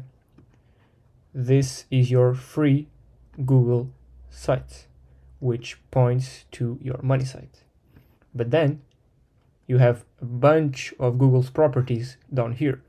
You have the Google Drawings, the Google Documents, the Google Slides, the Google Forms, the Google Sheets, and I think that's it. All of these interlink between each other, so all of these link to one another and back to each other. Okay, the drawings can link to the slides, and the slides can link to the sheets, and the sheets can link to the forms, and the forms can link to the drawing. All of these can interlink to each other, and then all of these are linked to your Google site, and of course your Google site links to all of these. And then you can also include your citations. You can also include video embeds and map embeds, which you include here in your Google sites as well. Of course, your citations can link to your Google sites, and your Google sites can also link to your GMB. Sorry, this is the other way around. So basically, your Google sites will have the map embed and the video embed. And again, the video embed will link to YouTube, which in turn will link to your money site. And the map embed will link to your GMB, which is great, which in turn eventually will link to your money site. And all of these super interlinked machine will help you with the rankings. And again, all of this is totally free to create. Of course, if you want to pay someone to create something like this for free for you, just go to connect.co/stacking, and you'll be able to get it done for free. So I just want to record this quick video to let you know that you should build out these Google sites, because it gives you a relevancy and it gives you trust amongst Google, because this is a Google property, so you want to make sure you build out all of Google's properties. And that's basically it. I'll see you in the next video. So, map embeds. You want to embed your maps on PBNs and Web 2.0s. You can also send GSA links to the maps and Tier 2 PBNs to those same maps. Like you know, there's two types of maps. You got the standard maps, which are the ones that appear on Google search, in this case Dentist Lisbon, and you can scroll through all the GMB listings. And if you click each one of them, you will get the pinned location on the map, and you can also share that URL, and that's the URL you get for the standard map. And you can link build to that map, and you should link build to that map. And then you have the custom maps, which allow you to go to that extra step in customizing your map, adding citations to it, adding your social media, interlinking everything, adding driving directions like you see here. But you already know this. In this video, I'll just focus on link building to these two types of maps, the standard ones and the custom ones. And you've already seen some examples like these three, for example, where you again click and have a bunch of stuff fully optimized. So it links out to your GMB listings, to your service areas, citations, it has a name, address, phone number, even has a YouTube video, images. So it's fully optimized. Of course, the driving directions, it's optimized to an extreme extent. These are just, again, examples. Okay, so you've built your Google My Maps. Okay, this is your Google My Map, which is the custom one where you can do driving directions for your business, like this, different places. You've seen the custom My Maps. Okay, when you click all of these, they expand. They have info regarding your business. They have a description. They have links to your citations. Okay, they have links to your social media as well. They have your name, address, and phone number. Okay, they have images. So all fully optimized, your Google My Maps. What you want to do right now is go to your Google My Maps and hit share and get the embed code, and then get a bunch of Web 2.0 sites, a bunch of them, and embed your map on there with a niche relevant article. And this is what's done here. I'll show you in a second. So this is a Web 2.0, super simple, has your keyword in the title, has your keyword sprinkled out throughout the articles. You can even add links to your site right here. And of course, the map embed. This isn't a custom My Map embed. This is just your regular business map, which is also great because it links out to your GMB map, which again gives signals and trust to Google. Because basically what you're doing is you're spreading out your GMB map or your custom map, doesn't matter, you can do it for both. You're spreading it out and having links, hundreds of links sent back to your maps, sorry, to your GMB listing. Because if you click here, you'll be redirected to the GMB listing of this business. Of course, you can also do this for videos. Again, the keyword in the title, keywords sprinkled out throughout here. This is a long and detailed article to give relevancy, and then the video embedded. This is great to rank YouTube videos. This is part of a technique people do to rank YouTube videos, which is one of the steps is to embed them in Web 2.0s or PBN links.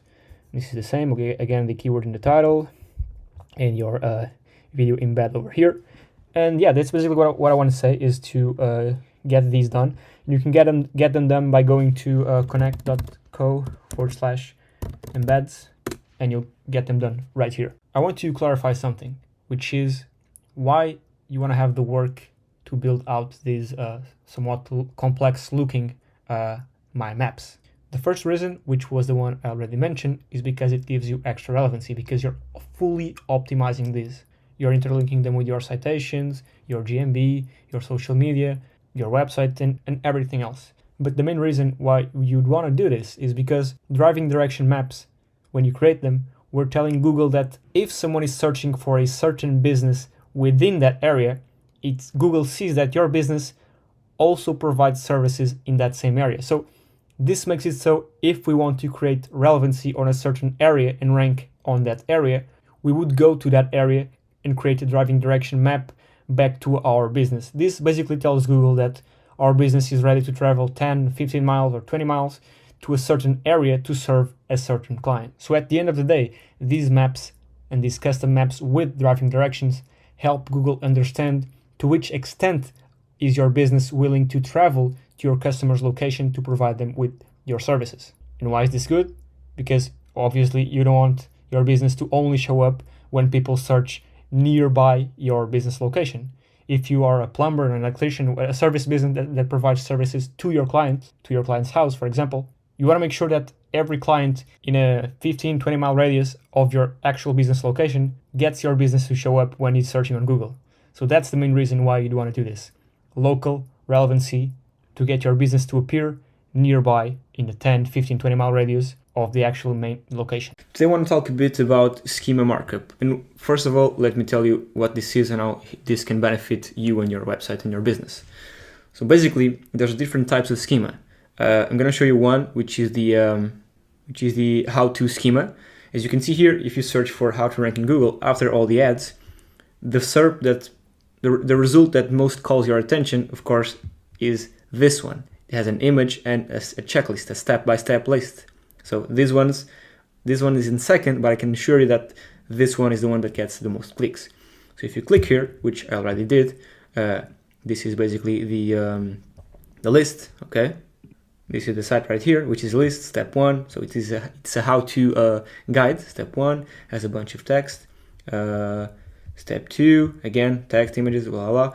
So if you do inspect view page source, you can see that there is actually some schema. So as you can see, you have different types of schema. This one is the organization schema, which I'll show you in a bit. But if you search through here, you'll find the how-to schema. Okay, this was just an example. I want to show you more examples before I actually tell you how to create these types of schema. Because if you say have a blog here and have a step-by-step list like this guy right here, if you implement schema, the code in your website, you might get lucky, I guess, and have Google display your how-to like this. But let's move on. Other types of schema are recipe schema. So if you search for rice recipes, Google displays these ones, and if you click here, you're redirected to a website that most likely, if you inspect the element, you'll see that it has schema somewhere. So let's do it. And just do Command F and type schema, and as you can see, we have schema right here. Okay, and as you can see, yeah, it has the organization type, which is basically a website or a business. And actually, this is the one for the theme, I guess. But if you scroll down here, you can see that there is a recipe schema. So at type recipe, which is one that is available as well as here. Okay. Now, again, I'm just going to show you more examples because I think this is valuable. There's event schema. So say events in Portland. Of course, you can go down here and click each one of these, but these ones get a bunch of attention. The idea with schema is to get your site highlighted in some way in the SERP so you get more clicks. So this is the good thing about schema. You get many more clicks. The one I showed you for the rice recipes, there were like big images here. So you're most likely you're going to click the images that will take you to the article instead of scrolling down and clicking on the articles. Then, say you write best PC monitor 2022. You also have here a list schema. Okay, so just like the previous one I showed you. And of course, all these websites get clicks, but I'm guessing this one gets many more clicks. Okay, so the idea is to highlight your website with schema like this. And sorry if I'm repeating myself. And then another one, that's FAQ schema. So if you write, why is SEO important? This right here is FAQ schema. So the FAQ, so the questions to the answers to your questions, appear directly in the SERP, so you don't need to click. But if you do click, as you can see, this is the website. So it has why SEO is important, it has the question and the answer. The question and the answer. Okay, so and this appears directly on the SERPs. Okay, so this calls more attention to this result. And this one has it as well. Okay, so just gonna double check. If you do inspect view page source, which I already did right here, you can see it has schema implemented as well. Okay, so now you know why it's important to have schema, because it, in theory, gets more clicks to your website. How do you actually implement schema? Okay, so what you do is go here. There are several tools that do this. This one is a good one. Technicalseo.com. You go for tools and then Schema Markup Generator. Say you have, for example, a FAQ section or a recipe or whatever, video, product. There's a bunch of schema. Local businesses. This one, I think I have a video on this, but if I don't, I'll record one in the future. But if you have a local business, you need to insert local business schema in your website. Okay, it gets you a ton of advantages. Sorry. Now, say you want to do how a FAQ page, okay, like the one we saw previously, where the results were directly in the SERPs. What you do is choose it right here. Then what you do is go to your FAQ page. Sorry, so you need to have a FAQ page created beforehand. Okay, so otherwise this doesn't make sense. So this right here, you write the first question on your FAQ page. I don't have an FAQ page on my website, but if I did, I would just copy the first question here. So let's do why is SEO important, for example, because it gets you more business. Okay, but like I said, this would be you'd have to copy exactly what your FAQ page on your website was about. Or if you chose, for example, a recipe or whatever, product, event, whatever, it needs to be the same as you have it on your website, of course. Otherwise, it wouldn't make any sense. Okay, so you can add more questions, whatever. What you do then is you copy this code and you go to Google, sorry, this is in Portuguese, you go to Google Rich Results tool. And you just go to the code, you paste it in, and you test the code. And basically this tool will just double check if the tool you use to generate the schema code is in the correct format. So as you can see, it is. So this is a good tool. Like I said, there are several. So make sure if the one you're using generates quality code. Okay. And as you can see here, FAQ detected. This isn't properly filled out. Like I said, this isn't like this looks very bad. But yeah, as you can see, it's valid. So now what you do is you copy the code again and go to the website and go to the post where you have the actual FAQ, which I don't have. And let's say this one was it. I don't even know what this is, but let's say this was the post with the FAQ. Go to text and just paste in the code and you just hit update and you're good. So now to double check if the schema was actually implemented, what you do is copy that URL, copy link address, and you go here and paste in the URL, test URL. And as you can see here, the FAQ schema is detected and it's valid. Yeah, that's basically it. This is how you would get results like the ones I showed you before, like how to do SEO. This one is the how-to schema, like again, they're the recipe ones.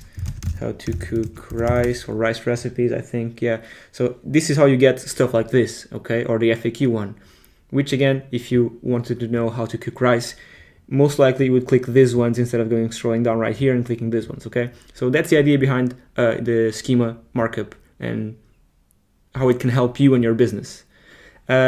Something else, just I guess I can mention, if you want to do some a local business schema or organization, what you do is instead of doing that on a certain post like this, you go to at least in WordPress, you go to appearance, theme editor, you go to the header and you place the code inside the body or the header. Either one works. And yeah, that's just basically a little tip if you want to do the local business or organization. So of course you wouldn't post that on a single post. You would need to post it on the header or on the header, so it goes throughout the whole website. Okay, and yeah, that's basically it. So another way to fully optimize your GMB is through the Q&A section, which is this one down here, where you can ask questions. And this also works great to optimize your website for your niche and to become an authority in your niche. But how can you actually optimize your GMB for this section, for the Q&A section? Our goal here is to have a bunch of questions here with our keyword in them, as well as answers to those same questions, actually answering the question, again, optimized for our keywords and for our niche. But now you ask, how do we find these questions? There's two ways. So the first one is through searching on Google and the second one is through Quora. Let's go over the first one first. So Let's say you own a plumbing business. We can do, for example, plumbers' most used tools, or something like that. You have to think about what makes more sense for your business and some questions your customers ask you often. So as you can see, the first thing we do is go to this section that says people also ask. And what you want to do is take questions from here. What plumbers carry? What tools does a beginner plumber need? So these are all valid questions that can be on your GMB listing. So for example, someone might be interested in the tools that you use for your work. And that might be for a number of reasons, but that doesn't really matter. So this is the first way you can get some ideas for Q&As. And we'll of course be talking about how, after you found these, how to get some answers. Because of course, you're not just gonna copy all the question, copy the answer and paste them on your GMB. You're not gonna wanna do that. So I'll teach you that in a second. This is the first way, again, to find some cool questions. The other one is through Quora. Say we have a dental clinic and we want to put some braces on. I don't know if you're aware, but there's something called Invisalign, which is some sort of invisible braces. Let's search for that, because there's always a bunch of questions regarding that. So how much does Invisalign cost? Do I really need Invisalign? What is the cost? Cost. Does it hurt? What are the advantages of the product? The cost again. What's the cheapest type? What are the pros and cons? So if you're creative, you'll find a bunch of Q&As that actually are valuable. So a bunch of questions, that actually are valuable. So now, what's the next step? You have a bunch of them right here, like literally infinite ones. What you do is you get an extension for Chrome. It's called Simple Scraper, which basically will scrape all of these from Quora. You just go here, get the extension working, scrape this website, and you do add property. Let's do question. Let's use this one right here. Okay, and let's do then answer, which is this right here. Which is this right here. Okay, bam. Then you click view results. And this will give you a long list of the questions and answers. As you can see, 5 pages full of Q&As. Now, again, you're not going to want to copy the answer and the question and paste them in your GMB. You're not going to want to do that. So what you do is use a tool like Jasper, which is basically a tool that allows you to create AI-based content. This one's paid. If you want to pay for it, this one's a bit better. But there's also free ones. For example, this one, rytr.me. And what you do is you go here, create an account, totally free. And then once you're in, you can choose the type of use case you want the AI to generate a text for. You can select the tone. Let's do casual, and then let's do Q&A. Then you go to the scraped info and you grab, say for example, this right here, and you paste it here, and you go right from it. So after you paste on here the answer to the question you found, so this is the answer to this question, is Invisalign really better than braces? What this tool also does is it generates other questions that would provide that same answer. But that's not really what you're interested in. What you're interested in is generating different answers, because the questions you already have. The questions you can just copy them and put them in your GMB. What you don't want to copy are the answers. So what you do is, say for example, click this one right here, and then go to paragraph. And this will generate a complete AI uniquely generated answer for you. This is exactly how you can get unique questions and answers to populate your GMB. And you can, of course, literally copy and paste this, but if you want to go that extra step, you can keyword optimize them. For instance, here your keyword would be Invisalign, which is already present in the question and the answer. But say, for example, your keyword wasn't that prevalent in both the question and the answer, you could go out and edit this for yourself to make it a bit more keyword optimized. And this is exactly how you'd make your GMB listing stronger amongst your competition. This is how you'd make your GMB listing more authoritative and thus making it rank higher in the search. And I can assure you that many of your competitors aren't doing this. Many of your competitors aren't even filling the Q&A section on their GMB. So if you're doing this and going that extra step, you'll be ahead of them in no time.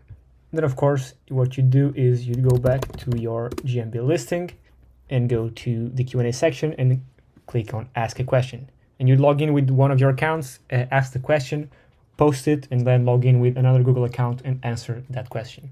because of course the person that posts the question most of the time won't answer it. Or I mean, you could do that a couple of times, but it doesn't look right. So just make sure you publish the questions. You can publish all of them with your one account. You can publish like the 10 questions with 1 or 2 accounts. That doesn't really matter. What matters is that the people answering the questions are actually different than the ones that ask the questions. And you will want to do 5 to 10. So you will want to populate your GMB with 5 to 10 Q&As. And ideally, you'd want to add a couple of them, like 2 or 3 a week.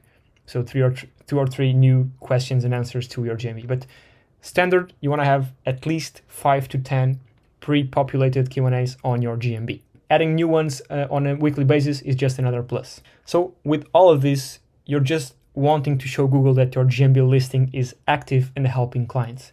And Google will reward you for this. And of course, you can use this to populate the FAQ section on your site. This will give you your site extra relevancy on your niche, and your business will eventually become the authority in your niche. So you can take these Q&As and populate the FAQ section on your website. And that's it. That's how you'd work to make your GMB listing fully optimized for the Q&A section. Hey everyone, in this video I'm going to show you exactly how you can take your site from loading in about 5 seconds to about 2.4 seconds. This will be a complete guide on how to actually optimize the speed of your website and every single thing you need to do to get these results. It's going to be a long video, but if you stick around, you're going to know exactly how you can optimize your site speed to get super speedy load times. And then you can also sell these services to your clients or on marketplaces, whatever. That being said, let's get right into the video. So the first bit of theory you need to know is that a site speed is a ranking factor, either directly or indirectly, and I'll cover that in just a bit, but having a quick site does in fact help with rankings. And most of the sites on the internet are not fast. They're not optimized to load under 3 seconds. So if you have a site that's ranking in about 1 second, under 3 seconds basically, you have a huge competitive advantage over all of your competitors. And just so you understand how important it is to have a speedy site is, say you're ranking number 1, okay? And people click on your site and it takes about 10 seconds to load. What's going to happen is people that clicked on your site because it was number 1 will just go back and click on the second result because yours is taking too long to load. And if people do this over and over again, the CTR, the click-through rate on your website, will be lower than the one in second result. And in time, the one in second will overtake your site in the ranking. So that's just a quick note on how important it is to have a speedy site. Because even though you can rank number 1, even though you're number 1, if your site is slow, people will start clicking on the second and third results and your site will eventually drop down the rankings. But like I said, the first thing you need to know is that speed is a ranking factor, which is a factor that contributes to your site's increase in rankings. Think of it as a signal you're giving Google, and as many good signals you can give Google, the higher they'll rank you.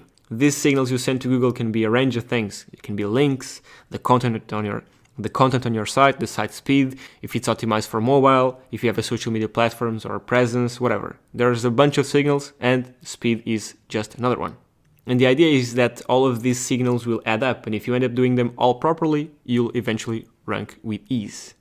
Now, a tool we can use to do some speed analysis is GTmetrix, and I'll show you that in a second. Okay, so we're here in the tool, GTmetrix. I just put in this website, and let's see how will this tool analyze our site and what it will tell us and how we can then improve it. There we go. So as you can see right off the bat, this is not looking very good. This has a bunch of information and I'll go over each one of these. So first one is the page speed score. It's an F and the Y-slow score is a C, which is not good. The fully loaded time for this page is 5 seconds, which is too much time. Like I said, if someone clicks on your site and it takes too long to load, the person will go back and click on the second result. And if people do that over and over again, the click-through rate for their site will be higher than yours, and in turn yours will lower down its position in the ranking. So it makes for a very important thing to have a very speedy site. Then the total page size is 5.3 megabytes. It's too much, and I'll show you exactly how to lower that. And the requests, 81 requests, so meaning if a person accesses your site, it's asking for 81 requests, which is too much. And again, I'll show you how to lower that down. Now, all the information we have down here, it's a bunch of stuff, and on this particular website, the three things that are not optimized are these three first ones: the server scale images, leverage browser caching, and optimized images. And on your site, you might have minified CSS, minified JavaScript, and a bunch of all this stuff on here. And the plugins I'll show you and I'll tell you to install will optimize all of these ones down below. The main ones and the ones that need most work and manual actions are the first three ones, which is the server scale images, the browser caching, and the image optimization. These are the ones that will need a bit more work. So what are server scale images? This is basically reducing the image size. So I'll show you here in a bit. So this image right here, which I'm opening right now, is set to 1000 by 1000 and should be 400 by 400. This is the image. As you can see, it's really big. And if you look at on the website, it shows at a much smaller size. So it doesn't make sense to have this big of an image when it's showing this small on our website. So, and that's the recommendation GT Metrics is doing. It's basically saying your image doesn't need to be 1000 by 1000. It should be 470 by 470 because that's the size you're displaying it on your website. And this will account for a reduction of almost 400 KBs. It's not much, but if you do this on a bunch of images, you'll see it all will add up. So what you do is go to your site, go to multimedia, and go to your library, click the image that needs optimization, click edit, and sorry because it is in Portuguese, and just go to edit image. This is straightforward, and already mentioned the image, resize the image, to the recommended size on GT Metrics. Pretty simple. You do this for all the images, click update, and you should be good. Now the image is the recommended size. So again, it doesn't make sense to have big images, in this case 1000 by 1000, when they're displayed at half the size on your website. And the quality, as you can see, didn't lose much quality, so we're good. And sometimes the recommendations can be a bit too much and you can lose too much quality. So follow the recommendations GT Metrics gives you, but don't follow them to the teeth because sometimes they can be too much. Now just doing some refresh and analyzing the site again, just to see how this impacted our speed. And as you can see, it did a ton. It went from an F to an E, and the full load time went from 5 to 2.7 seconds, and the total page size decreased as well. As you can see, we're starting to see some improvements, but we're not done yet. This is not good enough. What we do now is do the same for these two images right here. Okay, so the next step is levered browser caching, but I'll skip this one for a second, and I'll tell you why in a second. But it is optimized images. The server scale images was in regard to reducing the size, so the size of the actual image. In this case, optimized images is reducing the size of the file of the image. And as you can see, we got a bunch of images to optimize. And what you can do is you can download the image from your site and use some sort of software or online software to reduce the file size. You can do all of this manually, but there's a plugin that does this all automatically for you, and I'll be showing you how you can do it in just a second. So as you saw, that's the tool, pretty simple. We'll cover that again in just a bit. Now, the first step in increasing your site speed is removing unnecessary plugins. Only use essential plugins. The more plugins you have, the more space they'll take, the bigger the files on your site will be, the slower your site. Pretty simple.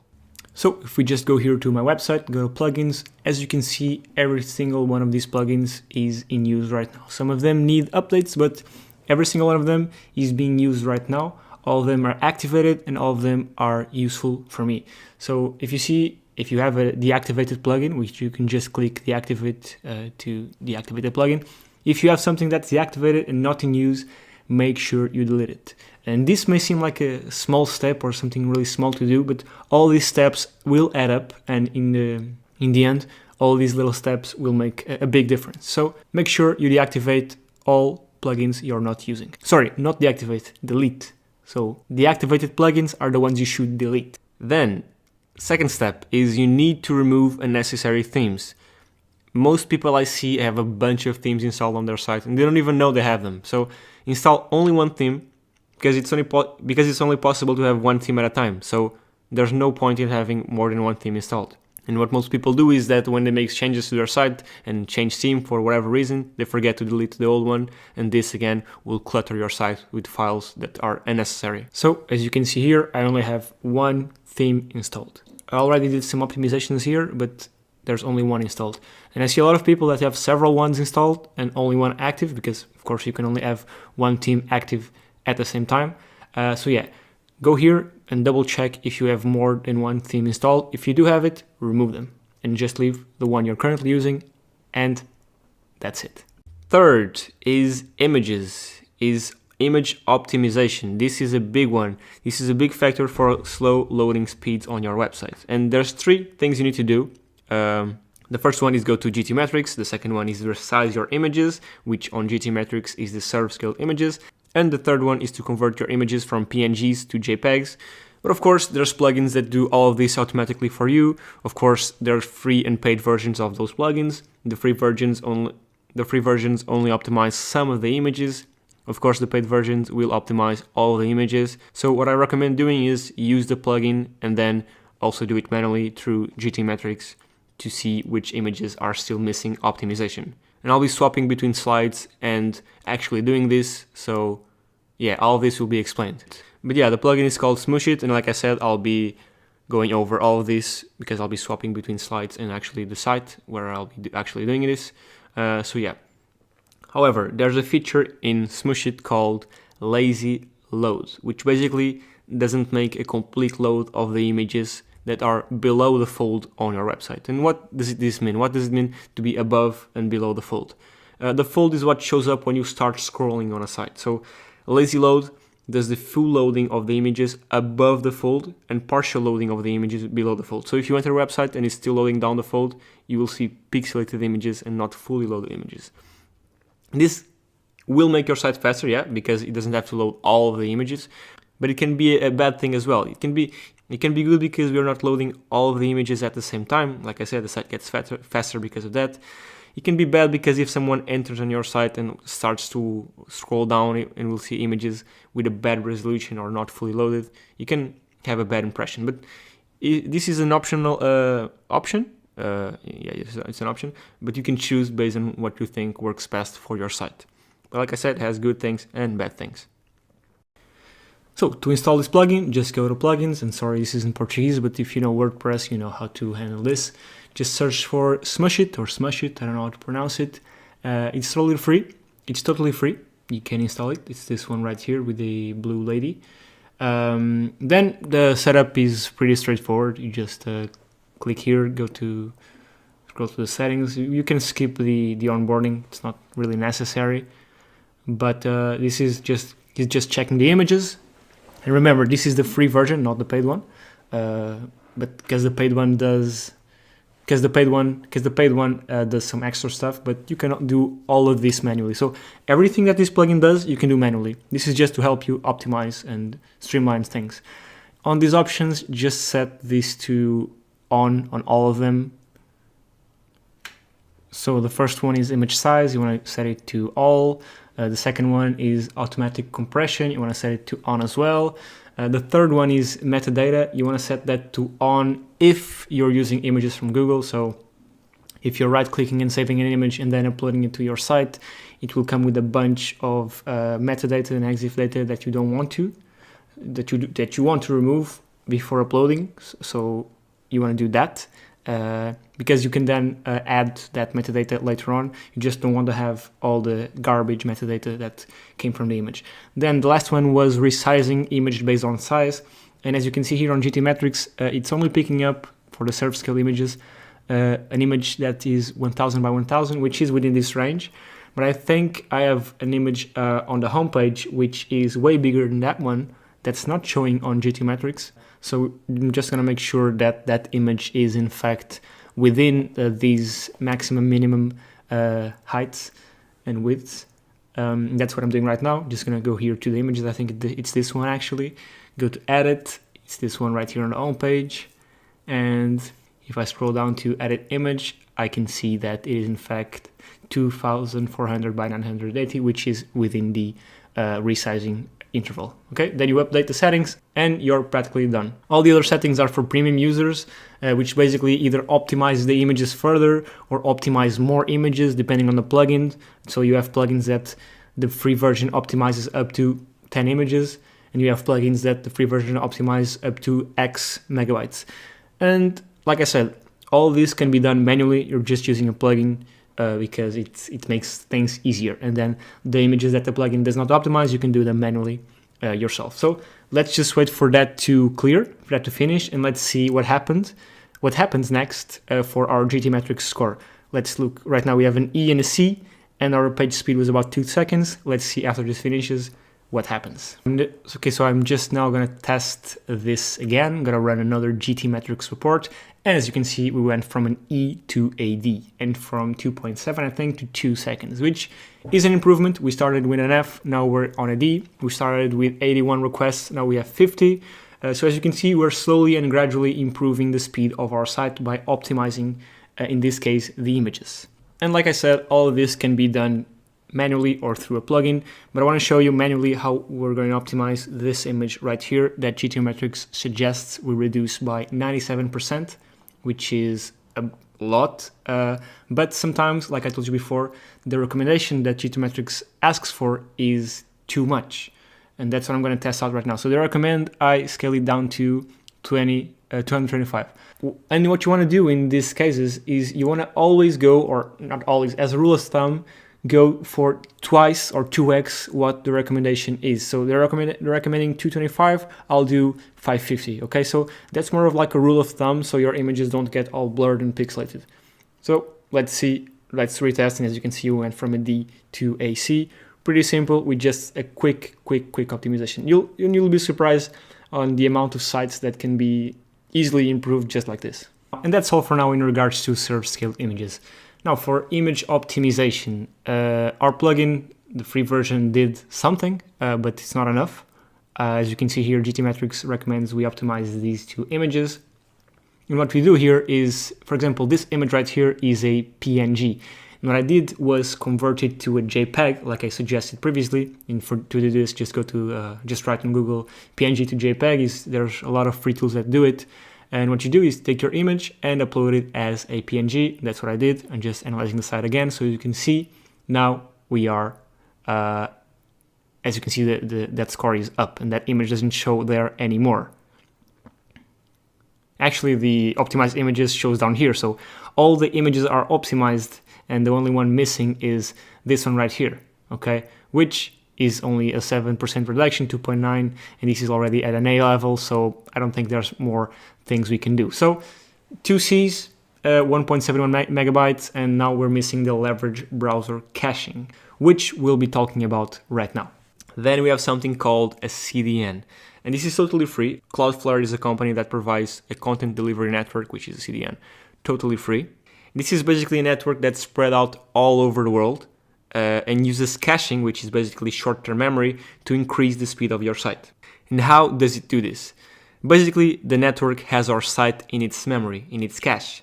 And when someone tries to access your site, instead of Google fetching the information from the hosting company, so the hosting company where your site is hosted at, which may be far away from the location the person is searching from, the network, which has our site in its memory, fetches the content and delivers it faster to the user, because the CDN is worldwide.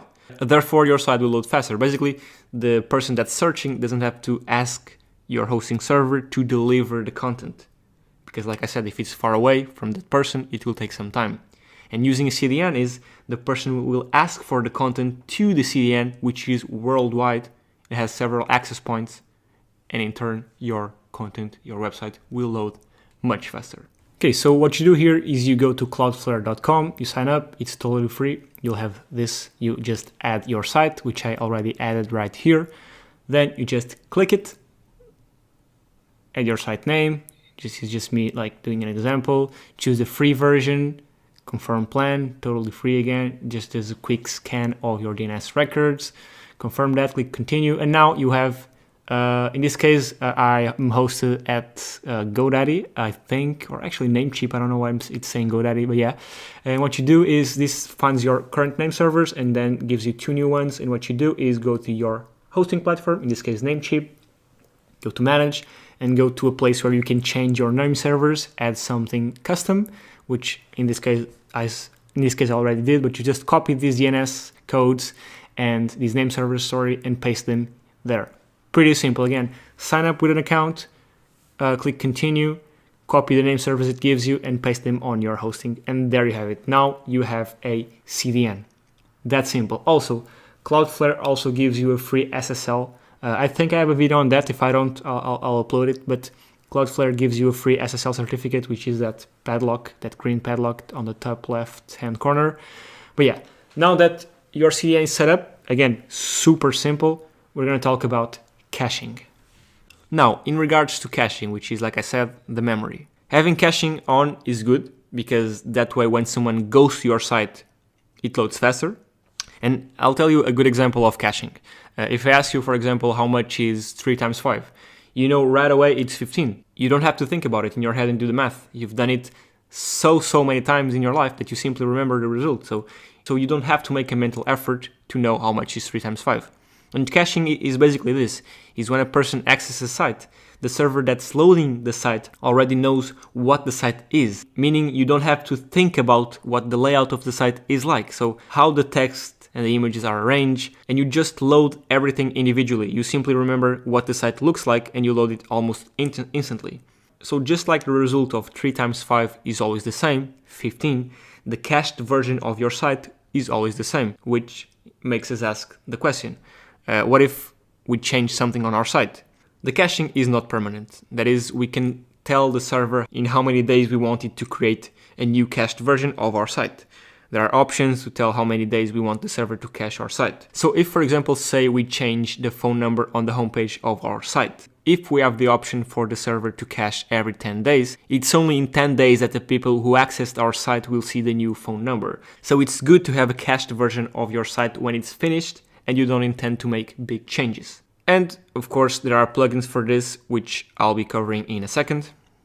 So in regards to caching, like I said, a plugin does this. I like the one called WP Fastest Cache. There's a bunch of them, but this one is the one I like because it's straightforward and it works.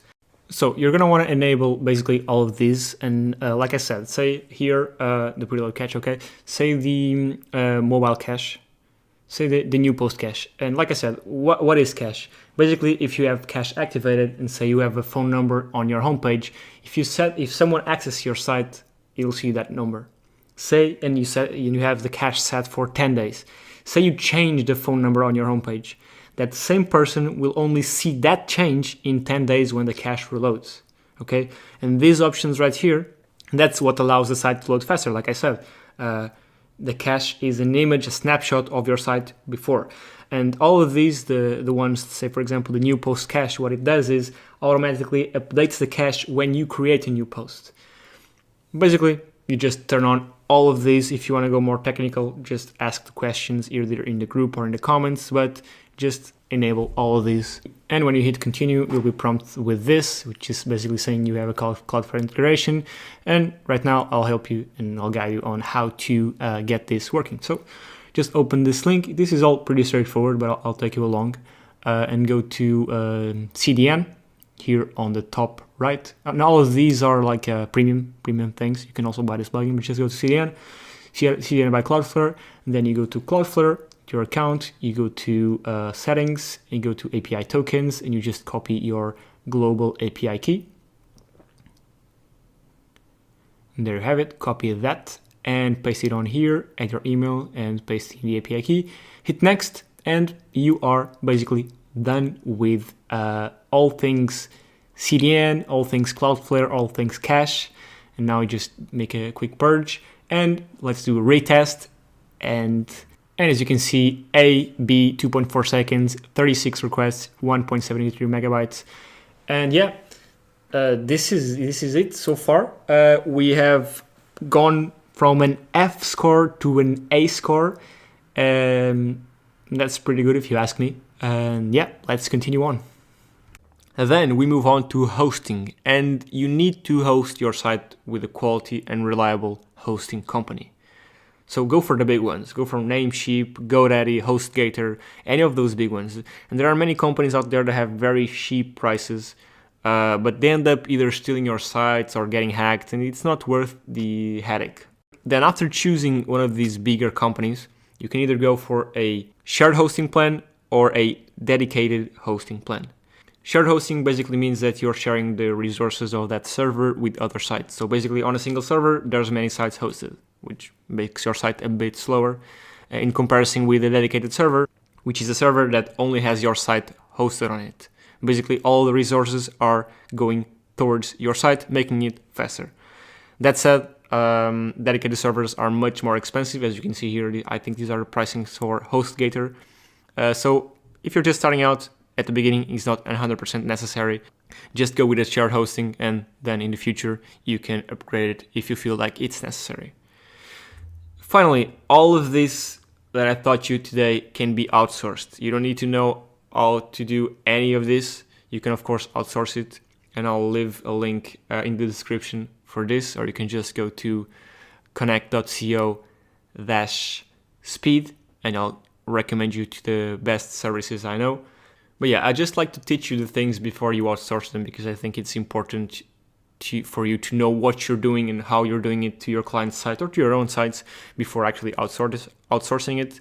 But yeah, that's the guide, a bit long, but this is basically everything you need to do and everything I do to optimize my site's speed. And yeah, that's basically it. Thank you for watching, and I will see you in the next... Oh, almost forgot. I'll be choosing in just a second the giveaway winners for last week's video, so stick around and bye-bye. Okay everyone, let's see who won last week's giveaway. Let me just find the post. By the way, if you haven't gotten this .org link, it's a pretty good link to have. It's a do follow link from a .org domain. Pretty powerful as well, so it's totally free. Just go to this site and sign up. You can follow the steps right here, but let's go to the giveaway winner. So I was giving away the Rank and Rent plugin, like I told you. This is pretty simple. You can watch this video as well, where I explain what Rank and Rent actually is and how it can benefit you. Basically, you rank your site, multiple pages on different cities, for example, and then you overlay other company sites on top of yours, and you can rent them out.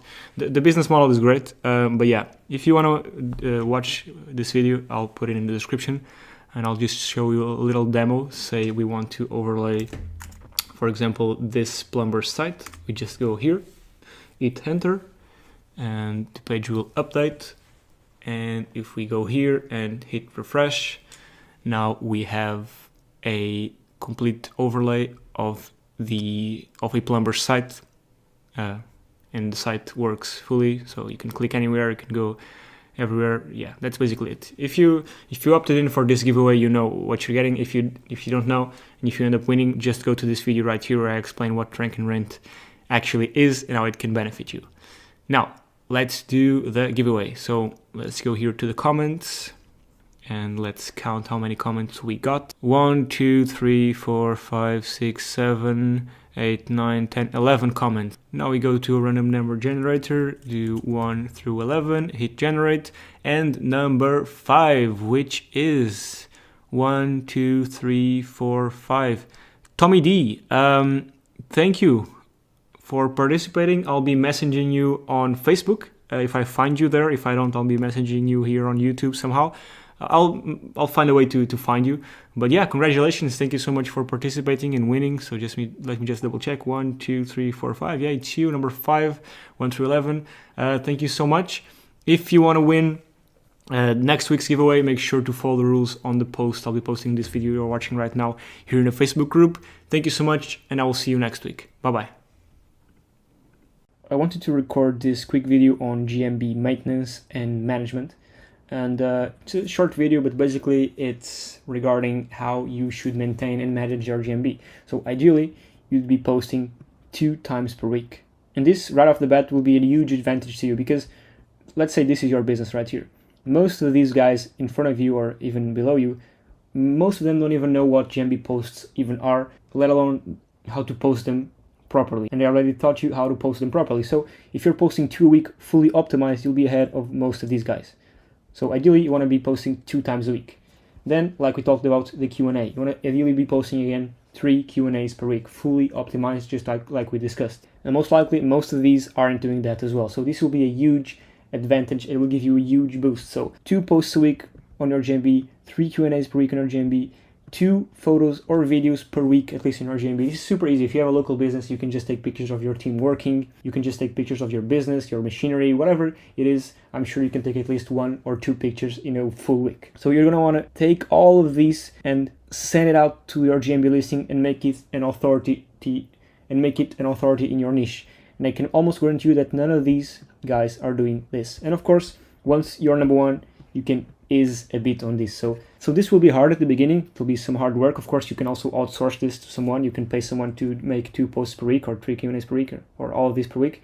But if you choose to do it yourself, this will be like a month of work, of consistent work, okay? But once you're doing it and powering up your GMB like this, you'll eventually be number 1. Of course, you won't be number 1 just with this. There's some other optimization tactics we talked about, but this will give you that extra boost because none of these guys are doing it. And this will give you extra relevancy and it will make your GMB listing a powerhouse. Google will really value it because you're giving out valuable information to Google's users. So you're posting about your business or having Q&As answered or posting pictures and videos of your niche, of your industry. So Google really values this. So again, once you're number 1, you can stop and ease a bit on this. And of course, you can measure your success through the Analytics tab inside your GMB panel to measure how your efforts are doing and how many post views are you getting per week and how many photo clicks you're getting per week. And this will be hard at the beginning, but once you start seeing those clicks and those views coming in, I can almost assure you that you won't stop doing it. So this is just a quick reminder of the maintenance and management that the GMB requires. It can be a bit time consuming at the beginning. You can of course outsource it, but if you choose not to, again, this will be like a month of work and then you can ease a bit on it. And like I said, I'm repeating myself, but I can assure you that none of these guys are doing it like you're going to be doing it 2 times a week, 3 Q&As and 2 photos or videos, let alone properly optimizing each one of these 3 like we talked about. That's it. I want to talk about CTR manipulation, so click-through rate manipulation. And often people make a big deal out of this, that you have to use a bunch of tools and a bunch of different things, but in reality, this is super easy and there's no need to complicate it. So first of all, what is CTR? What is click-through manipulation? Click-through rate manipulation. It's basically the process of hiring a bunch of bots or people to search for your keyword, then scroll down, look for your business and click it thousands of times or hundreds of times, depends. This works both for organics and for GMB listings, okay? The same. So go down here and click here your business a bunch of times. So the process is simple. People go to Google, search for your keyword, scroll down until they find your business. Here it is. They click it. It opens up your website, and they stay a couple of seconds on there, like 60 seconds, 40 to 60 seconds on there. They scroll down, browse around your website, and then they go, just like a regular visit. And what this does is it tells Google that your result is more valuable than others. So say you search for dentist in NYC. If more people throughout the times end up clicking on the second result than on the first, eventually these will swap because Google thinks, so why am I showing this guy first if this is the one that gets all the clicks? So this is why click-through rate is important. This is why having an optimized title and meta description is important as well, just like we talked about in a previous video. So there's a bunch of things that you can do to improve your click-through rate, things that are actually within Google's guidelines, which are like the optimization of the title and the meta description and URL and others. And then there's, of course, manipulations you can do, which is hire a bunch of people to click your result instead of the guy that's first. And eventually, again, if many people click this one over this one, Google will swap you and put you on top because, of course, Google will give priority to the site people click most. And so how can you do this? Of course, you can do it manually. You can talk to your friends to do it for you, or you can use software or people. So there's a bunch of softwares. You can use this one. As you can see, it's quite expensive, but this is an investment and this does work. Click-through rate manipulation does work. And on top of all the things you did to optimize your GMB and your local site, if you do CTR on top of it, manipulation, it will make the difference. This software is a bit expensive because there's a bunch of different features it allows you to do. You can search for different locations nearby your area. You can use credits. There's a credit system. It's a bit more complicated and has a bunch of features, which is great. This software is great. Or if you don't want to spend that much money, you can start off by hiring people on micro workers, for example. This is a site where you pay like people 10-20 cents to do small and repetitive tasks for you. So you hire a bunch of people here on microworkers.com. You can register and post a job. Super simple. You would say, like, for example, I need you to search for, and I can even write an example here. So the title would be something like CTR Manipulation, the title of the job, manipulation. Then the description would be something like, I need you to search for your keyword here and find my business. Name of the business here. And then, of course, you also need to tell them where they should be searching from.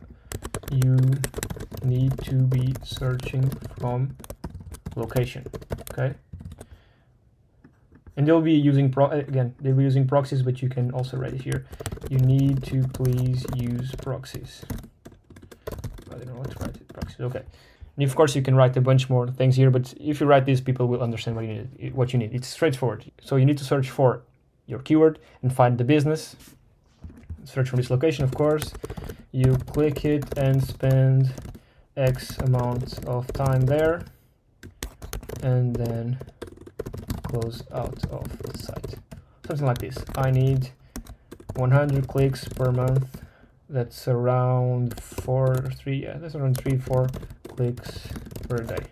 You can even put, say, for example, I'd prefer the time and the time zone to be GMT or whatever you feel like it. So write like a detailed description of what are actually the actionable steps. So go here, search from here, search for this keyword, click on this listing from this business, spend X amount of time, then close. So you can write sort of a job post, and these guys right here are super cheap. You can get, if I'm not mistaken, 10-20 cents per click or even less. Depends, of course, on the amount of clicks you're asking for and if they're using quality proxies or not. But yeah, this is a way to do it. Again, this is the other way to do it, the software, which is much more expensive due to the features and the functionalities. And then you can also use something like this. These guys, it's sort of similar to micro workers, but it has more of a panel. And if you search for Google here, let's do Portugal right here. And as you can see, this is basically the same thing. But yeah, so you can use software and sites like these. This is, again, people complicate this more than it needs to be complicated. It's super easy. There's softwares and there's sites like microworkers, or if you even Google search for CTR manipulation software or CTR manipulation services, you'll find a bunch of services that do this for you. All of them work. Just want to make sure that people are actually following your rules. The most important being, of course, clicking your business and the location they're searching from. Because if you have a business in New York City, you don't want to have, for example, people from across Europe searching for your business and trying to find it, because that doesn't make any sense, and Google will immediately know that this is some sort of a click farm. So make sure you track these using some sort of test runs. And yeah, that's basically it. CTR, click-through rate manipulation. Again, just to recap, what this will do is that if you have a bunch of clicks on your website, that's ranking second. And if you have more clicks than the guys that's in first for a certain keyword, you'll eventually outrank them. And this works as well for your GMBs.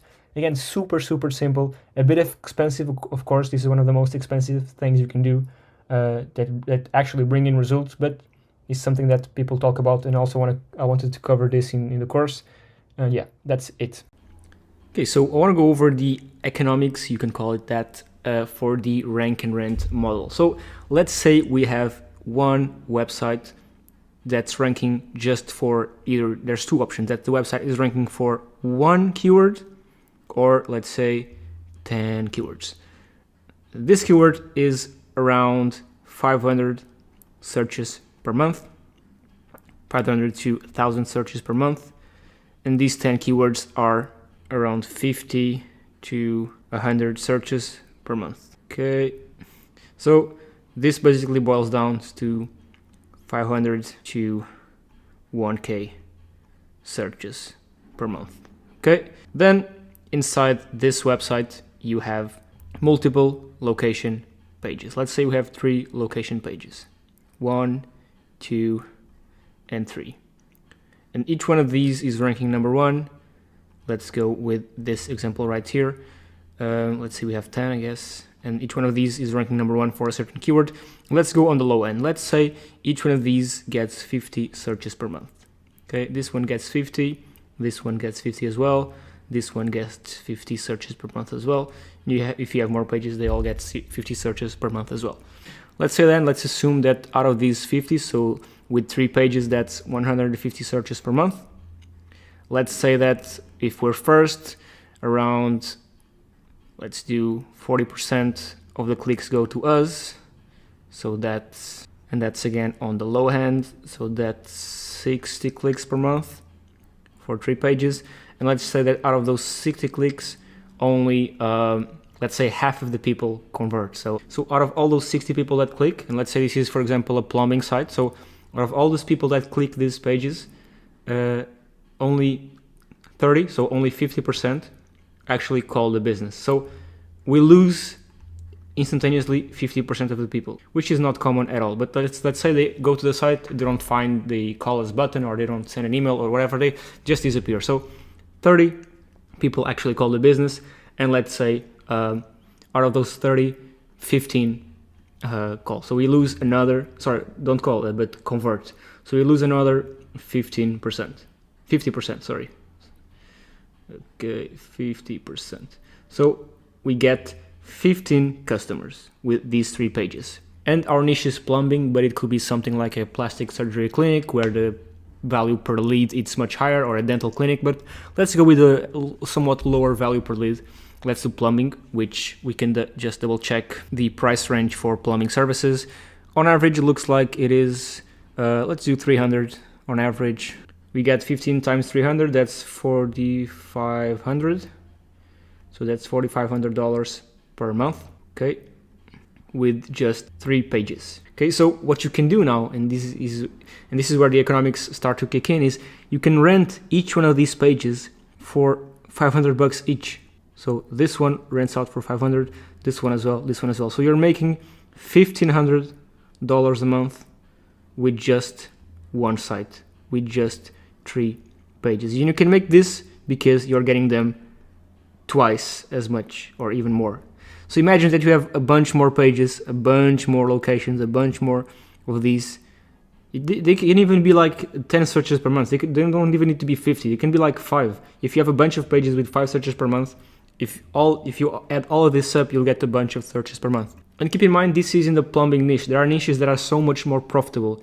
You have plastic surgery, like I was saying, you have dental clinics, anything related to health, the value per lead is much, much higher. So I just wanted to come on here and help you visualize how this can work and how you can make money with the rank and rent model. So I hope you liked the video. I will see you in the next one. So if you're having trouble with getting tons of spam using the form present on your website, which can be used for multiple things, as scheduling a call, sending an email to your business, or just asking a question. If you're getting a bunch of spam from bots, here's a quick way on how to fix it. And before doing this, I was getting a bunch of spammy emails from Nigerian princes offering me millions of dollars. And I'll show you how to fix that. So if you have Elementor, and I'll show you here in a second, because you need to have Elementor in order for this to work. And most people nowadays build their sites with some sort of website builder, and Elementor is the most popular one.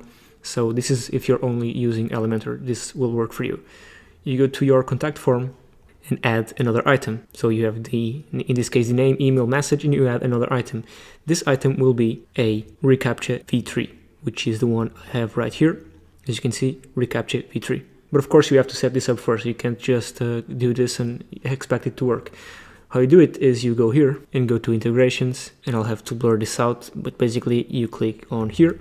This will redirect you to Google. And then you click v3 admin console, and I'll have to blur all of this out. This is pretty straightforward. You should have here a button where you can click and get these codes that you can paste on here. And basically what you do, you paste the codes here, 2 codes that Google will give you, and hit save changes. Then when you go back to Elementor and add this new reCAPTCHA v3 item, it will finally work. Super easy, super straightforward. This is how you stop getting spam on your contact form on your website. I want to talk about multi-location companies. Say, for example, you are the owner of a plumbing company that provides services throughout California. So you provide services along the coast, from Santa Barbara to, let's say, San Jose. How would you structure your site in a way that you could capture all of these clients? What you do is simply one of both. So looking at the one on the left side, the way you'd optimize your URL and the inner pages would be something like this. So www.xyzcompany.com, then / plumber Sacramento, plumber San Francisco, plumber Riverside. So you'd include your keyword and then location. And these would be location pages. So on each one of these, and I'll cover that in a second, what you'd cover exactly, but you'd cover plumbing for that specific location. So service, then location would be the way you'd structure this. Then there's another way to do it, which is usually done in bigger sites, which is / locations / the location name. And this way you don't benefit so much of having your service keyword in there. So for example, on the one on the left, you had plumber, or here on the one on the right, you don't have the plumber keywords, but both work. Maybe the one on the left gives you a bit more relevancy and local relevancy, so it's the one I usually go with. So now the example I was referring to just a second ago. Let's say again, we're using the one on here on the left, and our URL has the plumber Sacramento. So service, then location. Each one of these pages would need to be super optimized for that specific location. And when I say super optimized, I mean really optimized. So you go to the extent of including facts and photos and things about that location in specific. So about Sacramento in this case itself. So let's start from the top. Of course, the H1 title needs to have your keyword, so service keyword, then the location, so plumber in Sacramento. You need to have exact match anchors or long tail versions of your keywords on the first paragraph of text. Then of course, you need to have H2 titles and H3. So one H2, so one H1, only one H1, you don't want to confuse Google, multiple H2s and multiple H3s if you want. Then going to the image, of course you need to upload an image that's relevant to Sacramento or plumbing in Sacramento. Again, the alt text needs to be plumber Sacramento, and the file name of the image must also be keyword related. Of course, the image description must also be keyword and location related. Of course, you'll be adding several images to this page. And then at the bottom, or whatever you want it, they can be sprinkled out throughout the text. You need to include location relevant keywords or long tail versions of your keywords. So in this case, plumbing company in Sacramento, 24-hour plumber in Sacramento, Sacramento, California plumber, and some others. But something that's not clearly explained here is the super relevance you need to achieve. So you need this page to be relevant to Sacramento itself. So you need two things. You need to be super relevant to plumbing. So because this is a plumbing services company, you need to have the page super relevant to plumbing, but Sacramento as well. Like I was saying, include images of Sacramento, include, say, famous monuments in Sacramento, include facts about the location, outlink to some specific Sacramento news sources or pages or website. Make sure, this is really important, this page is hyper relevant to your service, so in this case plumber, but also hyper relevant to the location.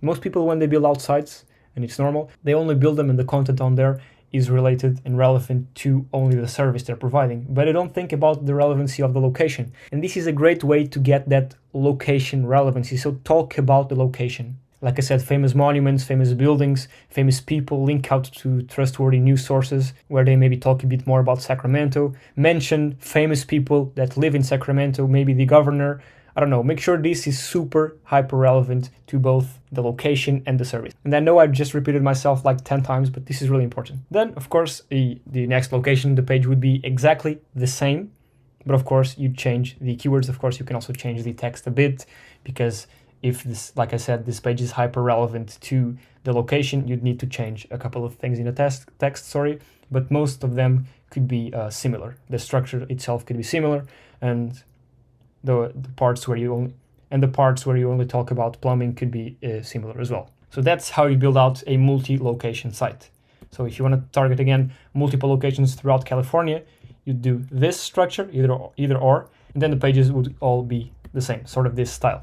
And what are the advantages of this? So the first one is that we have a single site relevant to several locations. Our site will become an authority, in this case, throughout California. This, of course, is directed to companies that provide services that require their workers to travel. So this is not for a dentist or a plastic surgery clinic.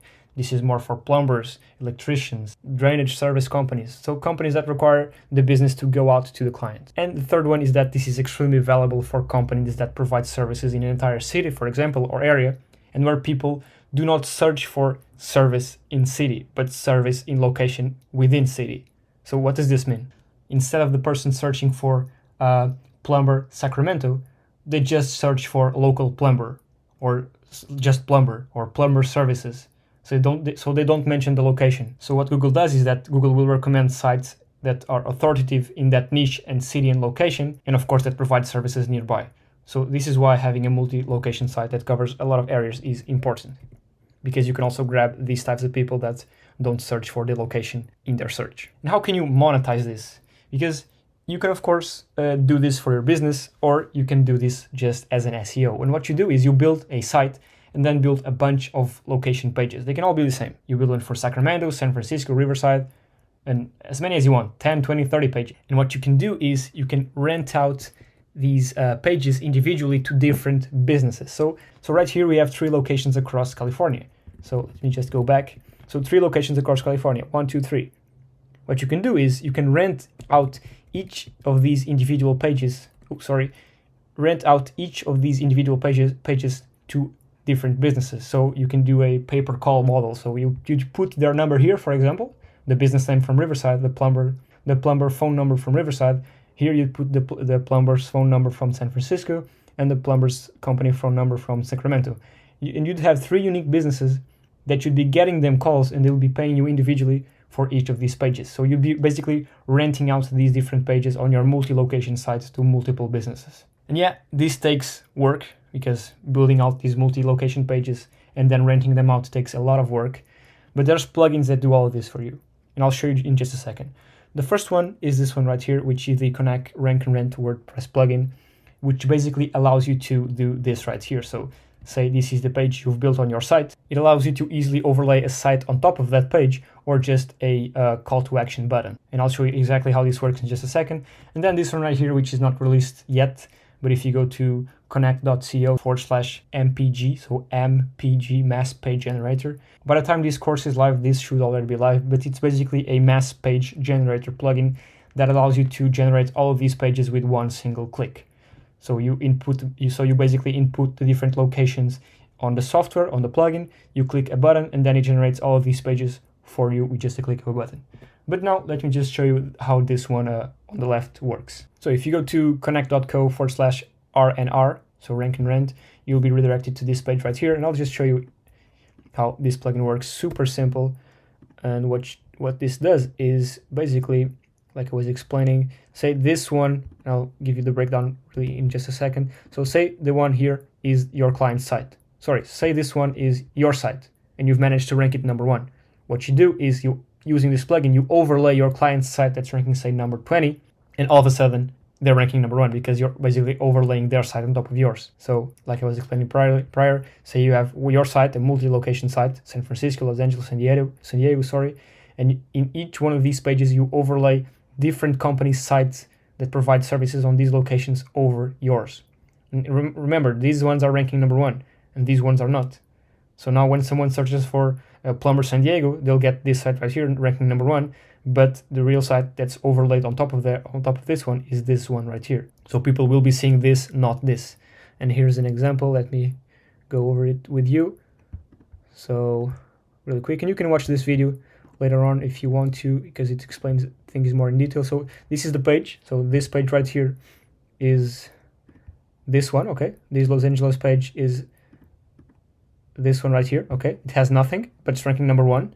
What you do is you take a site, for example, this one, from a real company, you copy the URL, and you paste it in here in the plugin, and then you just hit publish. It's updating, as you can see here, and now the page overlays the actual site on top of it.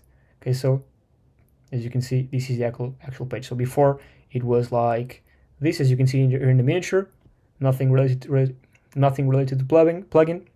nothing related to plumbers, and then you overlay their site on top of yours. Again, you can watch the video. It's super simple, but basically you rank your sites like this, rank them, and then overlay client sites on top of yours. That's it regarding this video. Hope you enjoyed it. I'll see you in the next one. Hey everyone, today I'm going to go over a full GMB audit, and I think this video will be extremely valuable to you because you'll be able to follow along step by step in what it takes to make a full audit of a GMB. And while you're seeing me auditing this business, you'll also be able to see the things that you need to optimize with your own business or your client's business. So I think this is super valuable. We'll go over every single thing step by step, so let's get started. So the first step in auditing a GMB is get a plugin called GMB Crush. So let's do it now. It's free, so you should get it. It's for Google Chrome, and I'm gonna install it here from scratch. Oh, it's actually already installed, so perfect. So this is the first step, and this is to get a quick look and feel on how the businesses are doing. So what you do is you open the plugin. Again, it's free. You copy the business name you want to audit, and you click on search now. You just paste here the business name you want to audit, and here it is. Click on the business and click search now. So right off the bat you can see the categories they're using, so dental clinic, cosmetic dentist, and this will all be given to us in just a second. Basically now this plugin is evaluating the business and taking all the info from it.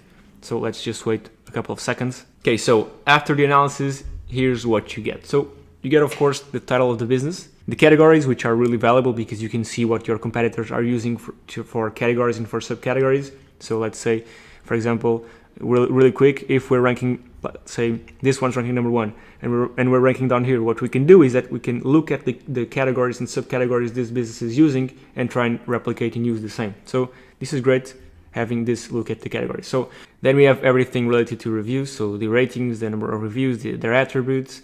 Then we have the business description. This is what's written down here, business description. Okay, you can also take some insights from this. So are they using their keyword in the business description? But later on we'll be doing all that. This is just again to get a quick look and feel of the GMB. Then we have the post count of the past 90 days.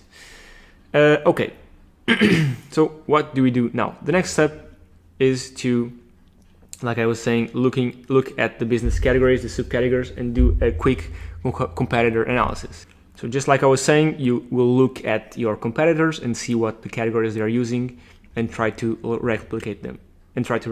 So looking at the categories, subcategories, look at their primary ones from your competitors and try and copy them if they're ranking higher than you. Okay, so say we're doing an audit to this business right here. We were going to look at the competitors that are ranking higher than them and look at the categories they are using. Okay, if these two are using a certain category that we're not, we're gonna have to include that same category. So here's a perfect example. As you can see, these ones right here are using their main category as dentist, and the one we're auditing right now is using their main category as dental clinic. Okay, so this might be something we need to take into account. Maybe we should change our main category to dentist, and use dental clinic as a secondary category. Okay, and this is something that you'll be able to see, these small things that you'll be able to start seeing when you start auditing GMBs.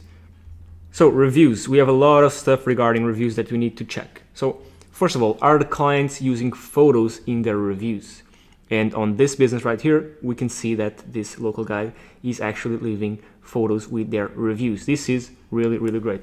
And this might seem like small things and small signals, but this is really important, both for Google and both for the people that are checking out this business. This review, as you can see, has much more impact than this one right here. So both for the people and for the potential clients looking at through reviews, and both for Google, because this is an extra signal for Google, because Google values businesses and that have reviews where customers took that extra step to leave a review and attach a couple of photos, as you can see right here. So are the reviews by clients using photos? If they are, great. If they're not, how can we improve that? How can we make our clients leave reviews with photos? Should we send them an email, in this case after the consultation, with a instruction manual on how to leave a review with a picture? How can we improve this? How can we make it so people start leaving reviews with photos? Of course, not all the reviews will have photos, but if we can have some with photos, the better. Then, do they have local guides leaving reviews? This one right here, for example, is a local guide. So local guide reviews carry more weight. Google loves local guide reviews. and we can take a look, for example, at this one right here. This one is actually an ad. They also have a local guide review. So you want to make sure you have some local guide reviews. This is something I look for in businesses in more competitive niches. Ideally, you want to have at least 1 or 2 local guide reviews, because local guides and people with local guides accounts are people that Google trusts more. So a review from a person that Google trusts more carries a bit more weight than a regular review. Then, how are they writing the reviews? Are they keyword and location optimized? And we have a video solely on how to write reviews, but we can do a quick analysis here. So let's read this one, for example. The office is beautiful. Dentist. Okay, so they're mentioning dentist and the name of the dentist, so the keyword is in here. Dental hygienist is of course another keyword. They're mentioning the dentist's names, which is good. Okay, this is good, but could be a bit better. So they're including some of the keywords here. Dentist, the name of the dentist. They could be including the location of the business, which they're not including. Let me see down here. This one has doctor. Okay, so this one right here is a good example. As you can see, dentists in New York City, in NYC. This is an exact match keyword for this business. So this is great. So when the customers are leaving reviews, are they leaving them with a keywords optimized? So dental practice, dentist, again, both keyword optimized and location optimized in New York City. So how are the customers leaving reviews? Are they keyword and location optimized? If they're not, we'll need to ask them to tweak some of their reviews and make sure to tell them to include some of the keywords in the review. So both keywords and location ideally. And of course you can mention the business name. That's always a plus. As you can see, this one down here, for example, it includes the business name 209 NYC Dental. So it's perfect. And yeah, but it's not fully optimized. There's no keywords in here. There's no location. So they could be a bit better in regards to review optimization. This is something that's not easy to do, because teaching people how to leave reviews, it's hard. But you can have like a 3-step process. So for this business in specific, we could do something like after they leave their consultation, you could send them an email saying, thank you for trusting our clinic. If you enjoyed the treatment, make sure to leave us a review. There's 3 simple steps you should follow. We'd like you to follow, make sure to include our business name, make sure to mention the words and then in brackets, dentist, dental clinic in New York City, best dental clinic or whatever, and leave a 5-star review. So something like this, something really simple, so that you can teach people how to leave reviews fully optimized. Then, most importantly, because this is the most easiest thing to do, this one is a bit hard. Again, teaching people is not that easy. But most importantly, how is the business replying to reviews? Again, ideally keyword and location included. And I have here an example, which we'll run through in a second. Let us just see how they are replying to reviews. And I don't think they're actually replying to reviews, which is really bad. So let us see. No reply to reviews at all. Yeah, so this is not good. So they should be replying to reviews. And why should they be replying to reviews? Because customers like to be replied to. And we have a video just on replying to reviews and why you should do it. It's both good for Google and for the business itself, because replying to reviews makes it so that other people, when they're looking through your reviews, they will see, okay, so this business actually replies to reviews and takes into account both the good reviews and the criticism, so I'll trust them a bit more. So all these small signals give out some more trust to both Google and to the people searching for your business. But again, we have a video on just that. So they're not replying to reviews, they should be replying to reviews. So not at all, not even a single one. I actually wanted to give you an example first of a bad reply to a review. Again, we have a video solely on this, but I want to find one right now just so I can show you exactly what I mean. So, okay, let's see this one right here. So, an amazing big review, and I'm not going to read throughout all of this, but as you can see, it's a really detailed review, a really good review. This person had a really good experience, and the reply is meh. It's not good enough. Should be much more professional. And we have again a video solely on this, so I won't be diving into how to actually optimize this reply right now for this business in specific, but I'll just tell you this is not good enough, and I'll show you how to make a reply that's proper. So first of all, you want to introduce yourself. Again, we have a video fully on this exact thing right here, but I'll run through it real quick. So you want to address the person and make it professional. So hello, in this case, Colette. Thank you for the 5-star review. Me and the whole team over at, and here you should include your business name. So again, these are all signals you're giving, small signals you're giving Google for it to rank you higher. So this is how you optimize review. So thank you, me and the whole team over at, in this case, NYC, sorry, yeah, in this case, let's do this one right here, 209 NYC Dental. The whole team at 209 NYC Dental really appreciates it. We are glad we could help you with the dental treatment or teeth whitening, for example, or roof installation, roofing repair, AC repair, whatever it is that your niche is in, you should include the keywords in here. An exact match or a long tail version of your keyword. You can, of course, add more text down here and make it review even more optimized. This is just an example. Then a call to action, please spread the word. Thank you, the team at, again, business name right here. So this is how you write a optimized review, not something just like we saw before. You want to make sure that it's fully optimized and not a canned pre-written reply. So not just a thank you so much.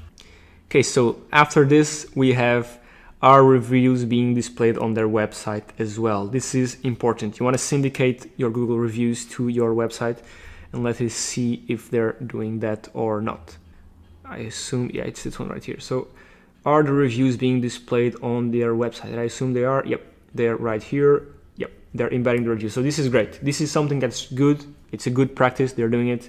They're syndicating all the reviews to the website to a review page. This is perfection. So are they doing this? If they are, great. Then we move on to the GMB Essential. So Google gives you up to 750 words to write your business description. So you want to make sure you use all of those words. So are they using all of those words? But yeah, so you want to make sure when you are creating your GMB in the description, make sure to use all the words. And of course, is the keyword optimized? Let us look through here. So business name, the first thing right off the bat, perfection. Location, a bit story of the business, location again, blah blah blah. Okay, content industry. Okay. Yeah, it could be a bit better. They could include their main keyword in here. So they should include 3 or 4 main keywords in here. So in this case, I'd assume dental clinic, New York City, dentist in NYC. So this could be a bit better optimized, a tiny bit. So yeah, that's what you want to do. You want to make sure it's keyword optimized and of course location and business optimized. Then do they have a booking link or their contact page linked? These guys right here have it. So links to tab 32 where people can book an appointment. So perfection. This is something you want to have. Then are they linking to their website? This is something that depends on the niche. So right here you're linking to appointments because you're a dental clinic, you want to book appointments. But for example, for a plumber or something else, some other business, you'd link to your website, of course. Then business hours, payment methods, and NAP, name, address, and phone number.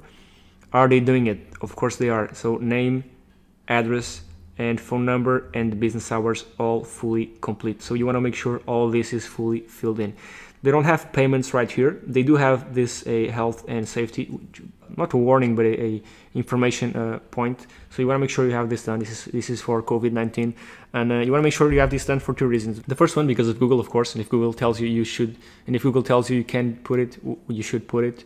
And the other one is because of people. Some people might not feel comfortable in going through a business that doesn't have the health and safety regulations up to standard. So, for example, some people might not feel comfortable if they, prior to going to the business, they see that the masks are not required or they're not here, because people might feel safer wearing masks. So it's important to have all this here to make people feel more comfortable with your business.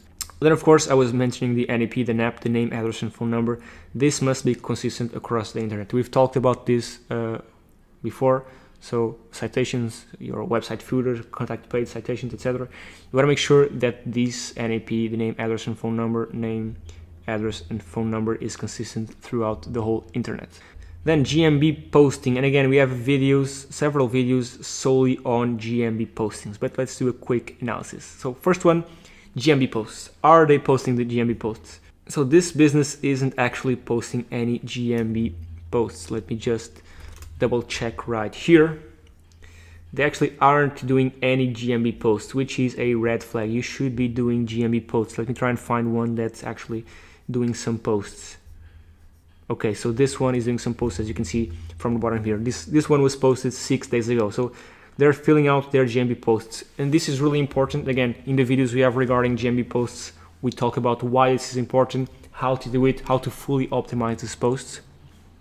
So it's a red flag for that other business not having GMB posts. So are they posting several times a week? Are they fully optimized? Are they linking to their site, citations? Are they interlinked between each other? So are the posts interlinked between each other? Are they linking to citations to everywhere where you have a presence online? Do they have the keywords in the description? Do they have the business name? Do they have the photo? Business name in the photo of the post? So again, we have a video fully detailing how to optimize these. So I'm not going to go over all of them right now, but this is really important, when you're doing an audit. You want to make sure they are posting GMBs and with what frequency. Then again, the COVID-19 related posts or the warning. Google allows you to make a GMB post regarding the COVID-19 and restrictions you have with your business or regulations. This is important to include, again, both to make people feel comfortable and tell Google what's your stance in regards to COVID and the health and safety issues, which I don't think, at least recently, they have it right here. If I can do view all, I'm sure I can find a COVID-19 related post down here. Yeah, not right now, but inside your GMB, you can make a COVID-19 specific related post, because you can make generic posts, you can make product posts, you can make event posts, and you can also make a COVID-19 related post. So you want to make sure you do that one. Then business photos and videos. Okay, so quick issue. I just recorded all of this right here, and actually I wasn't recording, so I'll go over all this once again. No worries. Let's do it from the start. I was on business photos and videos, so I hope this is recording right now. Sorry about that. Okay, business photos and videos. So you want to make sure the business is posting photos and videos. So are they actually posting them? With how much is the frequency, and are they stock photos or not? So if we go over to this business right here and we check for the photos, let's just do this. We click here, more photos. We can see this business has actually a bunch of photos. They have team photos, they have photos of their installation, so the reception, the actual entrance, the office, the doctor's office, the team. So this is a really great job, and I don't think any of these are actually stock photos. At least they don't look like them. They don't look like it. These ones are, yeah, this one's the only stock photo I can see here. Okay, no more stock photos. This is great. These ones maybe with this watermark, maybe not. No, I don't think so. So yeah, these guys are doing a great job. So they're uploading a bunch of photos, as you can see here, bunch of photos. So that's a good thing to have. So then, are they stock photos? They're not. So perfecto. With how much frequency? We can see that by going to the latest. And as you can see here, this one's from February 2022, sorry. So this one is from this month. So yeah, that's just perfect. So you want to look at the photos and videos. I don't think they're actually posting any videos, so that's a downside. They could post some videos, because if Google gives you the options to post photos and videos, you want to make sure to post both. So yeah, moving on to business name. This is actually a big one, but I want to go over this right now. So business name, what you're going to notice is that some businesses actually keyword stuff in their business title. And what does this mean? So if we go here to this dentist again, so NYC dentist, we can see that actually none of these are keyword stuffing. So what does this mean? None of these are, all of these business names are actually their business names. So Barnes Smith Dental, 219 NYC Dental, NYC Dental Professional, this maybe not, NYC College Dentistry. So all of these, so Advanced Dental Arts NYC, Central Park West Dentistry, NYC Smile Design. So all of these are actually real business names. So LaBelle NYC Dentistry, these are all real business names. And now I want to show you an example of keyword stuffing in the business name, in the business title, and I'll explain you why in a second, why this is important. So if we go here, for example, Plumber Dallas, we can see Tyler and Sons Plumbing LLC, Slate Plumbing, Road Router Plumbing and Water Cleanup, Reeves Family Plumbing. So some of these are actually actual business names. But if we look at this one that I have selected here, you can see that you have the actual business name here, Tribeca Plumbing Inc. And then you have some, this is a perfect example. You have keyword stuff right here. So local and trusted plumber in Dallas. You even have location and keyword. So this is a perfect example of keyword stuffing in the business. All of this right here is keyword stuffing. This is the business name. All this right here is keyword stuffing. As you can see, local and trusted plumber in Dallas. So most likely this business isn't called Tribeca Plumbing Inc. Local and trusted plumber in Dallas. This is a perfect example of keyword stuffing, and it is against Google's terms of service. But if your business name is actually called that, you don't need to worry. But like I said, most likely this guy's business isn't called all of this with the keywords and location stuff right here. But what you need to know is that these businesses usually rank higher because they have the keyword in the title. And it's not just because they have the keyword in the title, which is just another signal they're giving Google that they are actually a plumber in Dallas, for example here, but they usually have higher CTR, so click-through rates, because when someone searches for a plumber in Dallas, for example, if they see a result where the keyword is actually in the result, so the keyword they search for is actually in front of their eyes in a certain result, they're more likely to click that result instead of this one that's first, for example. So it's best for Google. Google actually ranks your business higher if you have the keyword in the title, and people often click your listing because they have the keyword they search for exactly in your business title. And you can do this at your own risk, and it can go wrong. It can go wrong, yes, it can go wrong, because people can report you to Google, and if your listing gets suspended, you will have some trouble reinstating it. And the time you lose and waste trying to get your listing back is time and money that you lose, and clients that you lose that can't click your listing because it's not there. So you'll be losing time and money. But it depends heavily on the niche.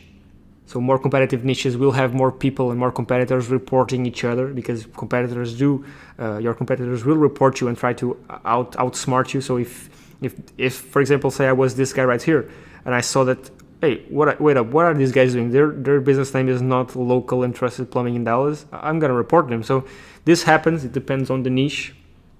Again, in more competitive ones, people report each other more times. But not only it depends on the niche, it depends on the markets as well. And this is more of a script for myself, but it's good for you to understand my train of thought. But here in Europe, people don't usually bother reporting other businesses, but I've heard that in the USA, it happens more often. And now some people are very cautious of actually using this tactic of using an exact match anchor in their business name as their GMB, so of doing this, something like this. The only ones doing it, of course, are the ones in which their business name is the actual keyword. So I doubt it that this is actually their business name. So Tribeca Plumbing Inc. Local and Trusted Plumber in Dallas. So their keyword is right here. I doubt it that this is actually their business name, but if it is, great for them. Then this ties in with my next point. So there are some businesses actually right now that are purposely changing their legal names to have their GMB name in the title, and it works. So these guys might have changed their legal name. I don't know. Who knows? And some people are actually doing this, and it works. And I want to finalize this by saying that having the keyword in your GMB name and the location, so keyword location, Plumbing Dallas, for example, does heavily influence the rankings of your GMB. So let's talk about this one in a second, but these two alone will heavily influence the rankings of your GMB. I've tried this several times with several clients, and when adding your keyword to your GMB, you get so much more calls, you get ranked so much higher. So it works. It's risky, but it works. And having an EMD, so an exact match domain. So for example, if this guy's domain was for example, instead of tribecaplumbing.com, it was plumberinDallas.com. This makes it even easier to rank both in organic and in the GMB snack pack. So these three combined are like a super weapon.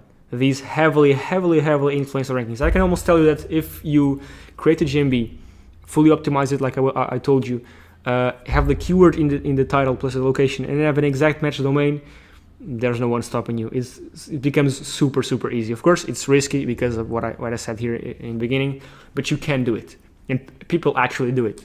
Then moving on to business Q&A. So we have again videos on all of these, but I want to go over this again right here because we're doing this quick audit. So let's go back to this one right here. As you can see, you have the questions and answers section right here. Let's do a quick analysis. And for some reason I can't click it. Let's do a refresh. Okay, so these are the Q&As. So they have maybe 10, and yeah, they're actually answering the questions, which is it's great, but they're not answering the questions in an optimized way. So again, you have to look at if they have the actual section, which they have, great, and if it is an optimized Q&A section. So are they fully optimizing their replies with keywords and locations? In this case, they're not. So for example, someone asked, which dentist is an oral surgeon, please? And they just said, hi, this is the dentist, and linked out to a page. So this is not fully optimized. They don't even mention the business name nor the keywords anywhere. And again, I have a video just solely on this, on how to optimize your Q&A. So if you have any questions on that, go over there and watch the video. It's really in depth. And then how many Q&As are they posting per week? And then are they syndicating them to their website? So these guys aren't posting that many per week. Actually, these are really, really old, like 3 years ago, and this one was 8 months ago. So that's not good. They should be posting more. And again, I go over on how many you should be posting a week in the video about optimizing Q&A sections. But let's just out of curiosity look at their website and see if they're actually syndicating the Q&As to their website. So they have here an FAQ section. Okay, so they have a bunch of questions. They have like 1, 2, 3, 4, 5, 6, 7, 8, 9, 10. They have about 20, I'd say 20 questions. And yeah, they have about 20 questions right here. And on their GMB, they only have 10. So this is not good. This could be improved by a lot. So why do they have 20 plus questions on their website, but then they only have 10 right here? So they could be syndicating them through here and this one is to the website. So that's yet another thing you should do. Is there a Q&A section on their website, and is it well optimized, which in this case it is not. And that's basically it regarding the GMB full audit. Again, I have videos on each one of these. So if you have questions regarding Q&As and how to optimize them fully, how many you should post a week, where to find ideas for the Q&As, everything regarding business Q&As, I have videos on those. GMB postings as well, the essentials as well, reviews as well. I have a ton of videos on reviews. So this is just like a overview on how to optimize and do a GMB audit, which I hope it was of value to you. But if you want to go into specifics, you can watch each one of these videos. And yeah, I hope you enjoyed this video, and I will see you in the next one.